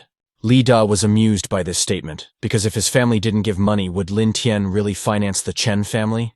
The answer was obvious. Lin Tian had enough money to afford such a luxury. Meanwhile, Pingzhu was speechless. He couldn't believe what was happening, and what was happening was that Lin Tian could now afford to buy the Chen family's company. Actually, no, Lin Tian wasn't after that, even though he could have bought the company very easily. As was well known, the Chen family had always tried to nurture refined classical musicians. But people were tired of this and didn't like it. Therefore, the Chen family made a living only by flattering the audience. Pingzhu thought a little differently, and was much more progressive than these old people. At that moment, it was already a completely different era. It was the era of idols. That is why Pingzhu and Lin Tian wanted to hire versatile artists who could do everything. That way, they could earn money from a large audience and cultivate idols. No one liked this idea, neither Li Dazhen nor the old man Pingzhu. They looked at Lin Tian as if he were crazy. But still, someone approved of this idea and thought it was quite good. Chen Pingwen thought it would be a great direction for the Chen family to develop. However, Others were also willing to consider the idea, especially since they could reconfigure the equipment to suit their needs. Pingzhe continued to be indignant, believing that this bunch of beggars did not know how to earn money. Lin Tian suggested that the old man probably wanted the Chen family to earn money only from the Li family. Li Dazhen, who seemed to have just joined the conversation, decided to clarify whether their money was no longer needed. Pingzhe was afraid that they would be left without funding and began to justify himself sharply, as if that was not what he meant. Pingzhe did not want to drag the matter out, and suggested holding a meeting right away to resolve everything, since it was unclear when everyone would be able to gather again. Li Dazhen was unhappy with this turn of events, because it seemed that the Chen family wanted to turn their backs on them. Lin Tian reassured the young man that they did not want that and had already turned away, so he could relax. Mr. Li had already ordered that the main guests be escorted out, as they were no longer needed here. Pingzhe was pleased with the situation, because the Li family would no longer interfere with them. Lin Tian finally suggested starting negotiations and discussing their future plans. The only one who was unhappy was, of course, Pingzhe. He was overcome with panic that everyone was planning something, talking among themselves, and no one even wanted to know his precious opinion. He was annoyed that these people with their insignificant plans had decided to start something of their own and didn't take him into account. He agreed with the idea that everyone really wanted to become idols now, but they had certain resources, and wasn't it better to do business with the support of the Li family? Lin Tian was obviously waiting for these words from the head, and suggested holding a competition to see whose idol would be more successful. Pingzhe did not rush to refuse, and asked his assistant to bring him a list of this month's programs. They decided to choose this particular program. Whichever idol ended up in the spotlight would take over the leadership of the company. Lin Tian was pleased, so he suggested starting the selection process tomorrow. He planned to find a male idol. Of course, Pingzhe demanded that the Li family be informed of this news quickly, with a request that they choose the most popular artist. Moreover, this artist must be provided with teachers in all disciplines. Music teachers, dance teachers, and rap teachers, and of course a basketball coach. Where would they be without him? The assistant doubted the wisdom of his boss and wondered how important it was to be able to play basketball. The boss was unhappy that his assistant was talking nonsense. He had to do as he was told. Pingzhe was already sitting in our hero's private bus, and they were thinking about what to do. After all, they didn't have any male artists. But Lin Tian had not decided to choose a male artist for no reason. He already had a candidate in mind. Moreover, he was sure that this person would be perfect for them. Surprisingly, that person was Zhang Hao. He already had a slight bald spot and looked quite handsome. Our hero hadn't contacted him yet, but the guy had a bad feeling. Suddenly, his father called him. Zhang Hao thought that he wanted to send him money for pocket expenses again, but his father had other plans. He wanted to open 10 more branches of his company and wanted his son to become a manager. Zhang Hao wasn't very happy about it, but he didn't refuse his father. Still, he wondered where their family had gotten so much money. His father was happy to tell him that they had found an investor. Not only that, but they had just signed a contract, and he had finally managed to pay off all his debts. In short, his father had won his son's agreement, which made him very happy, and now he thought that they could move on to the next stage of the agreement. Lin Tian sat there with a stony face the whole time, although he was probably happy that everything was going according to plan, or maybe he was confident that everything would go according to plan. In the end, he handed over all the necessary funds to Mr. Zhang Hao. He didn't care how they would use them. They could even afford to lose money. Lin Tian had only one goal, to make Zhang Hao a star. Zhang Hao, meanwhile, did not even expect that he would become the boss so quickly. He was now only interested in how luxurious the new branch would be. When he arrived at the address, it was completely empty. He didn't understand what was going on, so he decided that he needed to tell his father to change the location of the branch. As he stood there feeling nervous about it, a woman's hand touched his shoulder and greeted him. He turned around and saw an incredibly beautiful girl behind him. The stranger just wanted to ask if Zhang Hao was the manager of this restaurant. Zhang Hao was very embarrassed by the attention of such a lovely girl and replied uncertainly that he thought he was the manager. The stranger was delighted, as she had heard that a very good restaurant was opening from the Zhang Hao company. The girl admitted that she couldn't afford to eat at the main Zhang Hao restaurant, but she thought she would finally be able to eat at its branch. But she looked at the building and noticed that the restaurant had not yet opened and she had rushed too soon. It didn't matter to Zhang Hao anymore, so he said that they had opened a long time ago and that the girl could come in. But there was absolutely no one in the restaurant, and the guy was confused because he didn't know what to do. Besides, the girl was in a hurry, and she was wondering how long she would have to wait because her classes were about to start. The guy still didn't really know how to get out of this situation, but he promised that everything would be ready soon. Zhang Hao had once seen other chefs cooking, so he wanted to do everything he could. He started cooking, but suddenly heard screams in the main hall. The unfortunate girl was surrounded by huge men on all sides. Zhang Hao just glanced at these people, turned away, and was terrified. It was too late to run away, because the stranger thought that the director had come to rescue her. In order not to lose face, Zhang Hao said that this was indeed the case, and that the girl had nothing to fear from him. The men were ready to beat this guy up and kick him, but he believed that whoever was to blame should be asked, and why did these men need him anyway? The girl was delighted, because Zhang Hao turned out to be so strong and managed to defeat everyone with just one blow. Zhang Hao himself couldn't believe that he had defeated them all. Suddenly, someone had been secretly filming them for a long time. The journalist never thought that the young hero could surprise them so much. Brother Zhang had already become this girl's idol. He was fair and could speak so beautifully. Yes, he was destined to become an idol. Zhang Hao was surprisingly very modest and thought that he was far from being an idol. Soon, news spread everywhere about how the modest restaurant manager heroically saved the girl and destroyed a group of bandits. Pingzhe and Lin Tian were already satisfied with this news, because Cao Bilo had done an excellent job.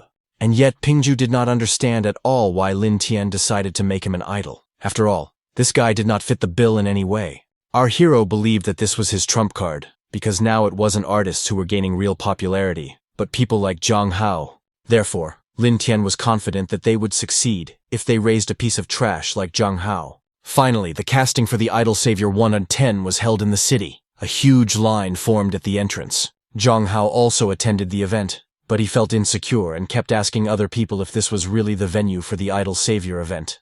When people saw Zhang Hao, they whispered to each other, recognizing him as the young hero who had saved the girl. The girl looked at Zhang Hao and confirmed that it was indeed him. After all, he had such a silly but cute look about him. He could definitely make a great idol. Pingzhe, of course, noticed the mood of the crowd and Zhang Hao, immediately guessing that this was the guy Lin Tian had chosen. In fact, no one expected that the news about Zhang Hao would surpass the popularity of all the websites that had been bought by Chen's company. They had spent a lot of money, but Pingzhe had to admit that they had lost the first round, and now they were convinced that Lin Tian should not be underestimated. The host had already started the show and welcomed the guests, and the broadcast of their event was about to begin. The first candidate was a student intern from the Faculty of Culture, Li Tai. This handsome guy sang and danced beautifully. He was full of himself and left no one indifferent. Girls were especially fond of him. All Li Tai had to do was glance at someone, and they would fall in love. He was loved by the audience because he was gorgeous and talented, and the judges gave him a perfect score of 10 points. Pingzhe was sure that victory was theirs. Of course, at Pingzhu's request, the judges gave them the scores they needed. But now it was the next contestant's turn. It was Zhang Hao. He clearly did not know how to behave in public and did not have the same showmanship qualities as Li Tai, so he was very withdrawn now. Zhang Hao also felt confused. He just hoped he had come to the right place. People didn't understand what was wrong with this guy. To them, he seemed funny and stupid, so no one in the hall could hold back their laughter. Zhang Hao pulled himself together and began to sing as best he could, ignoring the other people. But suddenly he lost his balance, tripped over his own foot, and fell down. Security guard Pingzhe watched the spectacle and laughed, certain that this guy would be disgraced and kicked out. But in the end, one of the judges decided to speak up. Zhang Hao already understood that he had not made the desired impression on the audience and was ready for any reaction. As it turned out, one of the judges was Lin Tian. He stood up to say that he could no longer watch this. Zhang Hao had not paid attention to who was sitting among the judges until that moment, but he was surprised when he saw Lin Tian's brother. Pingzhe was equally surprised that this guy was among the judges, and what was he doing there in the first place? Chen's assistant felt that he was losing control of the situation, because earlier they had checked all the lists of judges, and there were only top streamers on them. But apparently, this guy didn't think so. Even Pingzhe knew that Lin Tian was a top streamer. He wouldn't even be surprised if this halfwit had slipped him some money for his evaluation. With a completely serious expression, Lin Tian expressed his opinion to everyone that Zhang Hao's performance was not bad. The competitors didn't even expect Lin Tian to want to promote his idol in this way, so it was a shock to them. Lin Tian was still forced to admit that the previous contestants' parameters were much better. That's why our hero decided to use the golden button to give Zhang Hao a chance to prove himself in the final. People were amazed. Was something like this really possible? After all, it seemed obvious to everyone that Zhang Hao was far from being an idol. Lin Tian anticipated these questions. People were probably wondering why he had made such a decision. The audience tried to make sure they had heard correctly, and that one of the judges had indeed pressed the yellow button. To reassure everyone of Lin Tian's decision, he clearly repeated that he had indeed given Jiang Hao the opportunity to advance. The other judges were also not particularly happy with this decision, as it was not entirely appropriate, and they hoped that Lin Tian would reconsider his decision. In the end, someone from the crowd decided to influence this decision, and shouted that he was against it. Pingja picked up on the mood of the audience and confirmed that he was against such lawlessness. Lin Tian, looking completely innocent, asked why they had such an opinion on the matter. Pingja's answer was simple and obvious. Jiang Hao couldn't sing or dance, so why should he be allowed to advance to the finals? Why couldn't Lin Tian give Li Tai this chance? Lin Tian, meanwhile, was struggling to come up with the most appropriate answer. But Pingju didn't let him finish, and rudely interrupted with his guess that Lin Tian was in cahoots with Jiang Hao, and began to question what kind of relationship he had with Jiang Hao. In a few minutes, Vice Chairman Pingju checked some information on the internet. As it turned out, the company that sent Jiang Hao was a joint stock company, and the main shareholder in this company was, of course, Lin Tian. Jiang Hao was completely lost. He probably didn't even know what was going on. However, the host did not expect this, and did not think that the best streamer would turn out to be such a person. Pingja plucked up his courage, went up on stage, and began to demand an explanation from Lin Tian. However, our hero wanted to explain why he gave this opportunity to Jiang Hao, and the reason was that Jiang Hao was his employee. Pingja was discouraged by such honesty. Lin Tian admitted that he had deceived everyone, and he was sure that soon this guy would be slandered. But that wasn't all. All the artists on that stage were his employees. Even the most incredible idols and other popular performers confirmed their boss's words. All these people worked under the Pingju Music Company. They were official partners of this program, if Pingju didn't know about it yet. The assistant chairman was angry because despite this, their sport had not gone anywhere. The assistant chairman demanded that the other judges quickly use the eject button and expel Jiang Hao, of course, for money, as he immediately hinted to them. They couldn't disobey this gentleman and did as he asked. 2 against 1, Pingju was sure that Jiang Hao had lost. Lin Tian sighed wearily and heavily, trying to find the right words. It was certainly good that they were against him. But did they really think that Pingju had won this argument? The men looked in the direction Lin Tian was pointing and saw the following scene. Pingja had already given the contract to Li Tai, and he confidently signed it without hesitation. Lin Tian, in turn, thanked Pingju for providing them with such a talented artist, because now he was theirs. And according to the rules of the bet, Pingju no longer had his idol. This meant that Lin Tian had won the bet. The assistant chairman was on edge, because it was a real deception and they had been blatantly cheated. Lin Tian, however, did not hide this, and boldly admitted that he really did have a trump card up his sleeve. Pingja, meanwhile, either couldn't believe what was happening or something else, but he burst into hysterical laughter. However, none of that mattered anymore, because now it was time to give Lin Tian the position of head of the Chen family. But before handing over the position, the assistant chairman demanded that our hero first pay a penalty for terminating the contract. Without any fuss, our hero handed the man a small stack of craft paper. The man could no longer control himself and lost his temper, because he recognized in this bundle the very money with which he had bribed Lin Tian yesterday. The guy could do nothing but chuckle and ask how it felt to have your own money used to pay your fine. It must have been incredibly pleasant. Pingju, who had been silent until then, joined the conversation and ordered everyone to stop. Lin Tian felt somewhat offended, because Pingju yelled at him, and for no reason. Even his father had never yelled at him. Pingju believed that you could fool around as much as you wanted, but he couldn't allow anyone to disgrace his family. So he warned the boy that he had gone too far, and called Mr. Li, making it clear that he needed him. In this way, he wanted to show Lin Tianyu what happened when rich people played games. Meanwhile, one of the officers approached the host of the project and said something that made the man nervous. Later, he warned everyone that due to technical difficulties, filming had been completed and the show was cancelled. Sarcastically, Pingju began to tell Lin Tian that the family had helped them cancel the show.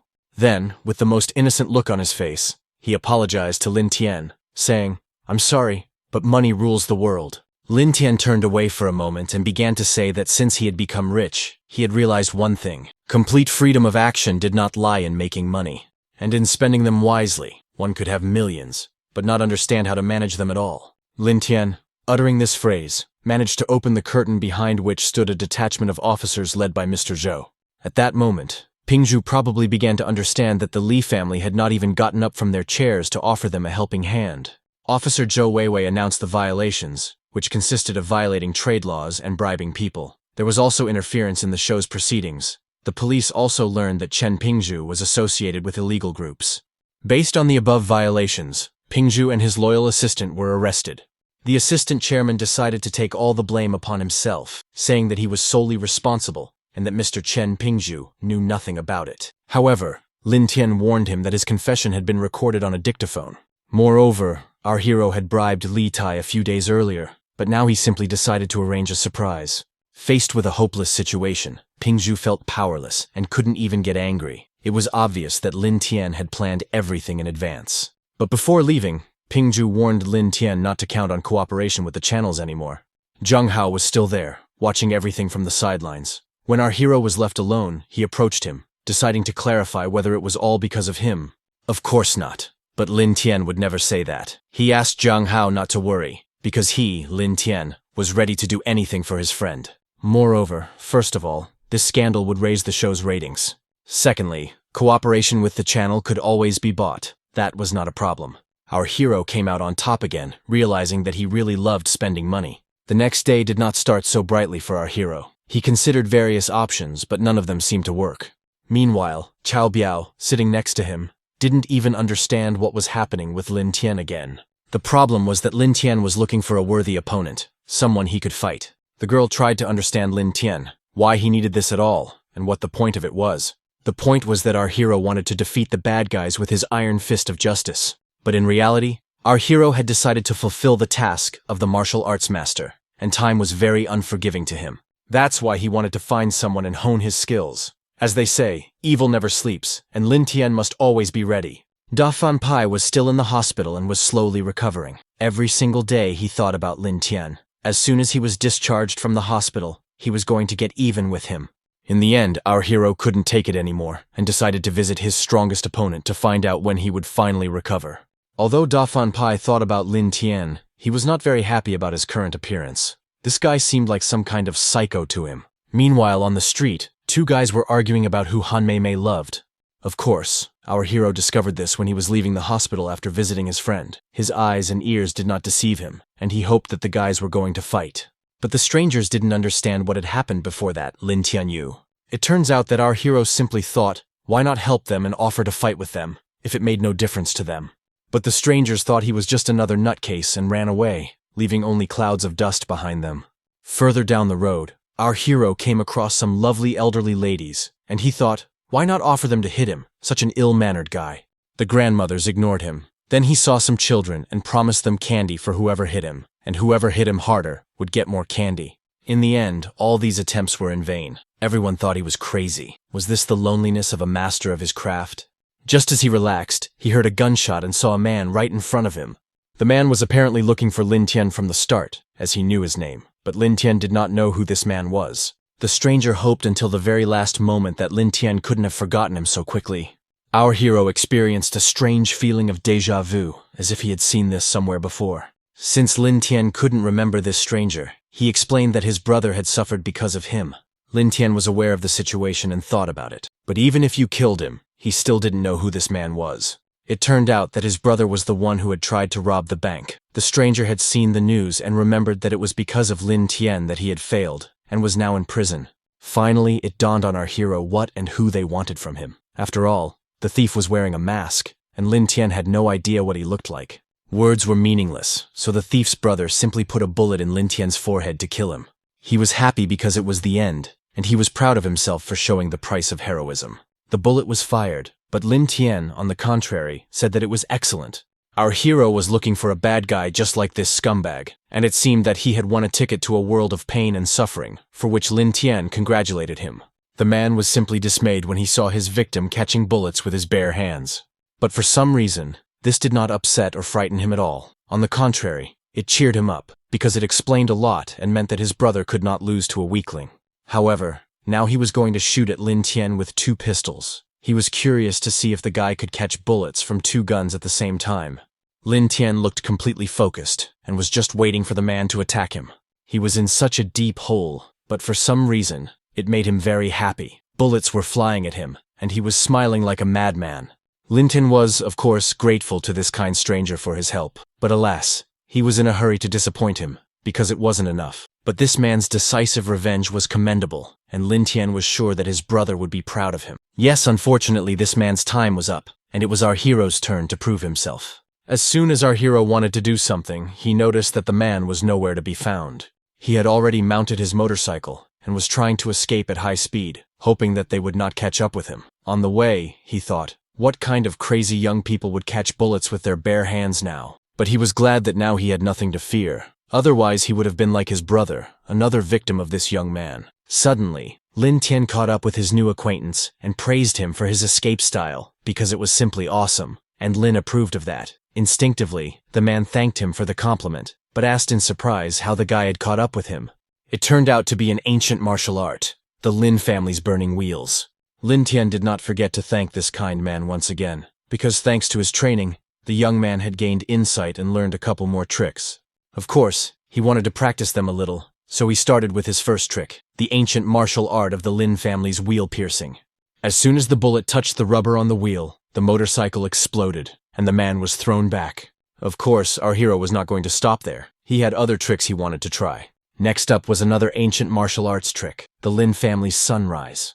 After this attack, the man's eyes were literally blinded. For a moment, he felt that he could not see anything, and his eyes hurt terribly. At one point, Lin Tian admitted that it was something along the lines of, just don't copy it exactly so you don't get caught. The guy honestly admitted that he copied this trick from an anime he once watched.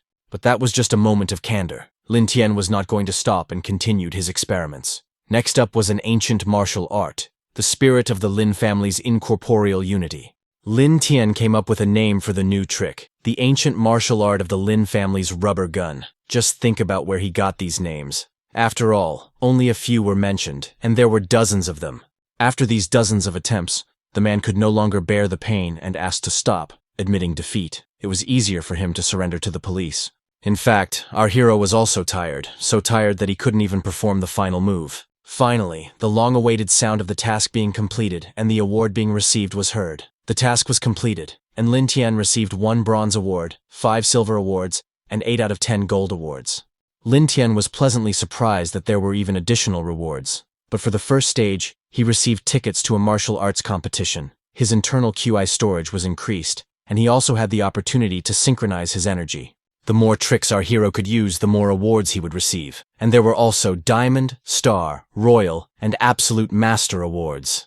It all boiled down to the fact that he needed to find a stronger opponent and hone his skills. So he remembered that the man had mentioned something about the Song family and its 7 demons, and now he wanted to find out more about their family. The next day, our hero and Chao Biao set off for the place of the 7 demons of the Sun family. Their bad reputation preceded them. But today they would go undercover to their residence in Tuong and deal with everyone at once, as Lin Tian had planned. Chao Bilei admitted that she hadn't been in the underworld for a long time, and she even got goosebumps. Who knows? Maybe she was happy to return to the past. But at the doorstep, they were greeted with incredible kindness. Or, to be more precise, with knives and gangster slang. The guys stopped our heroes because they needed to know where they were going, and if they had tickets. Lin Tian was slightly confused and indignant, because what tickets were they talking about? In the end, he admitted that he had a couple of tickets, but he couldn't give them away because they were his. The guys clearly didn't like this answer, and they immediately went on the attack. Chao Bilo decided to take the initiative in this situation and asked the guys to stop, since this was her territory after all. She whispered to Lin Tian that what they were saying was local slang, meaning slow down and ticket. However, our hero didn't need to worry, as Chao could handle it herself. At that moment, it was as if America had been discovered for our hero. He was surprised that such a thing even existed. Already speaking in gangster slang, Cao Bilo addressed the guys, saying that if they were going to act superior to them here, they'd better call their parents right away so that the adults could talk, which in plain language meant, "You're no match for me." After such a short introduction, the guys immediately understood that this girl was one of their own. The man continued the dialogue, because the Heavenly King wanted to catch up with the mountain tiger. In plain language, this meant, "How brave. Aren't you afraid of the wrath of your ancestors?" Cao's answer was not long in coming. The river demon could not enter the city pagoda, which meant, yes, these ancestors must already be standing on the edge of the cliff, ready to jump into the raging river before it finds them. "You chirp too beautifully for such a gray chick," said the man. "That means you bluff well. I almost believed you. Roots grow into the ground, and the deeper the root, the older the tree." Cao made it clear that she was the daughter of a branch of the clan, the main branch of the clan. All this time, our hero was trying to understand this intricate dialogue, but apparently he was having a hard time doing so. The man asked how long Cao had been caring for the tree, which indicated what generation of disciples she was from. To build a house, you need a foundation, and then you need to lay all the bricks from the first row to the end. Calbi could not actually say this until she entered the main hall. The man said that someone had already laid the foundation for Cao. In translation, did she mean to say that she was from the first generation? His insight could always find light in the darkness. Cao meant that if he understood who she was, he should accept it as a gift and let them pass. It was such a beautiful day, but the stranger who came out from inside the house did not understand why there was so much noise. The young man introduced himself as Sun Ji, but he allowed these guests to call him simply Sun. Some progress had already been made. Lin Tian and Chao Biao introduced themselves and gave their names. Sun Ji continued to speak in local slang, asking the guys what they thought of the weather here, which meant who sent them here. Lin Tian, who did not know how to speak gangster slang, answered the question directly, saying that the weather was beautiful, as it was everywhere, with a light breeze and no scorching sun. Chao whispered to the guy to be careful, because Sun Ji was communicating in slang.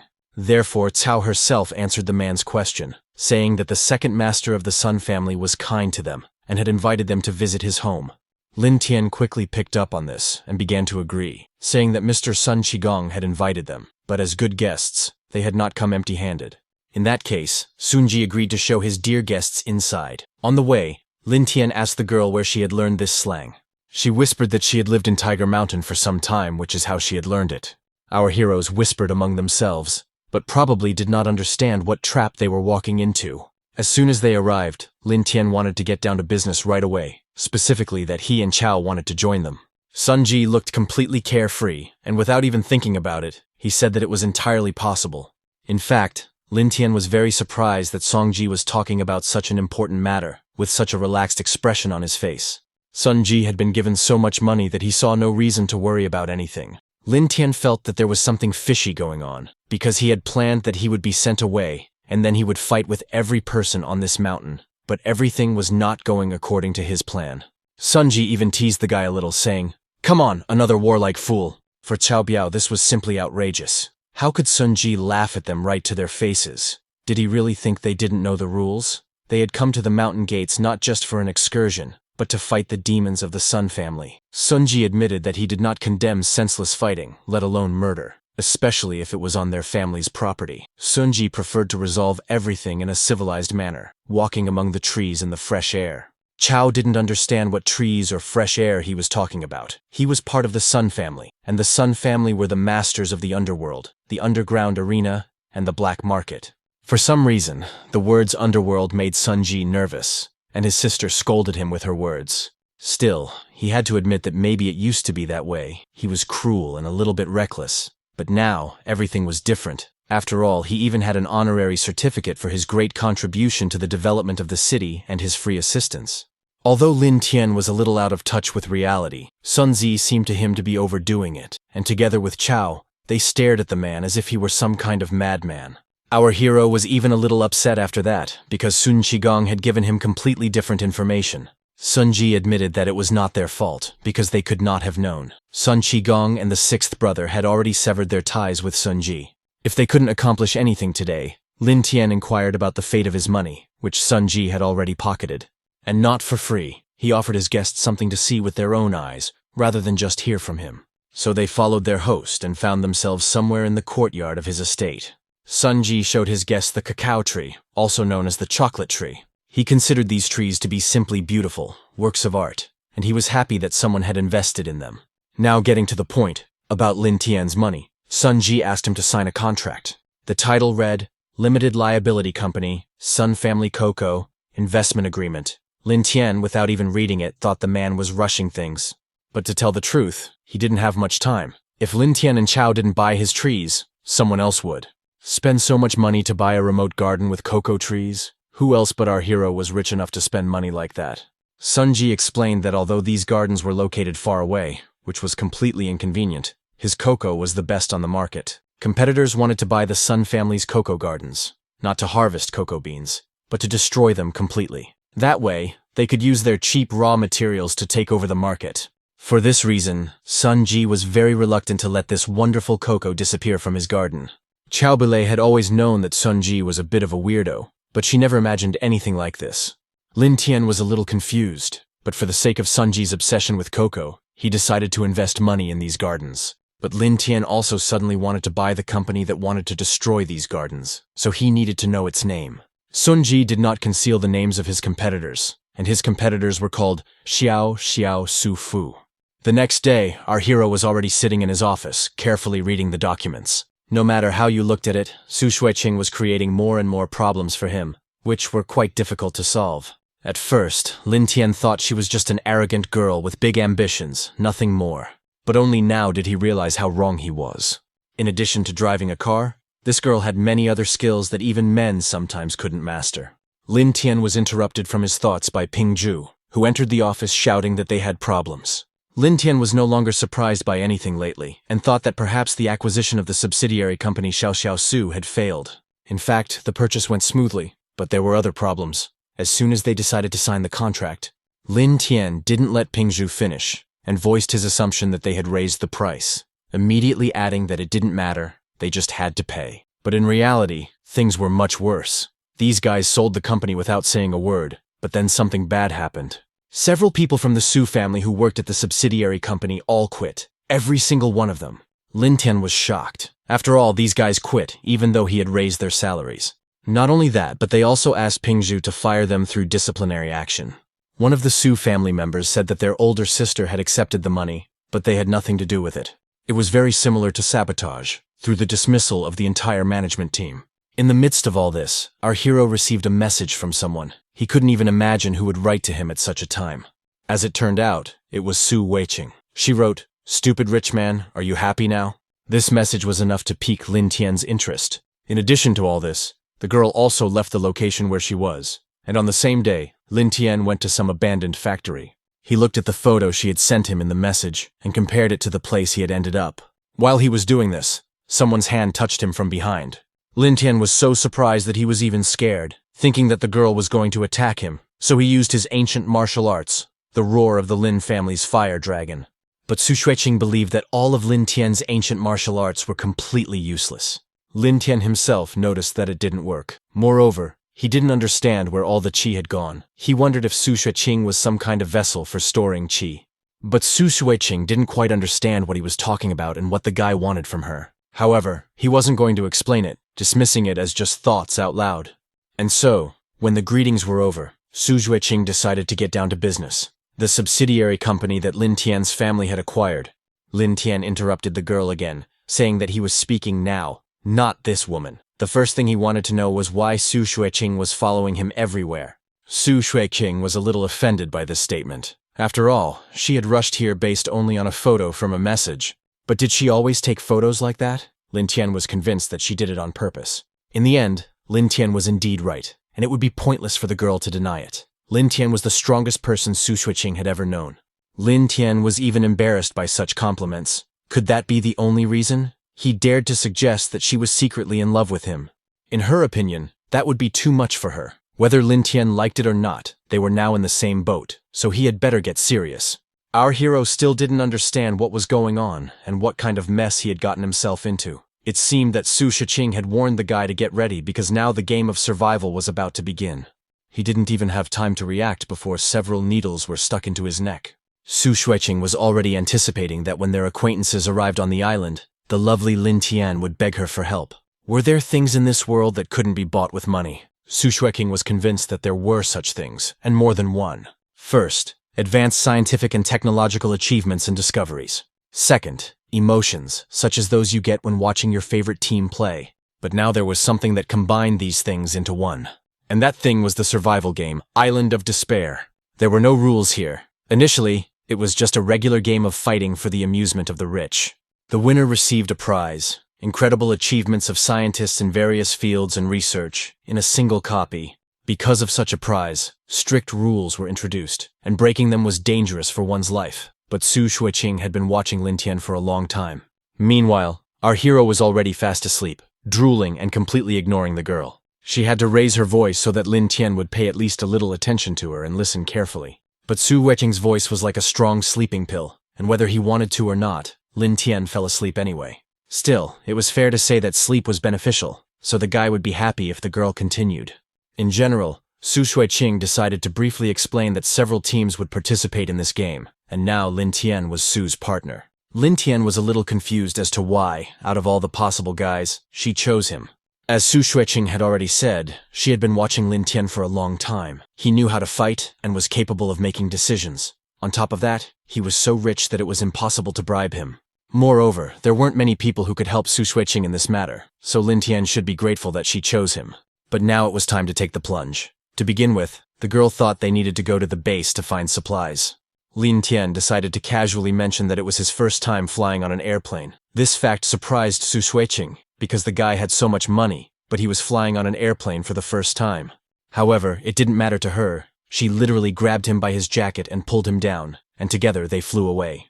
Only when they were already approaching the ground did Lin Tian realize that he had encountered a small problem. He didn't have a parachute. Panic set in because he could die. Su Xueqing explained that according to the rules, the group was only allowed one parachute, but since the girl was generous, if Lin Tian called her mistress, she would share her parachute with him. Lin Tian heard Su Xueqing's offer, but he had another option. A minute later, the girl discovered that the parachute was no longer on her back. Our hero's wonderful storage space was really convenient to use. Just think how many useful things could be stuffed in there. The girl didn't even realize when Lin Tian had stolen it. But he was a rich man, so how could he be called a thief? Moreover, he had already paid Su Xueqing for this parachute. After all, he had bought it. The girl screamed and demanded that this lunatic give her the parachute back. If he didn't pull the ring now, it would be too late. Lin Tian finally took pity on her, and promised that if she addressed him as Master Lin Tian, please, then he would share the parachute with her. Su Xueqing couldn't bring herself to say it. She could call him by his name, but Master Lin Tian was too difficult for her. Su Xueqing was falling at a breakneck speed, and Lin Tian had time to mock her. The girl was already sure that she would turn into a pancake and just wanted her parachute back. In the end, our hero wasn't such a heartless person, but he still hoped that the girl would call him master later. Finally, the parachute opened. Lin Tian held Su Xueqing tightly around the waist, and they were already approaching the ground. Still, Su Xueqing had a hunch that Lin Tian was just afraid to take responsibility for all this. The closer they got to the ground, the more Su Xueqing could see that they had spent too much time, and that someone must be waiting for them below. Lin Tian did not ignore these guesses, and decided to do something about it. Behind the hangars, men were indeed hiding, waiting for the people with parachutes to land below. They peeked out from behind the wall, and finally waited for the parachute to land right next to them. When this happened, they were happy to wait, but these greenhorns did not understand that any delay was equal to death. The man took aim with his crossbow and hit the target. He was convinced that this was the end for these guys, and now, together with his colleague, he was going to search these people, because they needed money. But to their surprise, they found only some clothes and not a single body. Finally, it dawned on this scumbag that they had simply been fooled like suckers. A moment later, they were lying where Lin Tian and Su Xueqing had been. These guys were obviously not skilled enough to catch our hero. He fell into a deep sleep after Lin Tian knocked him out, but Lin Tian was still surprised that these guys had nothing with them except weapons. Didn't that dear lady tell him that all the participants were rich guys? But before answering that question, Su Xueqing wanted to get her clothes back, because standing there in her underwear was not a pleasant experience. In fact, the girl simply forgot to mention that 60% of the participants were petty thugs, hooligans, bandits, looters, and the like, or as they are called here, tyrants. The rest were rich tyrants. If a tyrant wins, he will be completely acquitted and even given money. But Su Xueqing should have said this right away because our hero was counting on this pocket money, but now there was nothing left. Suddenly the girl noticed something in the distance and warned Lin Tian to be careful. Su Xueqing probably meant only the bullet that the guy had already caught. Lin Tian kept watching and observing, and was convinced that the girl was worried about him. Her concern warmed our hero's heart and soul, for which he thanked her.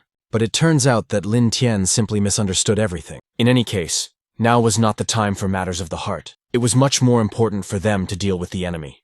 This time, Su Xueqing decided to go to the place where the sniper was standing, so she decided to let our hero see kung fu techniques that were head and shoulders above the ancient martial arts.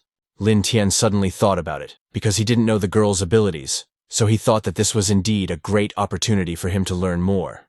Literally a few minutes later, the girl, as promised, brought the body of the sniper who had shot at them. The poor guy didn't have time to escape.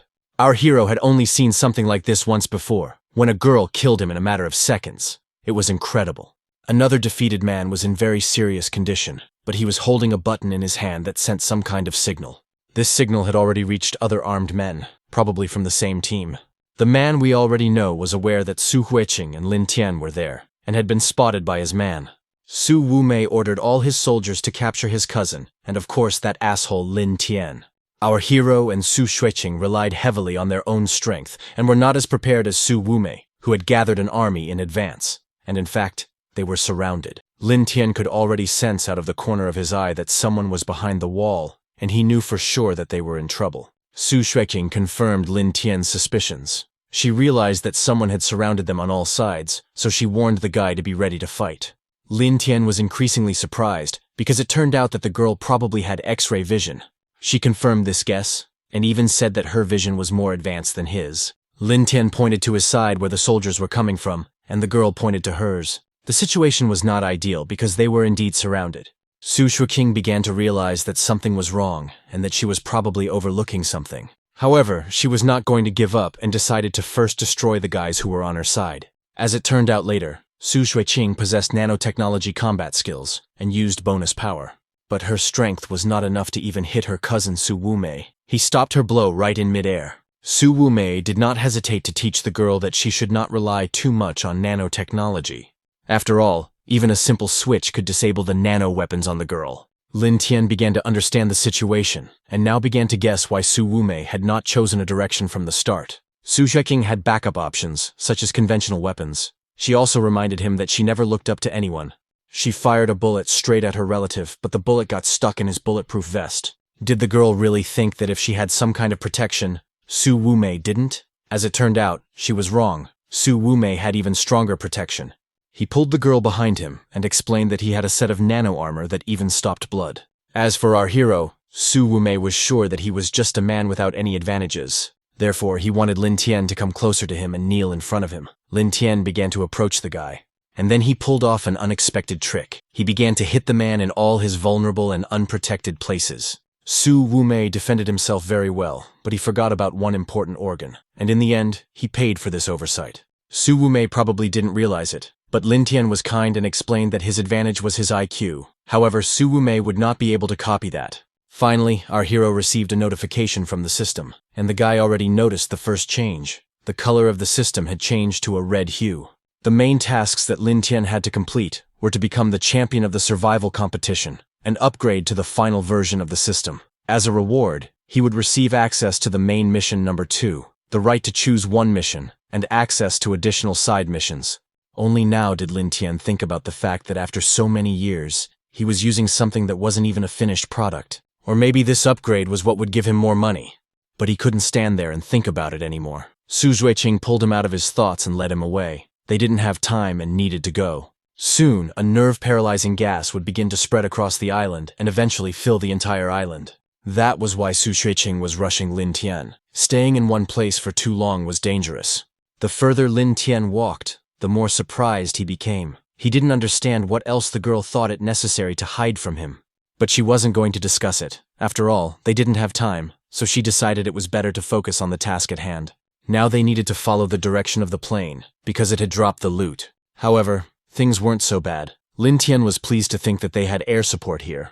Most of the participants already had top-of-the-line equipment, except for Lin Tian and Su Shuiqing, as Su Wumei reminded them.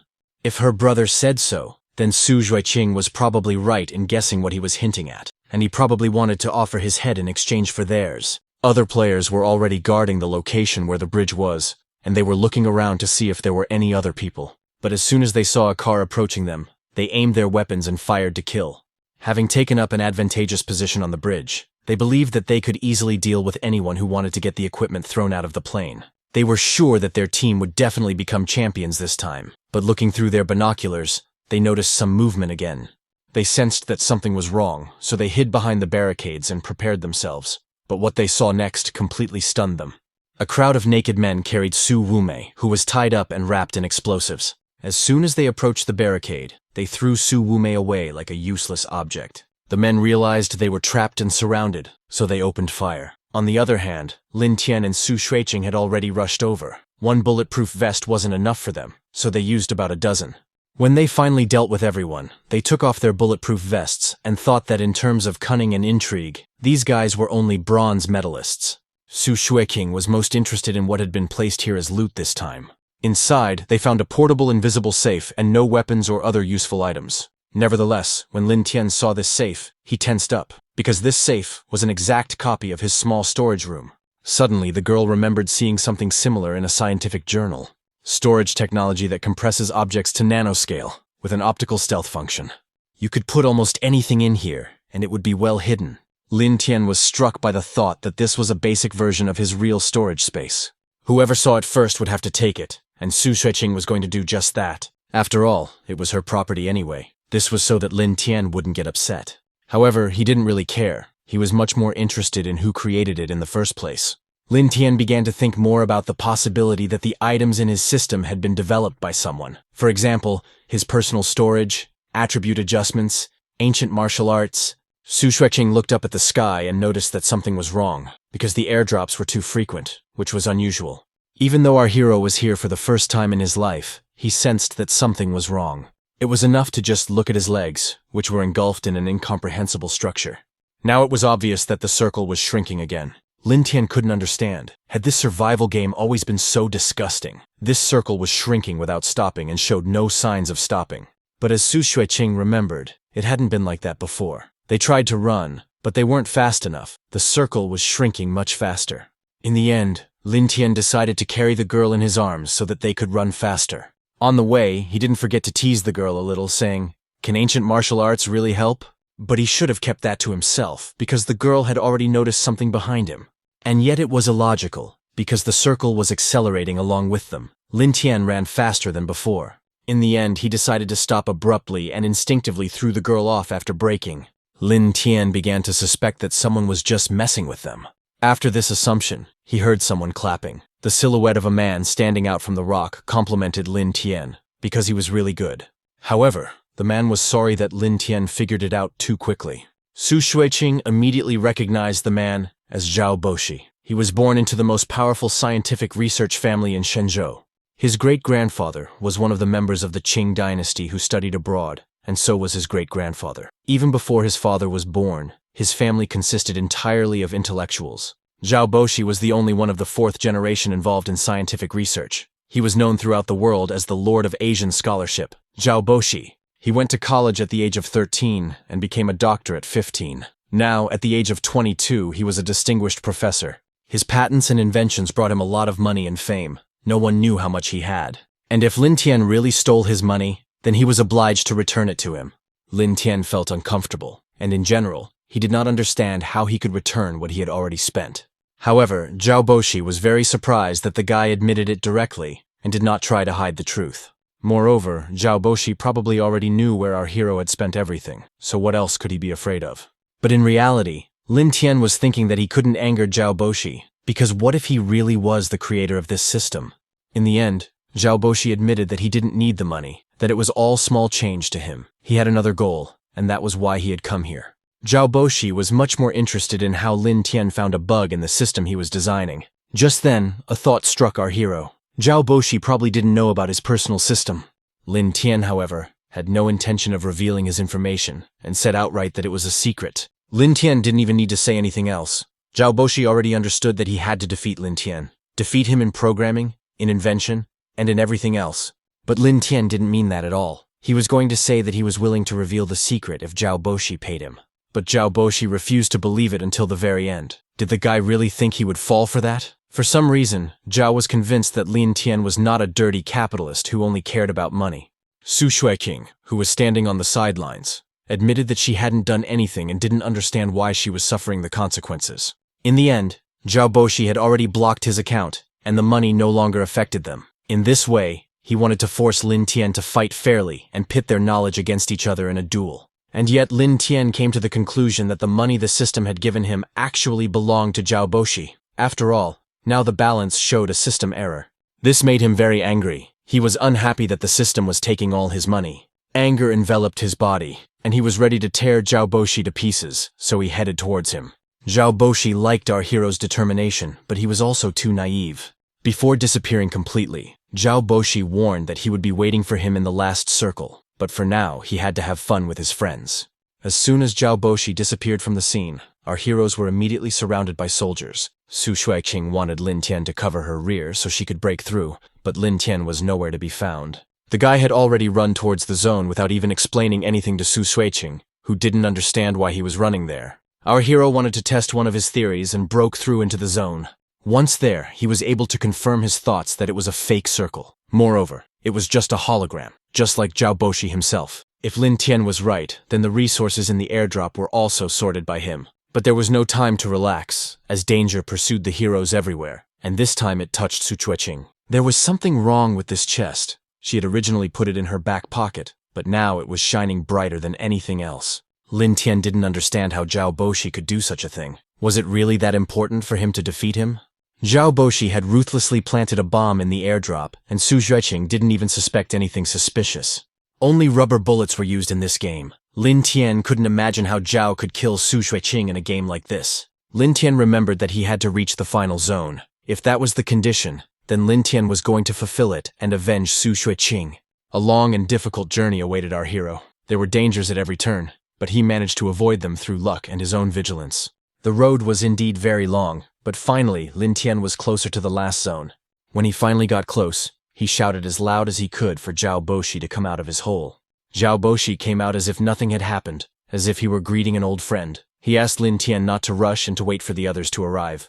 But that would be pointless. After all, there was no one else left here but Lin Tian. Our hero bribed everyone he could. He bought cars from ordinary soldiers. He simply threatened others at gunpoint, so that they would take the money and leave quickly. He dealt with whoever he could, and to those who remained alive, he simply handed out money and asked these clowns to leave the game.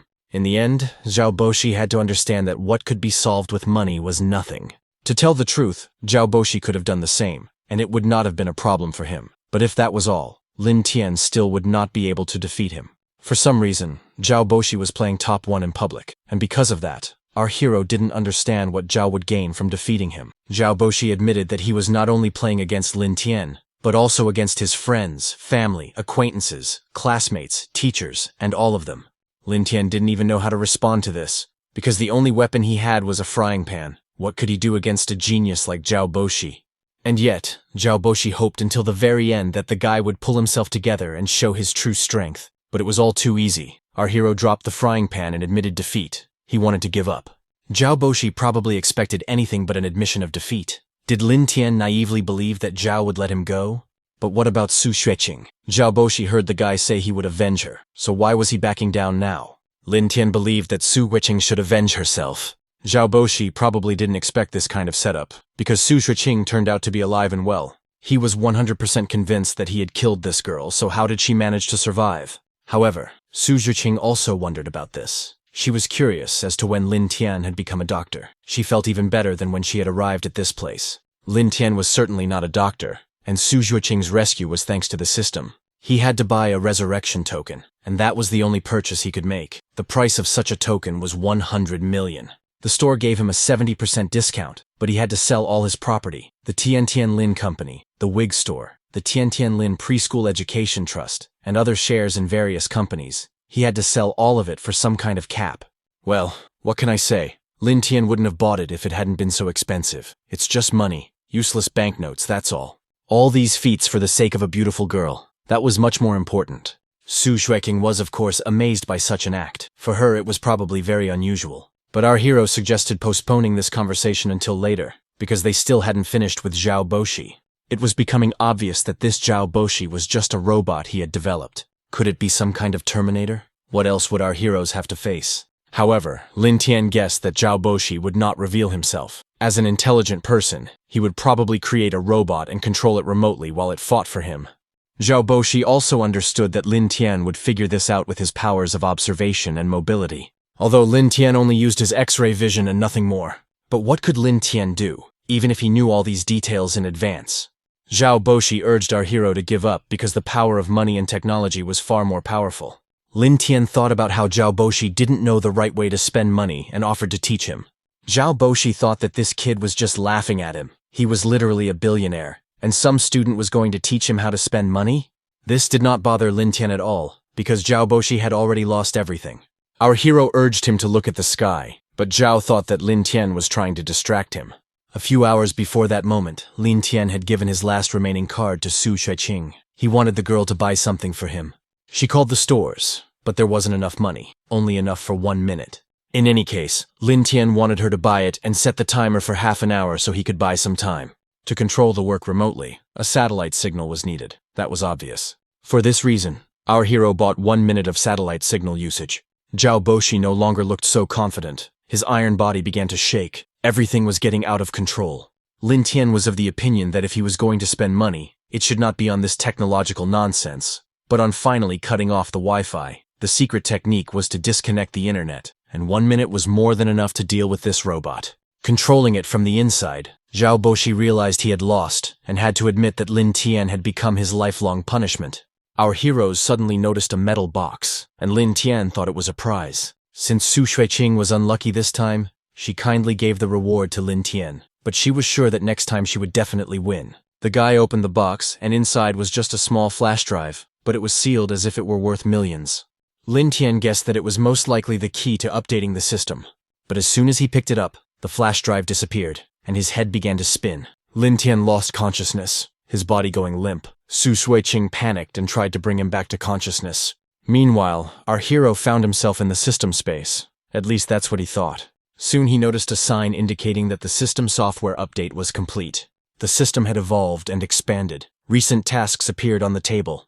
For example, the user had to spend all their gold and assets in one go on other people and obtain artificial intelligence. It was an urgent mission, and it was completed. The system balance had been replenished by now. Lin Tian's personal assets had returned to 0. The mode of exchanging personal assets for system balance had been launched. Lin Tian was ready to cry that the system had not left him a penny. Money could satisfy his personal desires and also do good for others. He needed to start his own business in 5 well-known areas: entertainment, food, education, sports, and technology. The system had already generated an exchange rate, profit and loss. This meant that the money Lin Tian earned for the system or lost could be exchanged. The system generated its image, which appeared in the form of a beautiful girl. She told the master that the next missions would not be as easy as before.